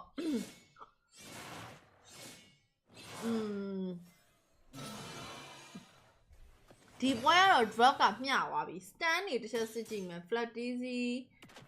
fuse mama ကိုဒီပွဲကမျှသွားပြီလောက်ကဘယ်ဟာထွက်မလဲမထွက်လဲဆိုတော့ပဲမြည်တည်ရယ် Drabic အပြင်အသိမကွာဘူးကွာအဲ့တော့hero pin မှာကြည့်မယ်ဆိုရင် Flapdizzy က AD တစ်ဖက်မှာက Advocate က Arlock AD နဲ့ Arlock ဖြစ်သွားတာဖြစ်တဲ့ဒီနှစ်ယောက်ကြားတွေကဒီနှစ်ယောက်ကဘယ်သူကအရင်ဥအောင်လုံးနိုင်လဲဆိုတဲ့ဟာပေါ်မူတည်ပြီးတော့သွားမှာပါဂိမ်းရှင်းရပွဲတွေလိုမျိုး Drab ကအဲ့လိုမျိုးမဟုတ်တော့ဘူးပေါ့နော်ဒါပေမဲ့တခုရှိရ few ကလည်းသူ့ရဲ့ timing တွေဘယ်လောက်ထိဒါ player တွေပုံမှန်ပဲမူတည်တော့တဲ့ပွဲတစ်ပွဲလို့ပြောလို့ရပါတယ်။မနိုင်ပြောရင်တော့ဒီဘာမဲ့ brand ကလေ draft pick က ducky drafted draft တွေကပိုခေါ်သလားလို့အဲ့ 3 ball drafted draft တွေကဒီ hero တိုင်းကနေပြောပဲသူရုံးမထွက်နိုင်ဘူးကွာဒီမှာဒါအရန် hero ဘူးကျဲတဲ့ draft ဟို matter တစ်ခုအဲ့မှန်တာတခုမှဒီဟာတွေကြီးပဲတစ်ခါလာဒီပွဲတိုင်းဒါကြီးပဲမြင်နေရတာကြီးကတိတ်တော့မမိုက်ဘူးလို့ထင်တယ်။ဒါပေမဲ့တစ်ဖက်က Aurora ကိုကြည့်မယ်ဆိုရင်လည်း Aurora ကလည်းတိတ်တော့မကွာလာပါဘူး။ဒါပေမဲ့လည်း Aurora ရဲ့ draft ကမှနည်းနည်းလေး changes လေးတချို့ဟာလေးရှိသေးရဲ့ပေါ့နော်။ Rainy J ကိုဒါဒီတစ်ခေါက်တော့ကတော့ကချောက် Aurora ဘက်ကပြန်ပြီးတော့ရှာထားတယ် UA Fasana ဖြစ်ပါတယ်ဆိုတော့ဒီခုနေ့မှာ top lane adverse ကိုဖြတ်သွားပြီးတော့ကြည့်ရတာတဲကတော့ Aurora ဘက်ကနေပြီးတော့ demo ကတ်ကစတင်ထားတယ် Khali GZ အနားကိုကတ်လာခြင်းပဲ Renige သွားပြီးတော့နှောက်နေတာဒါ Khali GZ ကိုရှေ့တိုးဖို့အတွက်ဖန်တီးပေးမဲ့လူတရားမှမရှိဘူးဟဲ့ UA ကိုအုံမှန်းလိုက်ကြည့်နေတယ်ကျန်တဲ့ကောင်တွေကိုဟိုလူကလိုက်ကြည့်ဒါပေမဲ့လေ Khali GZ ရဲ့ဝင်ပေါက်ကို ဝင်ပေါက်ကိုချက်ပေးမယ်လို့တရားမှမရှိနေခဲ့ဘူးဒီနောက်မှာဆိုတော့ပြင်း Renige ဟိုနေမှာဒါ few ရဲ့ဆွဲဆူတာခံလိုက်ရပြီးတော့ short သွားခဲ့ပြီးအနောက်မှာလိုက်လာခိုင်လီ Teasy နောက်ဆုံး one last hit နဲ့ Edward ကိုတော့ပြန်ပြီးတော့ရယူသွားခဲ့ပါတယ်ဒါဆိုရင်တော့ brand ပွဲဖြစ်သွားဖို့ရခိုင်တော့များတယ်ရှင်ပိုင်းမှာပြောခဲ့သလိုဆိုရင်လေသိရမလားteam အပိုင်းတို့ဘာလို့ညာလို့ဆိုရင် brand ပို့ပြီးတော့လောက်ကွက်ထွက်သေးရကွာလုံနိုင်ဆိုတာပုံများတယ်လို့ထင်တယ်နည်းနည်းလေးပို့နည်းနည်းလေးပို့တာတယ်ဒါပေမဲ့ draft ကိုနိုင်နေတဲ့အချိန်မျိုးကတော့ပြောမနေနဲ့တော့သွားလို့မရဘူးဒါပေမဲ့ဒီလိုမျိုး draft ကိုညီသွားပြီဆိုရင်တော့ brand ရဲ့ပွဲပြန်ဖြစ်သွားနိုင်ခြေတွေကလည်းအများကြီးရှိပါတယ်ဒါပေမဲ့ Aurora လည်းသွားပြီးတော့ short တော့လို့မရဘူးသူတို့ကလည်းချိန်တလှမ်းမဲ့လို့တော့ဒီတပွဲလေးသာနိုင်လိုက်မင်း M6 ကိုတက်ပြီဒီတပွဲလေးသာနိုင်လိုက်အဲ့တော့ဒီနှစ်သိန်းရဲ့ဂျားတဲ့အော်ဘေးကိုလားအော်ဟုတ်တာ sorry မေးသွားလို့ပါ sorry ပါ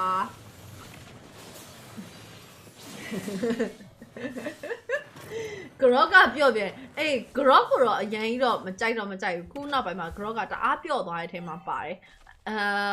Edward နဲ့အားလုံးနဲ့ရှင်လိုက်မယ်ဆိုရင်တော့ Grog ကိုတော့ပုံမကြိုက်ဘူးပေါ့နော်ဒါဆိုအားလုံးတော့ဖြစ်တယ် Grog ကချာနဲ့ဒါပေမဲ့လည်းဒီ Grog ကို Antonio ဆော့ပြသွားတဲ့ကောင်တွေကလည်းရှိနေသေးတာဆိုတော့ဒီ Grog ကြီးကတော့သူတို့ကောင်းနေုံနဲ့မှာလည်းပါပါတယ် white chat တော့ဘာညာဝေါ်ပိတ်တာတို့ဘာလို့နည်းနည်းစိတ်အာရုံကန်ဆာတွေပေးမဲ့ထဲမှာပါတယ်ကဲ second starter တော့မကြခင်မှာ spawning ဖြစ်တော့မယ် Aurora အနေနဲ့ first starter ကိုရသွားတယ်ဒါပေမဲ့လည်း 10k နှစ်ကောင်ပြီးပြန်ပြီးတော့ပေးထားတာဖြစ်တဲ့အတွက် no အခြေအနေက 1.3 ဘော်တော့လိုက်မှလည်း super marco နဲ့ Dolman နဲ့ super marco နဲ့ဒါမဲ့လည်းသိမ်းမှာမဟုတ်ဘူးသိမ်းမှာမဟုတ်နှစ်ယောက်စလုံးသိမ်းမှာမဟုတ်ဟဲ့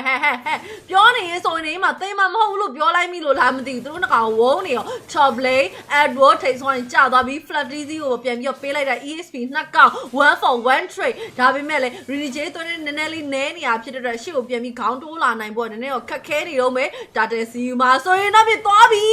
Kylie Dizzy တမ်းပြီးတော့ပြတ်သွားခဲ့ပါတယ် few ရဲ့ open နှစ်ကောင်နည်းနည်းကတော့သူတို့ဘာမှဆက်ပြီးတော့လုပ်ပေးလို့တော့မရနိုင်ဘူးဒါပေမဲ့လည်းတက်တာကိုဆက်လက်ပြီးတော့နှောက်ယှက်နေအောင်ပဲ Jewel ခုနေမှာ Terrify Few ကိုပြန်ပြီးတော့လှုပ်ထားတယ် Super Marco ကလည်းအောက်လမ်းမှာမှောက်တယ်တသိန်းလုံးမှောက်နေတာဟာကဲ Aurora ရဲ့အခုနေသူတို့ရဲ့ motivation ပိုကောင်းနေမလားပေါ့နော်ဒါ brand အနေနဲ့နောက်ဆုံးထွက်တဲ့အနေနဲ့ဒီပွဲမှာရေကုန်ရေကန်းဆော့ဖို့ပဲရှိရတယ်ဒါဒီပွဲကိုသူတို့မနိုင်ဘူးဟေးဆိုရင်တော့ M6 မျော်လင့်ချက်ကောဟလာဒီ playoff grand final မျှော်လင့်ချက်ကအကုန်လုံးပြည့်ရွှန်းသွားခဲ့မှာပဲဖြစ်ပါတယ်။ Timokai Spear Alpha အနောက်ကိုပြန်ပြီး fallback နေတော့မယ်။ Super Marco ကလည်းတစ်ခါမှောက်ထားတာဆိုသူဘယ်တစ်ဆက်ဝင်လို့မရဘူး final select ကြားထဲမှာ flat busy ကြောင်ပြောက်သွားသေးတယ်ဒါပေမဲ့ Timokai ကိုတော့ရအောင်ယူခဲ့နိုင်ပြီးဒီတော့မှ Edward ကိုလိုက်ပြီးတော့မေးတယ် dash ရှိနေတော့ကောင်ဆိုပေမဲ့လည်း oh god ပြန်လဲရယူထားရင်းနဲ့ခုနေမှာဆိုရင်တော့ပြင် team က 4-3 ပါတကယ်စပြီးတော့အကုန်ဖွင့်ပြီးတော့ဝုန်းနေပြီလို့တော့ပြောလို့ရတယ်Blues ကိုကြော်လဲအသာလောက်ပါဘလို့တော့ Blues ကိုကြော်တော့ Few ရဲ့Dolman ရဲ့အပေါ်မှာမရဘူး Dolman unstoppable Dolman ရက်တန့်ရမရတော့ Few လဲတော့ပြီးတော့ရက်တန့်လို့မရဘူး Flat easy လဲရက်တန့်လို့မရဘူး Dolman ကတော့အခုနေမှာ100ဖြစ်ပါတယ် level အဖြစ်တော့8ရောက်နေပြီ Super Marco ကတော့ level 8နော်ဒါမဲ့လည်းမတိမ်မငင်းတော့ပဲသွားမယ်လို့ယူဆတယ်။နောက်အချိန်တွေက 1k အောက်လောက် brand မှာတာတယ်ဆိုမြဲလည်းအချိန်မရေးပါမဆိုဖြစ်သွားနိုင်တယ်50 chance ရှိနေခဲ့ပြီးတော့ Ogon ကိုရသလောက်သွေးပြေးပြီးတော့ရှော့ရင်နောက်မှာ Dorman super position ဖွင့်ပြီးတော့ Ogon ကိုလိုက်မနေရမြန်ပြေးလိုက်ရတာဖတ်ကိုမောပဲမင်းလိမ့်မှာနည်းနည်းလေးလေ brand ဘယ်လိုပြောရမလဲစောပေါက်မှာနည်းနည်းတချို့နေရာလေးအရင်ကလို့မဟုတ်ပဲနဲ့နည်းနည်းလေးအားမရစရာလေးဖြစ်နေသလားလို့မတွေးမိဘူးလားအဲ့လို feeling လေးရရလို့မထင်ဘူးလားကိုရီးယားတော့အဲ့လိုမျိုးအားမလို့အားမရ feeling မျိုးတစ်ခုမျိုးတော့ဒီ brand ရော liquid ကောစီကနေပြီးတော့နည်းနည်းရရတဲ့အထင်မှာပါတယ်အဲ့တော့ ခုနေမှာ mid lane supermarket few ပြန်ပြီး combine လုပ်ထားတယ်နောက်ဆုံး last starter ပါရှေ့ပိုင်း starter တွေကို aurora ပဲတင်သွားတယ်နောက်ဆုံး last starter ကို brand အနေနဲ့ဂုံသိက္ခာပိုင်းအရာတော့ပြန်ယူဖို့တော့လိုအပ်နေပြီ renegade ပြန်ပြီးတော့ဖက်မှာ ogre သွေးတော့ white chat ပြန်ပြီးဖြတ်ပြီးတော့တိုက်ရတစ်ဖက်ချမ်းမှာအပြုံမကြီးမိတာယူရတော့ giant ညက်သွားပြီး renegade မှာထပ်ပြီးကျနိုင်တဲ့ supermarket ပြန်ပြီး fall down ဖြစ်သွားရင်းနဲ့တစ်ဖက်မှာ dome သွေးဖိကမသိဘူး wipe out လား no few နဲ့ few ကတော့အခုနေမှာတေးပြန်ထွက်လာပြီ O1 ကတော့တကောင် the one the only survivor ဆိုပေမဲ့ team K ကအခုနေမှာပြန်ပြီးတော့မျှသွားပြီ7 vs 7 Aurora နောက်ဆုံး last starter ကိုလည်းထပ်မံပြီးတော့ရယူလို့သွားခဲ့ပါတယ် GG ပါ Aurora တကယ်ကို GG ပါfew ကထက် Edward ကြီးစိုးသွမ်းနေတာအားလို့ကြီးနဲ့ double K တိုင်း double K မပါသွားဘူးဒိုမန်ကလည်း spear laterally လွဲသွားခဲ့တာဖြစ်တဲ့အတွက်အခုနေမှာ supermarket သူ့ကိုပြန်ပြီးတော့ကောက်လို့တော့မရတော့ဘူးတော့ကောက်မယ်ဆိုလည်း anti အရင်များတဲ့အခြေအနေတစ်ခုဖြစ်ပါတယ်နောက်ဝအခြေအနေမှာ goal လို့နာနှစ်ယောက်ချိုင်းမှာတော်တော်ကွာနေပါတယ်နောက်ဝ1400လောက်သွားကွာနေရယ်1400လောက်သွားပြီးတော့ကွာနေရဆိုတော့ဂိုးလိန်နာနှစ်ယောက်ကြားရဲ့အခြေအနေကလည်းခုနေမှာတော်တော်လေးတော့ဝါချချက်တွေကရှိနေခဲ့ပြီးတော့ခုနေမှာ Kylie TZ ရဲ့ buff စီကိုလာပြီးတော့ diving ထိုးသွားတဲ့ Demon Kai ရယူလို့သွားခဲ့ပြီးအဲဒီတော့ Kylie TZ ရဲ့စုယူလဲဒီပွဲမှာရသလောက်တော့လုတ်ပေးခဲ့ရတာဒါပေမဲ့နည်းနည်းလေးတော့လေ game ဒီပွဲက aggressive ဆန်လာသလိုပဲ flap TZ ပြေးပြီးတော့မှောက်ထားတယ် on wall ဒါပေမဲ့လေ Rini J ကမာလိုက်တာဘယ်လိုတော့တတ်ပါတော်မာတာမော်စကိုကနေပစ္စန်းလက်ပြောအောင်ပစ္စန်းဆိုတာမျိုးကြီးသွားလိမ့်မယ်။ post တော့မယ်မပေါ်ဘူး4-1 တော့4-1ပဲဒါပေမဲ့ Aurora ဖြစ်သွားတယ်တော့ငါတို့ပြောင်းပြန်လာရတော့မယ်ဟဲ့ဝမ်းသာလိုက်တာရှင်အခုလိုမျိုး prediction တွေမှားအောင်ဖန်တီးပေးတဲ့ AP Bren အထူးပင်ကျေးဇူးတင်ရှိကဲဒါပေမဲ့လည်းဒီတပွဲကတော့သူတို့အတွက် chance ကတော့ကြံနေတော့မှာပဲနောက်ကလည်း Aurora ဘက်မှာအများကြီးမတာဘူး 2K လောက်ပဲတာတာဒါပေမဲ့ဒီပွဲကတော့ 10K တော်တော်တွတ်တယ်လို့မထင်ဘူးလားတခြားရှေ့ပိုင်းပွဲတွေထက်စာရင်6မိနစ်မှာ2သိန်းပေါင်းက7 vs 8ဆိုတော့15ကောင်လောက်ရှိနေပြီမစိုးပါဘူး10မိနစ်ကို2ကောင်လုံးလောက်နဲ့ကြာထားတယ်ဟိုဟာတားကြီးမရဘူးဟေးထိန်လို့သိမ်းလို့မရဘူးဒုံမန်ကိုထိန်လို့မရတော့ပါဘူးအတော်ဆိုးနေပြီစူပါမာကိုတော့မှသူ့မှာတာဝါထဲမှာနေရင်းနဲ့ကိုမျက်ရည်တွေဝိုင်းနေရတဲ့အခြေအနေဖြစ်နေပြီအဲ့တော့ဒီဘက်မှာ5 vs 5ပုံစံမျိုး Aurora 9ယောက်အပြည့်အစုံနဲ့ log ကိုစတင်နေတဲ့အခြေအနေမှာတစ်ဖက်မှာတော့ဒါစူပါမာကိုဒီနေ့လေး family တစ်ချက်ပြန်ပြီးတော့ပေးထားတယ်ပွဲကိုဒီနာက log ကိုထိုင်တာနှောက်ယုံလောက်ပဲ Kylie TZ ကလည်း buff စားနေအောင်ပြောရစင်မှာတော့ပြီးသွားပြီအောင်လန်းမှာဒါလာမထိန်ဘူးဆိုရင်ငါတော့ second tower အထိတက်ချိုးမှာတော့ဆိုပြီးတော့သွားမလားတော့မသွားသေးဘူး okay ဒါ second tower ကိုသွားနေရယ် spear လှမ်းပြီးလွတ်လိုက်ပြီကဲလာမလား flap TZ ရောက်မှောက်သွားပြီဟေးမလာမလို့နဲ့မလာဝဘူး supermarket က okay တစ်ဖက်မှာကြံရှိနေတဲ့ကောင်တွေအနောက်ကိုစုံနိုင်မလား few ကတော့ shadow stamp ကြီးနဲ့ဖျားအိမ်ပြန်ပြေးနေပါတယ်ဆိုမှ stamp နဲ့ enemy ကပါလာသေးတယ် mega tower ရခဲ့လားဆိုလဲ no lot ကတော့ထပ်ပါဝိုင်းနေတူတယ်ပါဝါတယ် Aurora နောက် 2.7k အသာစီးနဲ့အခုနေမှာဆိုတော့ပြင် brand ကတော့အခုတော်တော်လေးပုံစံပြတ်ယွင်းသွားတဲ့အနေအထားတစ်ခုရောက်ရှိလို့နေပြီဖြစ်ပါတယ်ဂိုးလိန်နာအေးပေါ့စူပါမာကိုမလာဘူးဆိုတာလေဂိုးလိန်နာ2ယောက်ချားမှာ no difference ဆိုတော်တော်ကြီးနေရလေ9200နဲ့9300 2000ကျော်သွားပြီဂိုးလိန်နာ2ယောက်ကြားမှာ2000ကျော်ကွာနေပြီဆိုမှတော့သူလဲ fan ဖို့တွေကြံတော့တယ်17မိနစ်ပဲရှိနေသေးတယ် high ground ကိုတော့ Aurora ကနေပြီးတော့စတင်ပြီးတော့ချိန်ချောင်းနေပြီးကိစ္စက game war ရောက်နေပါပြီအဲ့တော့ဘာဘီတော့ top lane မှာ log ကိုရှင်းနေတယ်ဒါပေမဲ့လည်းဒါမှ UA ရော Edward ကအကုန်လုံးတွဲလိုက်သွား Edward ကအခုနေမှာလေဒီနေ့မှာလေ log တွေအများကြီးပို့ထွက်တယ်သိလားသူ့အား log ကအရန်ဒုက္ခပေးလုံးဝကြီးရဲ့ထဲမှာပါတယ် top lane log ကိုတော့ဒါရှင်းထုတ်လိုက်နိုင်ပြီ mid lane mega tower ဒါ ယူရတော့စိတ်ဒုက္ခတွေပေးထားခဲ့တယ်လော်ဂျီကြီးလေးရောလော်တေတေလေးရောတက်လက်စီရှင်းလိုက်ပါအောင်သွေးရောဝိုင်းတော့တိတ်စိတ်ပူစရာမလိုပါဘူးသွေးကန်ဖင်ခုထိုင်ထားပြီးသားဆိုတော့သွေးရောသွားလဲပြန်ပြီးတော့ဖြီလို့ရတယ်ဒီနောက်မှာဆိုရင်တော့မြေရီဂျေဘဒယ်ကိုလှမ်းပြီးတော့ဖွင့်လို့လာတယ်ဒါပေမဲ့လည်းမီနီယံကုန်သွားပြီအဖေရဲ့အဒဗိုကတ်အင်မော်တယ်အချာတာဝါထဲမှာစူပါမာကိုပြန်ပြီးရိုက်ထားရင်းနဲ့စူပါမာကို team K တစ်ခေါင်ပြန်ပြီးတော့ရသွားခဲ့ပါတယ် high ground defenses အောင်မြင်တယ်လို့ပြောရမလားHey flicker အကုန်ပေးသွားတာနော်အကုန်ပေးသွားတာဆိုတော့အခုနေမှာ team K 9 versus 9ပွဲချိန်12မိနစ်နောက်အချိန်တွေကတော့အခုထိကတော့34နဲ့39 2.5k ပဲလား 2.5 ပဲလား 2.1.9 Okay 1k စွန်းလောက်ထိပါပြန်ဆင်းလာတယ် Okay Bren ဘက်က chance ကလည်းကြံနေတော့မဲ့ flap DZ တော့ကြာပါသွားပြီအဲ့ Netherland ကြီးကစောနေရလားနောက်ကျဟာ few stand နေသေးတယ်မောင် few stand နေတယ်ကဲအဲ့တော့ few အနေနဲ့ကတော့အခုတိမ်ခုထွက်လာရုံပဲအေးဆေးလေးပဲအနေထားတိတ်ပြောမပြတ်ရွှင် flap DZ ပြန်ထွက်လာမဲ့အချိန်ကာလတစ်ခုကိုဆက်လက်ပြီးစောင့်မျှော်ရုံပဲဒီပွဲကတော့နည်းနည်းလေးတော့ player တွေဝုန်းတိုင်းကျဲနေပြီလို့တော့ထင်တယ် Aurora ဘက်မှာကနောက် 2k လောက်ပဲတာတာဆိုမဲ့ lane control အများစုကို Aurora ပဲယူတာအထူးသဖြင့် Doman ကိုဘယ်သူမှထိန်းလို့မရနိုင်ဘူး Superman ကိုအောင်လမ်းမှာနည်းနည်းသွေးသွားဆန်းကြည့်လိုက်သေးတယ် by 1 ရှော့တာပဲလေ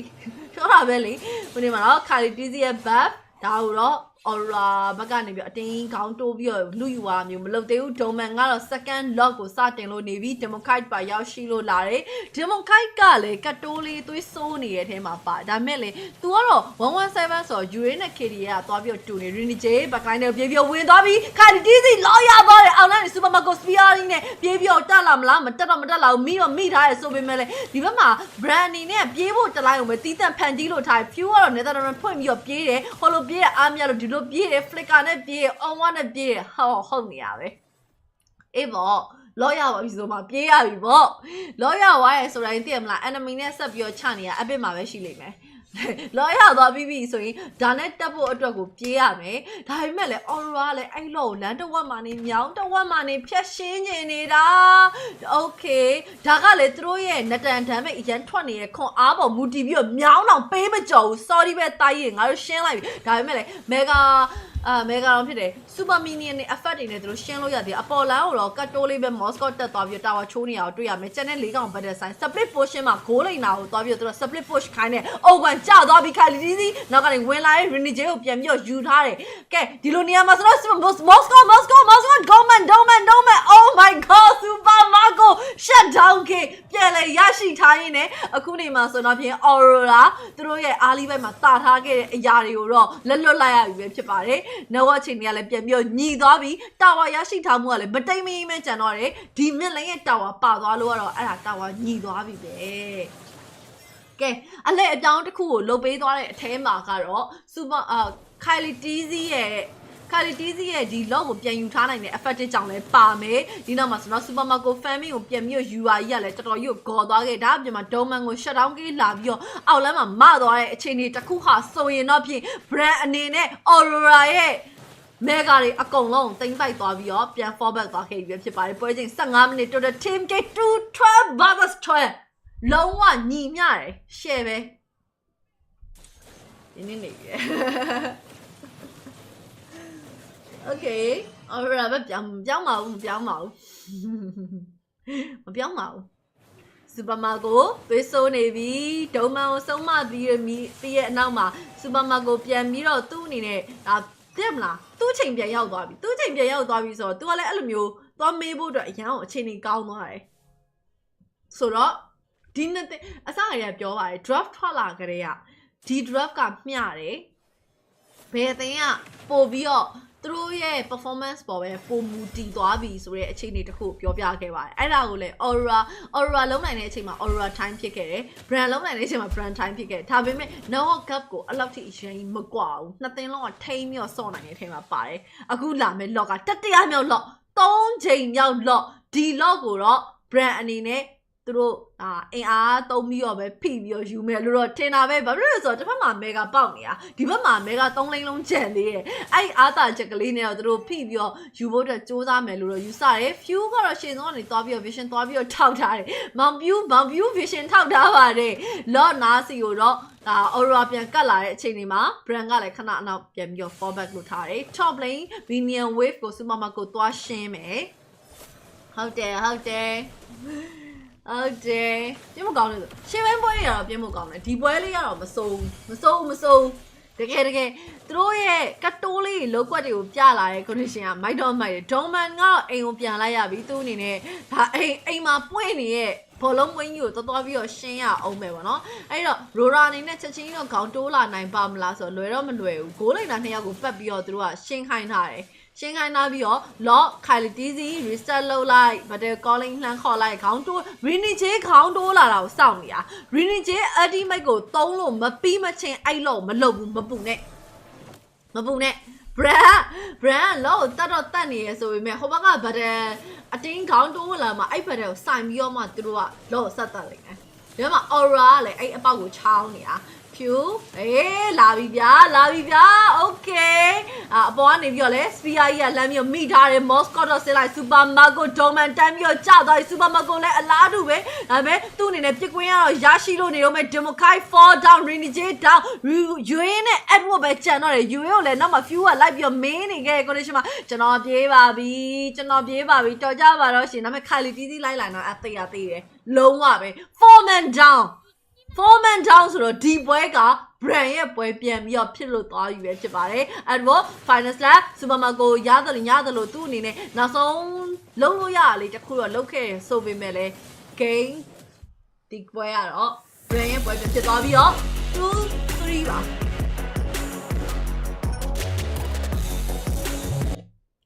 မို့ပြောပါတယ် drug ကိုပြအောင်ထောက်ရင်အဲ့မှာBren ရဲ့လောက်ကွက်ကတော့ပိုထွက်အောင်မယ်လို့ပြောပါတယ်။ဒါပေမဲ့ဒီပွဲရဲ့ Bren ရဲ့ယုံအားလည်းတကယ်လှပါတယ်။ဒါလောက်ဂိုးလိုက်တဲ့2ယောက်ကြားထဲမှာနောက်က2000လောက်กว่าပြီးတော့နိုင်နေတဲ့ condition ကိုရအောင်အချိန်ဆွဲပြီးတော့စောပြသွားရဲဆိုတဲ့အရာတော်တော်လှပရဲ့အထဲမှာပါတယ်။ Aurora လည်းမိုက်တယ်။ Diamond 8000လို့ပဲကျေးဇူးပါကိုတက်နိုင်ရေ As the heart of a champion should be. It's help. I don't know. It's something with MPL Philippines. It's something about MPL PH and something about that fairness, man. The fairness of you. And Falcons AP Bren, just how they play around it. It's it's world class. World class, 100%. Yeah, I mean we gotta be honest. Aurora, they did have that on the bag, but again, it's something like promise. And it's something with how easy steals your lord in front of 4 players of Aurora MLBB, which is why he is the game MVP for this game. An amazing performance on the Suyo.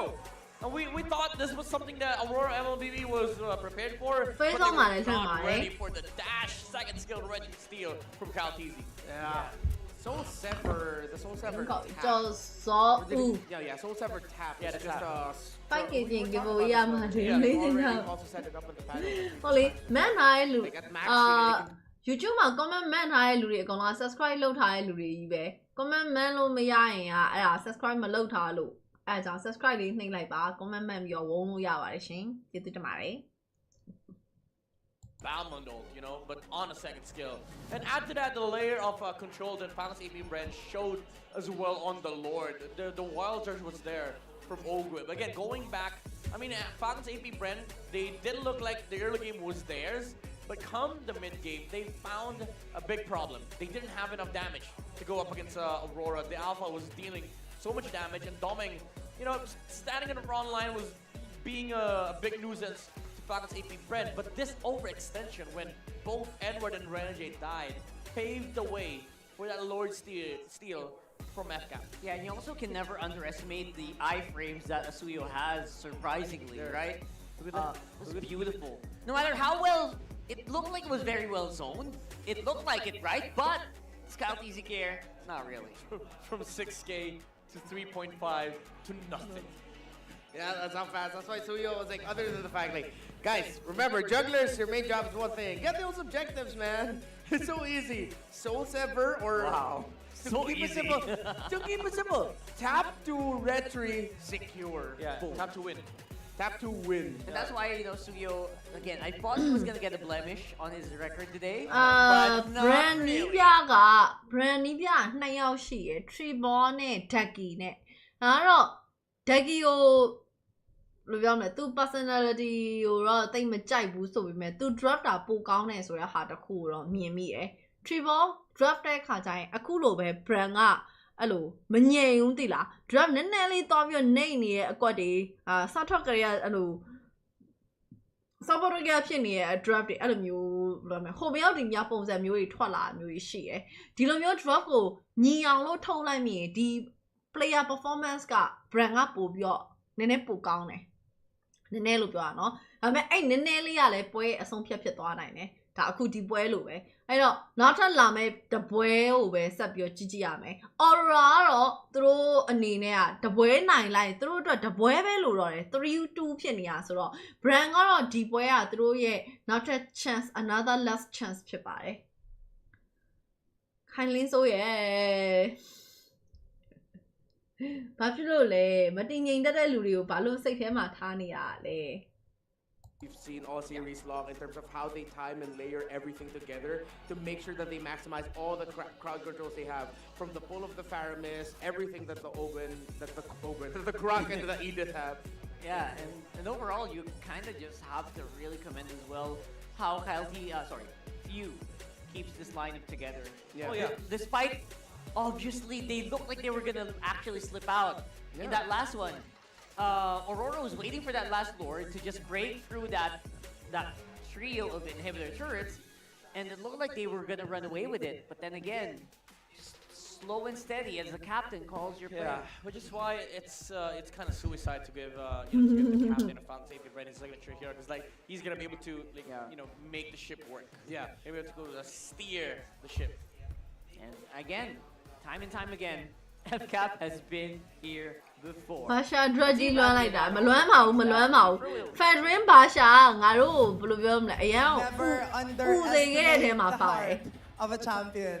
Falcons, AP Bren are still alive and are continue to gain their momentum after that ဖတ်ပါတ victory. ယ်ဒီဘက်ဟိုမှလည်းဖတ်ပါတယ်ငါခိုင်လင်းစိုးတော်ပြောလိုက်ပြီးသွားပြီထက်ကိုရဲ့ Onyx ကိုပဲပေးလိုက်ပါတော့ဆိုရဟောင်းငါဘာပြန်ပြောရမှာတော့နော်ငါ့ကိုလည်းခဏပေးနာအောင်လေတောက်လျှောက် cut ပေးထားတယ်လေ If we will look at this entire gold difference timeline, for a majority of the time, it was Aurora MLBB who held the gold disparity. Up until the 14th minute mark, wherein Falcons AP Bren were able to masterfully steal the Lord against Aurora MLBB. That is when their momentum started. That is when they were able to turn the tides against them, held on to the streak that they have been continuing to do, and they were able to secure the win. After 2 consecutive Lord steals, Lord Retribution steals against their opponent, Falcons AP Bren are now able to extend the series to a possible Game 6. Hindi pala possible. Game number 6 na talaga ang kanilang ipinakita. And this just goes to show the mental fortitude coming from Falcons AP Bren. The fight is not yet over. And this is what we were talking about, right? It's hard to be able to turn the tides against you, but if you are dealing up against a Falcons AP Bren, that is what you have to point into. Now, if we will look at this highest CC dealer, it's mostly into the hands of Aurora MLBB. We are seeing Yue, Renijay. But in the 14th minute mark, wherein Ogwen was able to cast the wild charge against the jungler of Aurora MLBB, Demon Kite, and Kyle TZ was able to cast the retribution, that is when the time started to make a difference for Falcons AP Bren. Again, it is in that specific sequence that Falcons AP Bren was able to, in a way, win against the sieges given to them by Aurora MLBB. Now, we will be paying attention specifically to Super Marco in this item progression. We see him picking up the Rose Gold Meteor. And take note that he is going up against a Nolan. After they were able to steal the second Lord against Aurora MLBB, the Rose Gold Meteor propped, he was able to survive, and he was able to kill Doming with a shutdown gold. That cemented Super Marco's not bulletproof experience, but this just goes to show that the end is not yet here for Falcons AP Bren. Now, let's head on to M News with Mara Aquino. All MPL fans are sure to be at the edge. Monday ကျရင်တက်တူးတော့ထိုးဖို့တော့ booking လုပ်ညာ News, the latest update in the competitive world of MLBB. In today's episode, we're heading over to Turkey. The MTC Season 4 Upper Bracket Finals is set for S2G Esports and Fireflux Esports. လိုင်းမကောင်းပါလိုင်းမကောင်းပါ Two teams လေ prior in ဘာ per မှဒီမှာ international frame rate tournament ကောင်းနေရော appearances. They'll be going up against each other for their region's first ticket to Malaysia for the M6 World Championship. The losing team will be facing Istanbul Wildcats in the lower Fireflux. bracket final for a final opportunity to secure an M6 spot. The lower bracket final and grand final for MTC Season 4 is set to be happening tomorrow, October 20th. And now we are heading over to MENA. For the latest update on MPL MENA Season 6, here's a report with our M News correspondent, Yasu. Paso. ဘယ်နေရာထိုးမှလဲဆိုတာဘယ်မှာလဲဆိုတော့ဘွန်းမှာမေးထားတယ်ဘွန်း BOON ဘွန်း tattoo and piercing မြန်မာဆိုတာ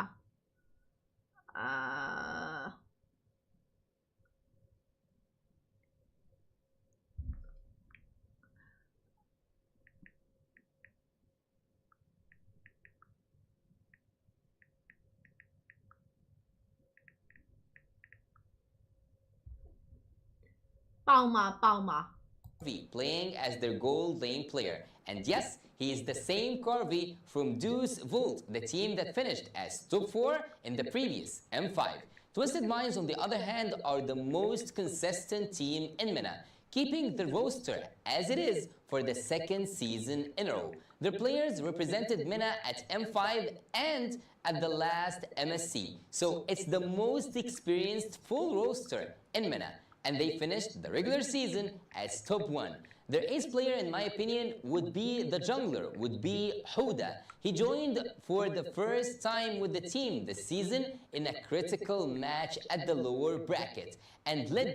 his team to the grand finals with his great assassin gameplays. I think it's gonna be a really close match, and I expect it to go to a full series. Since I have to give my prediction, I'd say the winner would be GK Esports, and it's just based on a feeling that they really want their first title. If that happened, GK Esports would be our M6 MENA representatives, and Twisted Minds would be our M6 wildcard representatives. MENA will have its grand finals on the 19th of October, and I would love it if you watched MENA representatives fighting for the title and the direct spot for M6. We all know that MENA hasn't passed group stage so far, but guess what? There is no group stage anymore, so there is no problem. I think that problem is solved. Anyway, can't wait to see MENA compete once again on the international stage. Oh, I almost forgot. I also have a question for everyone watching from the Philippines. Will we say at the end of M6, Pinas Lang Malakas? And now, back to you, Ms. Mara Aquino. Pasok. Thank you, Yasu, for giving us the latest in your region. MPL MENA Season 6 will begin tonight for their playoffs, so don't forget to support your favorite teams. Now that's it for M News. I'll be seeing you once again tomorrow for the latest happenings around the world of competitive MLBB. But for now, babalikan natin ang ating mainit na laban. Falcons AP Bren kontra Aurora MLBB. Kanino ka? Write it down below. And to discuss more of that, we'll be heading back to our casters. Panel, paso. Congratulations. Thank you so much, Marco. And Yasu. It's been a while, and I don't know what's wrong. Midnight. I'm at the edge of my seat, bro. Can't wait. You're at the edge, brother. Can't wait for the next kid. Come on, bring it up. Bring it up. He's so Come on. excited, and it's probably because we've seen this before, right? We've seen Falcons AP Bren in this scenario before where it feels so hopeless. It feels like there's စက်တန်လေးကြိုင်အသားတွေရလိုက်ချက်တူးတူးချင်လို့အခုဈေးနှုန်းမင်းနေရယ် It's not like we've seen this before. We always see this. We always see this. In a MPL Philippines. Mandate ငါတို့စိတ်ခုန်နေပါပြီ Agreed. So right now we are waiting for draft for game number 6. We're in game number 6. Right, game number 6, and Suyo still undefeated in this specific matchup. Am I correct? I will have to double check that. Yeah, I think My magical system that I can't show on camera right now. the 100%. One thing I'm sure is you get a better chance if you get the Suyo Yeah. so far. Yeah. And again, the stats Damn broken. The stats on that guy is just too much, I guess. Yeah, I mean, considering all the win rates and stuff, like, he does have, I would say, a balanced win rate. I mean, 60% is not balanced, but in the scope of, like, in a big picture, it's not that broken. But still, conceptually, the hero is kind of broken. It's like he's the only hero in the game right now in the meta who deals a more than 5k damage to the Lord. Yeah, I believe the term you were looking for was a buttload. A So I'm gonna say buttload. It was a buttload of damage. Buttload of damage. Like 5k, sometimes 6, right? 6.5. At max. At max That's 6.5k with one blade surge tap. Yeah, Oh, sorry, you don't Soul have Scepter tap. you don't have to test it because I tested it myself. I'll be posting a clip of it once the playoffs is over. But basically, 6.536, that was the cap. 1 second skill, Reggie, Lord's gone. So things that for you guys to maybe take as a good advice from Mr. Midnight. Please practice your Suyos. No, please don't. No? Just ban it. Just ban it. တလမဘလောက်လဲ I mean, you have to be ready to pick it up if your enemy doesn't ban it up. Yeah. Right? You have to still practice. It's Like, a cheat code. Come on, man. You know I'm pretty low mechanic. I'm forcing myself to play Suyo. Okay. Same with me later. I mean, So, I myself were practicing Suyo for a little while, and then I just figured out the lore thing. I was like, you know, I love balanced heroes. Even though I love playing broken heroes as well, but it just feels sturdy, man. Like I get all the lords. Yeah. I get all the lords, and I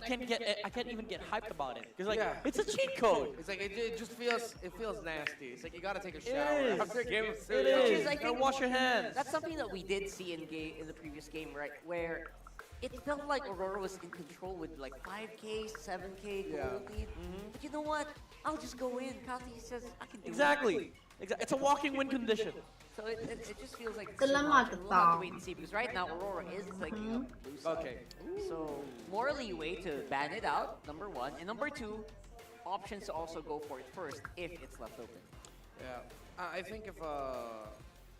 Falcons AP Bren give that Suyo to Aurora, it's gonna be a very low death game for Demon Kite. He's an incredibly safe player. And all the Suyo games we've seen him ဝေး play drop လာပြီ have backed up that idea. Yeah. He knows ဘယ် when တဲ့ to ကဦးဆောင်နေရလဲဆို uh, Aurora ဦးဆောင်နေရ He ပါ really bides his time. He doesn't force any Suyo plays. He plays it like how a Leo mode would be like. He'd ခ sweep. ဏနော်ပြောပြပေးမယ် Yeah, I was about to say, you know, Falcons AP Bren might just repeat what they did in game number 3. So it's the same thing. Chip, Suyo, and Juicin ban out from the side of the Bees, and Aurora might just take up the Gadot Kasha or the Edith. And I love that Oh, we forgot about Matilda. Matilda's open. Okay, Alpha's about to come out. They Alpha. take the Alpha! And oh my goodness, Okay, that's powerful. You go Hayabusa here, right? You go Hayabusa Moskov. Lit. At Don't the you? I think so. Yeah, I wouldn't want to lay here. I'd rather go Haya or Nolan is too one-hit pick-off. Bursty might not be. If I'd have to pick it's Haya or the Julian. Yeah. But then it's still up against an Alpha, so yeah, you fall into the Haya. So I think you go Haya Moskov or Haya Zosk for Aurora. Zosk is kind of annoying to deal with if you're an Alpha or a Harris. Or Okay, you go for Bane Edith. Jungle. No. No. No. If they do Bane Jungle, should be last pick. But they should be, you know, both XP and Rope should be visible already for the side effect. Now. Instead of going for the Hayabusa, they အကျမ်းမြင့်ကနှစ်လက်မပတ်လဲကိုတသိန်းခွဲအကျမ်းမြင့်ကအဲ့လိုတဲ့唔上鏡啦，ပြန်လာ啦，俾先呢，嘿。Tôi làm gì mà mình chọc bị thông về tinh quên là tình chọc bị tông bị hả mà nào nè đi cái cú rồi nó 다가 game number 6 ဖြစ်ပါတယ် game number 6 là Bren another chance for Bren ဒါပေမဲ့ Aurora first pick မေတ္တာရပါပြီ Moscow နဲ့ edit ကိုယူထားတယ်တစ်ဖက်မှာဆိုရင်တော့ဖြင့် Harry ပြန်ရယူထားပြီးတော့ဒါပွဲတိုင်းဒီ hero တွေရွယ်ဒီ hero နဲ့တီ hero တွေကြီးပဲဟေး Vasana Alpha ဘာလာ Alpha နဲ့ပဲရှင်းမယ်ပွဲတိုင်း Alpha ဖြစ်နေတယ်လို့ပဲသိလားဒီမွန်ခိုက်ကို Alpha မပေးချင်တာကြောင့်မြန်ဖြစ်မလားဆိုပြီးတော့နည်းနည်းလေးတော့စဉ်းစားတယ်ဒီရလေဈေးကြီးကတော့ဟိုကလေ Nancy အဲ့စာကဟာ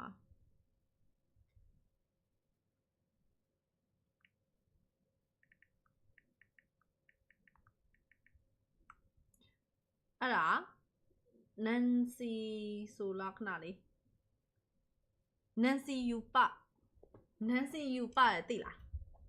တစ်ချက်တော့ကြည့်လိုက် Facebook မှာချက်တော့ရှာကြည့်လိုက် Nancy you လို့တော့ဒါပြောရဲ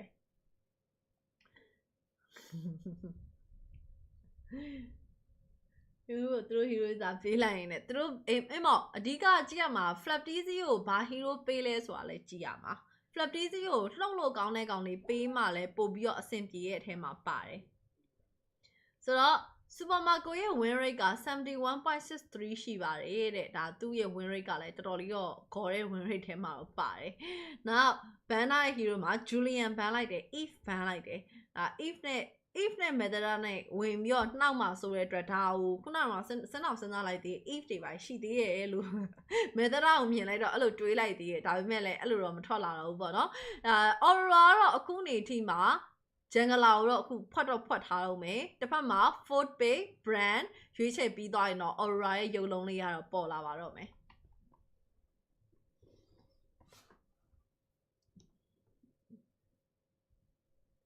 ဟဲ့လားတတူးစိမ့်လာတော့3နှစ်ပါတွဲခဲ့ရတဲ့ EAC ယူသွားတဲ့ယောက်ျားတတူးစရာလေးကိုရီးယားမလုပ်လို့ကမရတော့လို့မလုပ်အရင်တော့တကယ်တစ်သက်လုံးတတူးထိုးဖို့စက်ကူးလုံးဝမရှိခဲ့ဘူးကွာထွင်းကောင်းမလားလို့စဉ်းစားလိုက်ရင်ငါဟိုပုံဆိုဒီပုံဆိုရင်ငါမကြိုက်ဘူးလေဆိုပြီးတော့အဲ့လိုမျိုးဖြစ်ပြီးတော့အခုကြတော့ဘယ်လိုပြောရမလဲခွေးကြိုက်ခံထားတဲ့ Kirai အမာယုတ်ကိုဖုံးကျင်လို့သွားထိုးမှာလို့ဒီမွန်ခိုက်လင်းလားလင်းဆိုရင်ဒီပွဲကောင်းလားဆိုတော့လင်းဆိုရင်မစိုးတော့မစိုးဟုတ်တယ်လင်းကိုဟိုဘက်ကလည်းဖွင့်ထားပြီးတယ်ကတော့ကချာရေးပါယူသွားတယ် flap tz ကတော့ကချာဖြစ်မလားမသိဘူးလင်းနဲ့ဆိုရင်လင်းexport တဲ့နည်းနည်းလေးတော့နောက်ပြန်ဆိုရဲ draft တစ်ခုတော့ပြန်ပြီးတော့ထုတ်လာတာပေါ့နော် Aurora အနေနဲ့က stand လဲပါမယ်ဒါ mobility အားလဲကောင်းမယ်ပြီးတော့ damage လဲပေးမယ် okay draft ကတော့အဲ့တက်လို့လေးပေါ့နော် export ကတော့အမှန်တိုင်းပြောရရင်တိတ်တောင်မမြင်ရတယ်ဒီလိုအရေးကြီးတဲ့ပွဲတွေမှာ export ထုတ်လာတော့စိုးတော့မစိုးပါဘူး impact ဘယ်လိုရှိမလဲပဲစောင့်ကြည့်အောင်မယ်flap tz က all hero outstanding တော့မှန်တယ်ဒါပေမဲ့သူ့ကနည်းနည်းဥမာ high loss တို့လိုမျိုး hero 4ပင်ပြီးတော့ damage စားသုံးသူတက်လောက်ကွက်အရင်ကြီးမထွက်တဲ့ hero တွေပေးရင်တော့မကောင်းဒီကောင်ကအဲ့လိုလှုပ်နိုင်လေးပို့သူကပို့ပြီးတော့လောက်ကွက်တွေပို့ထွက်ရင် team အတွက်ပို့ပြီးတော့ effective ရှိရတဲ့အထဲမှာပါတယ် Raffala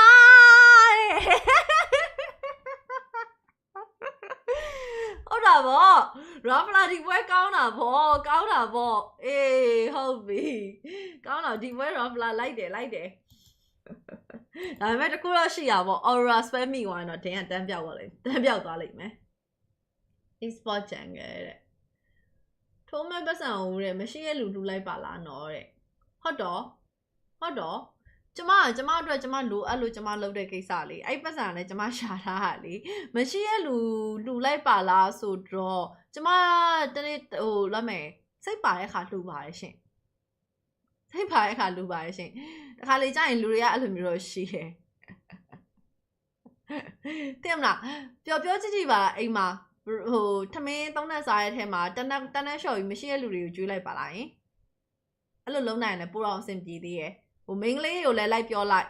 skin care တွေ cosmetic တွေသုံးမဲ့ပတ်စံကိုမရှိတဲ့လူတွေလှူလိုက်ပါလားလို့ပြောလိုက်အဲ့လိုဆိုရင်သူတို့တွေလုံးချင်မလားလို့အိုးဒုက္ခပဲစင်မပြေပါဘူးเนาะအဲ့လိုအဲ့အရာကြီးကတော့အစင်မပြေပါဘူးเนาะ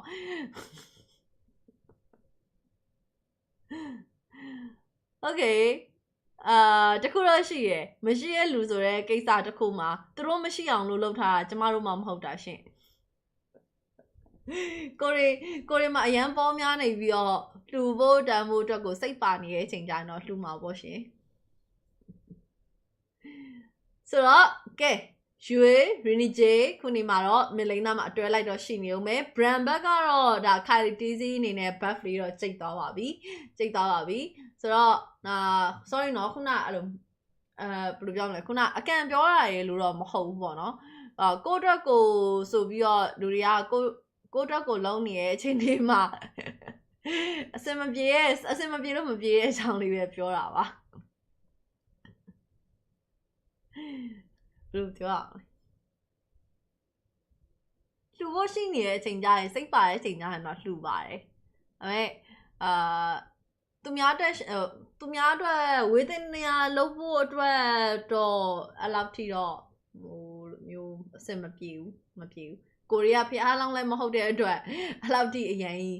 မလုပ်ပါဘူးရှင်။ဒါထားတော့ကဲပွဲကိုပဲတစ်ချက်ပြန်ပြီးအာရုံစိုက်ပြီးမယ်နော် export method စိုးတာတော့စိုးတယ်ခုလောလောဆယ်မှာတော့ brand ဘက်ကနေပြီးတော့တစ်ခေါင်မရထားတယ် Aurora ဘက်က team k 2-1တစ်ခေါင်အသာစီးရထားတယ်သို့ပေမဲ့ network ကတော့အများကြီးကွာခြားတာမဟုတ်တဲ့အတွက်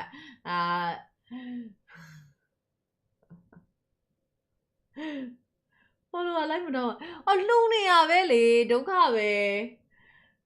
TY ဖွင့်ထားပြီး follower လိုက်မတောင်းပါနဲ့ဟုတ်ဘူးလေဘာဖြစ်လို့လဲကိုကိုဒီတက်တူးထိုးမဲ့ပတ်စံကိုလှူလိုက်ပါလားလို့ပြောတဲ့ဟာကိုမလှူလို့ဆိုပြီးတော့follower လိုက်မတောင်းနဲ့စိတ်လိုက်မတောင်းနဲ့ဘာညာပြောတဲ့ဟာကြောင့်နည်းနည်းလေးတော့ဘောင်းကျော်စီးကျော်သွားရလို့မထင်ဘူးလားယင်စီးကျော်ဘောင်းကျော်လှုပ်သွားရလို့မထင်ဘူးလားယင်ကျမလှူတဲ့နေရာမှာလည်းလှူတာပဲလေလှူတဲ့နေရာမှာလည်းကျမလည်းဒီမှာကိုမအရန်ပို့လို့မယ်ဒီ300ဆွဲစရာပတ်စံကိုပိုရှန်နေတဲ့ခါမျိုးကြရင်ကျမလှူတာပဲလေကျန်တဲ့အချိန်မှာတော့ကျမလည်းကျမလှုပ်ချင်တာကျမလှုပ်ပါလေသူများအတွက်ရှင်တန်နေတဲ့ဘဝကြီးမှမဟုတ်တာပြီးတော့နောက်တစ်ခုကအမြဲအလူတန်းရှေ့ကနေပြီးတော့အလူတန်းပဲကျမလှူတဲ့ဟာလည်းသူများကိုပြမှလည်းမဟုတ်ဘူး Facebook ပေါ်လည်းမတင်ဘူး public ပေါ်လည်းမတင်ဘူးကိုကကိုစိတ်လှူချင်တဲ့စိတ်ပေါ်လာတဲ့ခါကျရင်ကိုကတက်ကိုနောက်ွယ်မှာအေးဆေးလေးပဲလှူလိုက်တယ်ရှင်တို့ကရှေ့ကနေပြီးတော့လှူပြနေတဲ့ဟာကြီးမှာစောက်ထင်ကြီးပြီးတော့သူတော်ကောင်းကြီးဆိုပြီးတော့ကိုးကွယ်ကျင်တာရှာဆိုတော့တစ်မျိုးပေါ့နော်ပြီးတော့နောက်တစ်ခုကဒါ gaming live stream ပါနော်ဟာ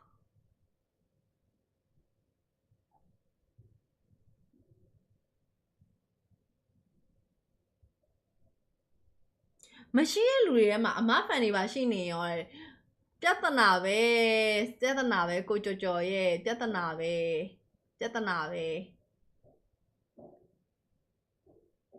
โอเคလှူပေးမယ်ဟုတ်ပြီလားလှူပေးမယ်စိတ်တိုင်းကြပါရှင်လှူပေးပါမယ်โอเคမထိုးတော့เนาะလှူပေးလိုက်မယ်เนาะအဆင်ပြေပြီလား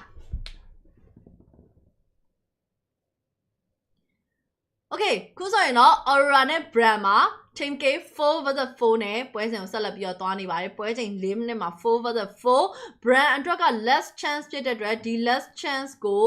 အခုနေမှာဆိုရင်တော့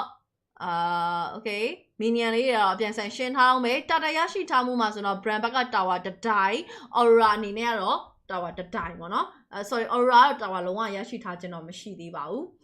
အဲ့တော့ကဲဆိုတော့အခုနေမှာတတဲ့စတင်လို့ထားတယ်ခဏလေးနော်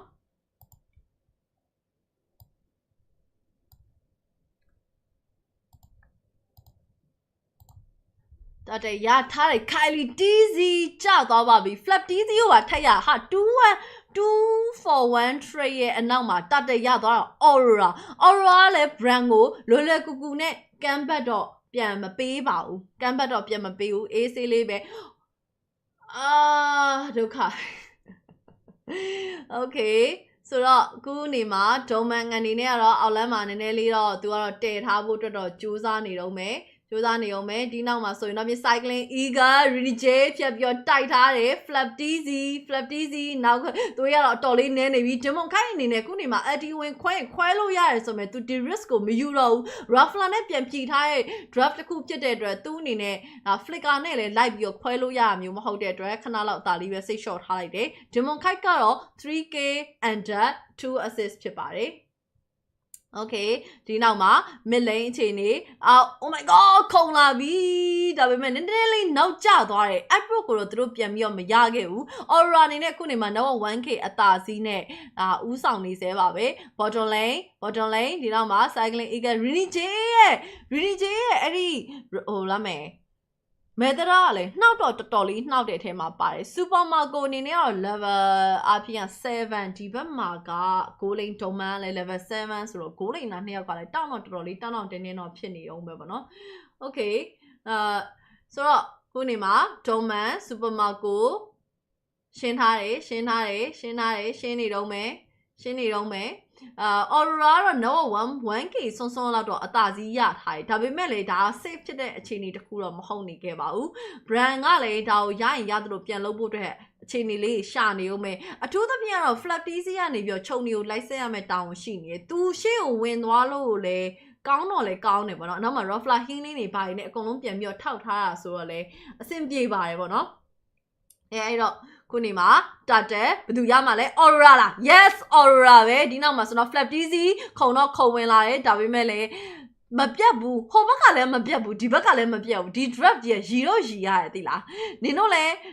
အဆုံးထိမပြတ်ဘူးငါတို့လည်းအဆုံးထိမပြတ်ဘူး snowballing တကယ်သွားလို့ကောင်းတဲ့ draft တစ်ခုပေါ့နော် Doman ကတော့အခုနေမှာဂျားတော့ညံ့နေပြီ flap tz လာအားစုပြီးတော့ Doman စီပြေးပြီးတော့ဝင်းနေ Doman ဒါပေမဲ့နောက်မှာ Super Marco ကလိုက်လို့မမှီတော့ဘူး Doman ကတော့ potting ပဲ record ခေါ်မလို့လားအဲ့ပေါ့မခေါ်ရင်လည်းရတယ် Edward က UA က mid lane ကနေဆင်းလာပြီးတော့ကူပေးထားတယ် Bren ကတော့အောက်မှာလူအင်အားပိုများတာဖြစ်တဲ့အတွက်ဗဒက်ဆိုင်ရင်လဲဆိုင်လိုက်လို့ရတယ်ဆိုတဲ့အထာမျိုးလေးနဲ့ပဲခေါင်းအတင်းပြန်ပြီးတော့တိုးလာပါတယ် Super Marco bottom lane ရဲ့ first tower ကိုပြန်လဲရိုက်ချိုးထားရင်းနဲ့ခုနေမှာဆိုရင်တော့ Bren ဘက်က tower တစ်တိုင်ပြန်ပြီးတော့ရသွားပါပြီဒါပေမဲ့ Aurora သူတို့စီက tower ယူထား2တိုင်ရှိရယ်နော် top lane မှာလည်းရှိရယ်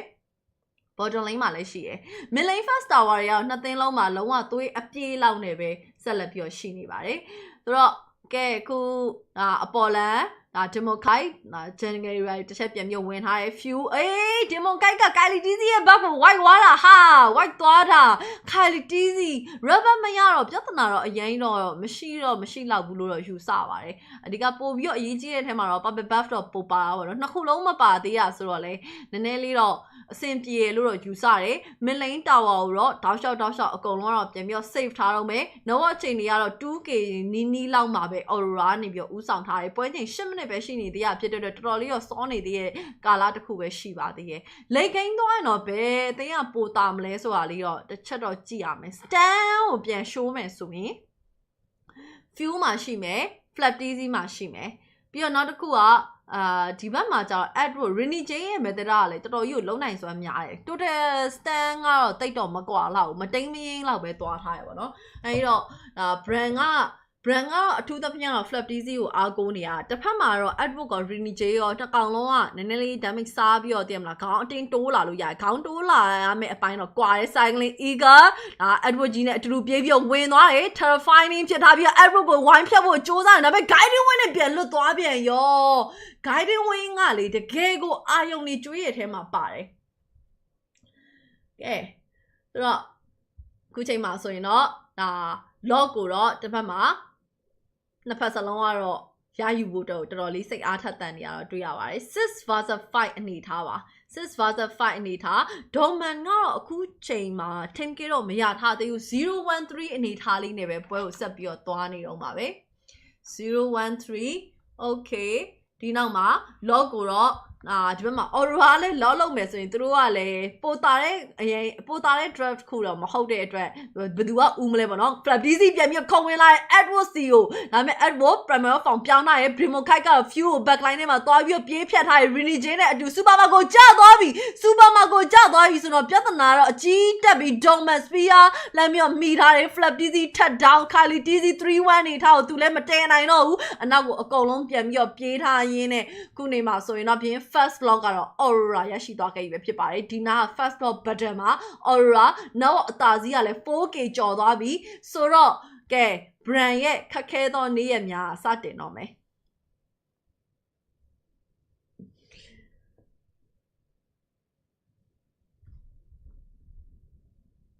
Okay ဟဲ့တော့အခုချိန်ဒီမှာဆိုရင်တော့ဖြင့် Aurora နောက် 5K လောက်အသာစီးနဲ့ဥဆောင်ထားပါတယ်ဒီနောက်မှာတော့ log ကဘယ် lane ကနေထွက်လာမလဲဆိုတော့ bottom lane ကနေပြီးတော့ထွက်လာမယ်နောက်ချိန်ဒီမှာတော့ဒုံမန်ကြီးကဖမ်းနိုင်လိုက်တာ8400 Supermarket 9200ဂိုးနေတာ2ယောက်ကြားထဲမှာလဲသွားပြီးတော့ကွာနေပြန်အောင်ဂျန်ဂယ်2ယောက်ကြားထဲမှာလဲဂျန်ဂယ်ဒီဘက်ကဒီမိုခိုက်ကပို့ပြီးတော့တာနေရယ် 4K and 4 assist တော်တော်စိုးနေတဲ့အခြေအနေတစ်ခုပါအဲ့တော့ဂိုးလိန်တာရောဂျန်ကယ်ရောနေနေတဲ့ condition မှာ fuel လဲဘာမှတိတ်ပြီးတော့လုပ်ပေးလို့တော့မရဘူး fuel က level 10 UA လဲ level 10ဖြစ်တဲ့အတွက်ဒီ mid lane တာ2ယောက်ကတော့တိတ်ပြီးတော့ကွာချက်ကတော့မရှိပါဘူး mid lane sphere တွေမိထားတယ်အဲ့ဒီဒုံးမဲ့Moscow ကမှွေပြီးစပြီးတော့ပတ်ဆက်မှွေနေပြီး Kylie Dizzy ရသလောက်တော့tower ကဖို့လုပ်တယ်ဒါပေမဲ့လည်း Ruffler healing နဲ့ high ground defense ရတယ် high ground defense တော့ Bren အနေနဲ့ defense လို့ရနေသေးတဲ့အနေထားပေါ့နော် Flat Dizzy လည်းအခုနေမှာအရင်လောက်ကွက်ကမထွက်တော့ဘူးအဲ့တော့ high ground ကိုပဲ share defense ရတော့မယ် mid lane ကရှိရတော့ပါသွားပါပြီ bottom lane မှာ log ကတော့ land web မှာပဲရှိနေသေးတဲ့အချိန်မှာ top lane ရဲ့ minion wave ကိုထပ်ပြီးတော့ရှင်းပြီးသွားရင် Kylie Dizzy ကအောက်ကိုအရင်ရှင်းမယ်ကျန်တဲ့လူတွေကအပေါ်က minion wave ကိုရှင်းပြီးသွားရင်အောက်ထိရှင်းမယ်ပေါ့နော် Kylie Dizzy UA ကိုပြေးဖြတ်ဖို့ကြိုးစားတယ် Tragic Glacier ခဲနေရရသလောက် winner crown ပြန်ပြီးခဲပြီးအချိန်ကိုစောင့်ဆိုင်ထားအောင်မယ်ဆိုပေမဲ့လည်း Kylie Dizzy ကတော့မှောက်လို့သွားခဲ့ပြီးအဲ့တော့ high ground မှာ defend mode အတွက်တော်တော်အဆင်မပြေဖြစ်သွားခဲ့ပြီးတော့ bottom lane ကကျိုးလို့သွားခဲ့ပါတယ် Kylie Dizzy ဘာလို့မဆောင်နိုင်ရတာလဲဒါမဲ့လေသူဝင်သွားတာလဲမကောင်းရလို့တော့မဟုတ်ဘူးကောင်းတယ်ရွေးကိုသူပြန်ပြေးပြီးတော့ဖြတ်ဖို့ကြိုးစားတာဆိုပေမဲ့လည်းရွေးမပြတ်သွားတဲ့အခါမျိုးကကြတော့ဒါကတော့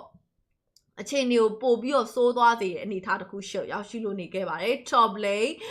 mega tower အသေးအံတော့ကာထားရတော့မယ် high ground ကကာလို့ရတဲ့တာပြောလိုက်မိတာ first law နဲ့နေကိုအဲ့မှာမော့ကိုကျဲနေရောပဲ top lane ရဲ့ mega လည်းသွေးတော်လေးနေသွားပြီ bottom lane mega လည်းပွင့်သွားပြီ mid lane mega လည်းသွေးတဝက် supermarket ရဲ့လောက်ကွက်တွေကတော့အခုနေမှာအလောက်ထိမထွက်နိုင်သေးဘူးလို့တော့ပြောရမယ်73 level 73 Doman level 74နောက်အခြေအနေမှာဒီဘက်မှာ9900တရားပဲလို့တော့1000ပေါ့1000နဲ့8400အဲ့ဒါအရန်กว่าတယ် item အနေနဲ့ဆိုရင် Moscow ကြီးကရုံးမာလိုက်တာအတနာရှိနဲ့အဲ့တော့ Herrick ကဘယ်လိုလုပ်အောင်မလဲတစ်ဖက်မှာ basic item 3ခွက်ပဲရှိနေသေးတဲ့အချိန်မှာ3ခွက်ကို plus ကိုထည့်ပေးတာအတနာရှိဆိုတော့သိပြီပေါ့လို့နော် mid lane 2ယောက်ကြားထဲမှာလည်း1300လောက်သွားပြီးတော့ကွာနေပါတယ်အဲ့တော့အဖက်ကအနိမ့်ပိုင်းကနေပြီးတော့ပဲ brand အနေနဲ့ high ground defense အောင်ပဲ second target second lot လည်းလက်လွတ်ရပြီးသိကြတယ် Okay Aurora အဆုံးသတ်မိနေတူတယ်အေး Aurora လည်းအမှာပဲလေ Bren ကိုနောက်ဆုံး gain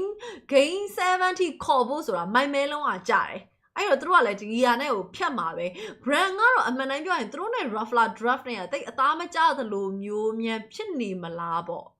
သိလား Ruffler draft ဆိုတာကလေ Ruffler ကိုအမြဲယူပြီးဆိုအဲ့ဒါကိုလှလိုက်တာဟေး two man အရှက်တလှမ်းမျိုးခွဲထားတဲ့ Kylie Dizzy တမ်းပြီးတော့ပြောက် Flap Dizzy ကတော့အနောက်ကိုအသေးအံပြန်ပြီး forward နေရတဲ့အချိန်မှာအသက်ပြန်ပါလာတော့ဘူး fuel လဲပြေးပြီးယူရင်နောက်ကနေ down shot လိုက်ပြီးတော့နှောက်တဲ့ Supermarket ကိုဘာမှကိုလုံးလို့မရဘူး Zaman Fox ခင်းလိုက်ပြီဒါပေမဲ့လည်းလုံလောက်ပါမလား minion wave ချင်းဖို့အတွက်တော့လုံလောက်ခဲ့ပါတယ်သို့ပေမဲ့လည်း team K ပြန်ယူဖို့အတွက်ကတော့အဆင်မပြေခဲ့တာတော့အမှန်ပဲ Aurora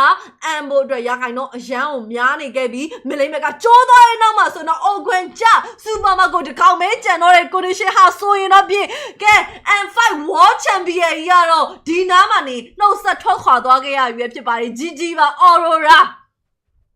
4-1 final တက်သွားပြီမနက်ဖြန်မှာ grand final ကို Onyx Philippines နဲ့ဘိုလ်လူပွဲစော့ရတော့မှာပဲဖြစ်ပါတယ်ဒါအပြင်မှာ M6 ရဲ့ M6 series ကိုဝင်ခွင့်ရသွားတဲ့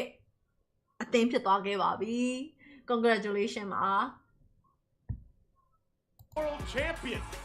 will rise in M6 what a series Man, you said it. What a series. New teams will be representing the Philippines. And this super team has been doubted even for the start of the season, and we can hear the crowd chanting M6 because they have finally booked the ticket. Renijay, Edward, Yue are back to the world stage. Oh man, again, so tough to see a team that has won so much and accomplished so much as Falcons AP Bren,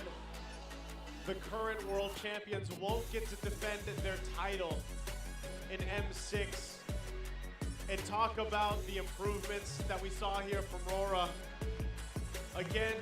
I'm Naisu, this is Ingan. Thank you so much for joining us here on the English desk. We're going to throw it over on stage with Mara and Falcons AP Bren.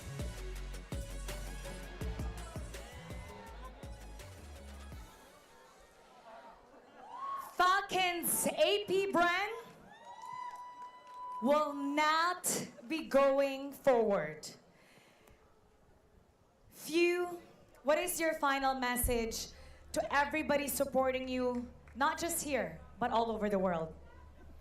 Sa lahat ng sumusuporta sa amin, sorry hindi kami nakapag-Game 6 ngayon, pero babawi kami, only lang kami. Babawi kami, only bawi naman kami. Tapos siguro ito yung time para pahinga rin muna kami. Tapos babalik rin naman kami sa grind. Alam niyo naman na lagi tayong bumabawi. Hindi kami sanay sa gantong sitwasyon. For so many times, I've announced you guys as champions. Pero napatunayan nyo na ang inyong kakayanan, napatunayan nyo sa buong mundo. You represented yung lakas ng Pinas. And for that, we thank you. You have been the best in the world. But this, unfortunately, is not your season. But a true character of a champion is someone who will come back stronger. Once again, everybody, let's give Falcons AP Bren a big round of applause.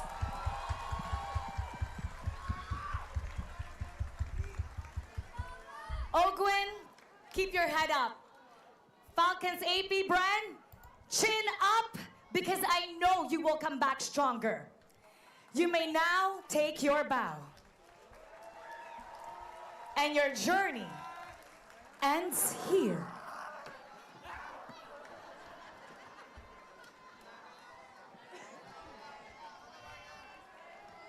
And now,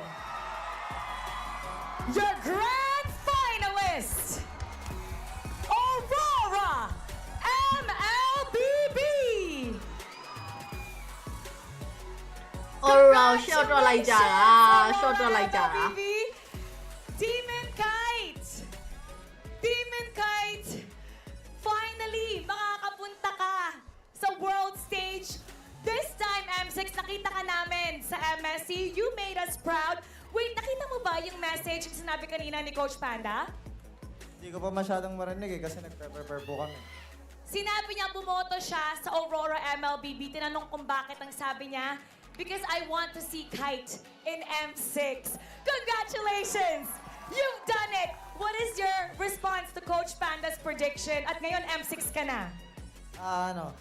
Sobrang thankful kay Coach Panda kasi sa kanya din ako nagsimula. Tsaka maraming salamat sa pag-support. Tapos soon magkikita naman tayo dalawa sa world stage. Nagsisink in ba sa'yo na i-represent mo ang Pilipinas? Hindi po eh. Para di makapanood. It's like a dream and you've made it into reality. Actually, ang gusto kong tanongin dito si Domeng. Domeng! Domeng! Ang lupit! Kasi, ito yung this is the furthest you've been. Not only are you making it to the grand finals, you're gonna be waving the Philippine flag in Malaysia! Gaano ka-importante to para sa'yo kasi... Okay.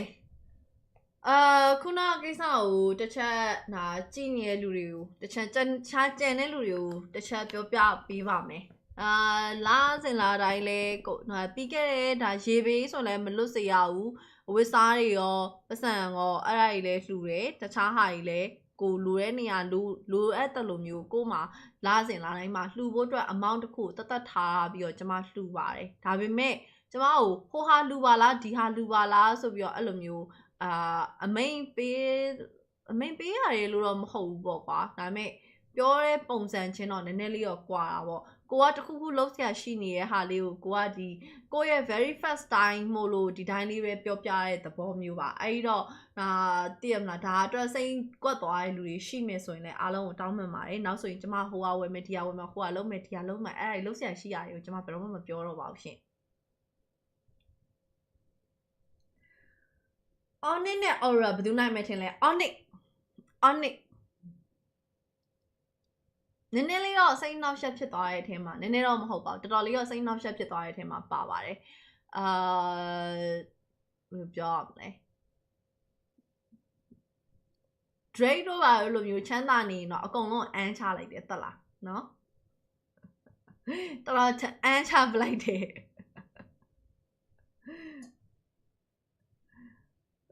ဟုတ်တယ်ဒါ very first time tattoo ပါလို့ကိုဒီအမာရွတ်ကိုဖုံးဖို့အတွက်ဒီဟာကိုလောက်တာပါဆိုပြီးတော့ပြောပါတယ်တခြားဒီတိုင်းအပျော်လောက်တာမျိုးလဲအဲ့လိုမျိုးတော့မဟုတ်ဘူးပေါ့နော်ဒါပေမဲ့လေအဲ့ဒါကိုဒါဒီအကြောင်းအရာပေါ်မှာစိတ်အဲ့အကြောင်းလဲသိရမလားကိုရီးယားပတ်စံဘယ်လောက်ရလဲလို့လာမင်းမဖြေဘူးအဲ့လိုဟာဖြစ်လာမှာဆိုလို့အဲ့အကြောင်းပါနော်Okay, I don't. Congratulations to Aurora. Mama, cô ấy mèo mè là cô biết là mèo mè là cô lấy mà biểu đạt đâu. Deep well, export you đó là từ MVP đó nó. Okay, very nice ba, very nice ba. Anh bây giờ mà chỉ là mà bỏ Aurora này brand này mà Aurora này đó lên mà lưu lại đôi mà à lâu thì mà thình cái rồi cô này nó mà thình cái rồi mẹ đã mẹ lại mình nói phim mà anh này mẹ lúc thình này rồi mẹ lại Aurora này đó lại phía cao này phía to này nào về lý số đó đã nó phải nhắm mà truyền bảo nó nó đi vào được chưa nên chưa thì sẽ không sợ rồiคนนายคนไม่ใช่ดีเลยสำหรับเกตอนที่เชียร์แล้วที่เชียร์แล้วที่เชียร์ลีแล้วพูดชิงยาดีอะไรก็อะไรไม่คนนายบ้าแล้วตาเตรียมละจีบีด้วยจีตมีอะไรจะมาเลยชิสาระอ่ะสินปีจ้าบาสิชิ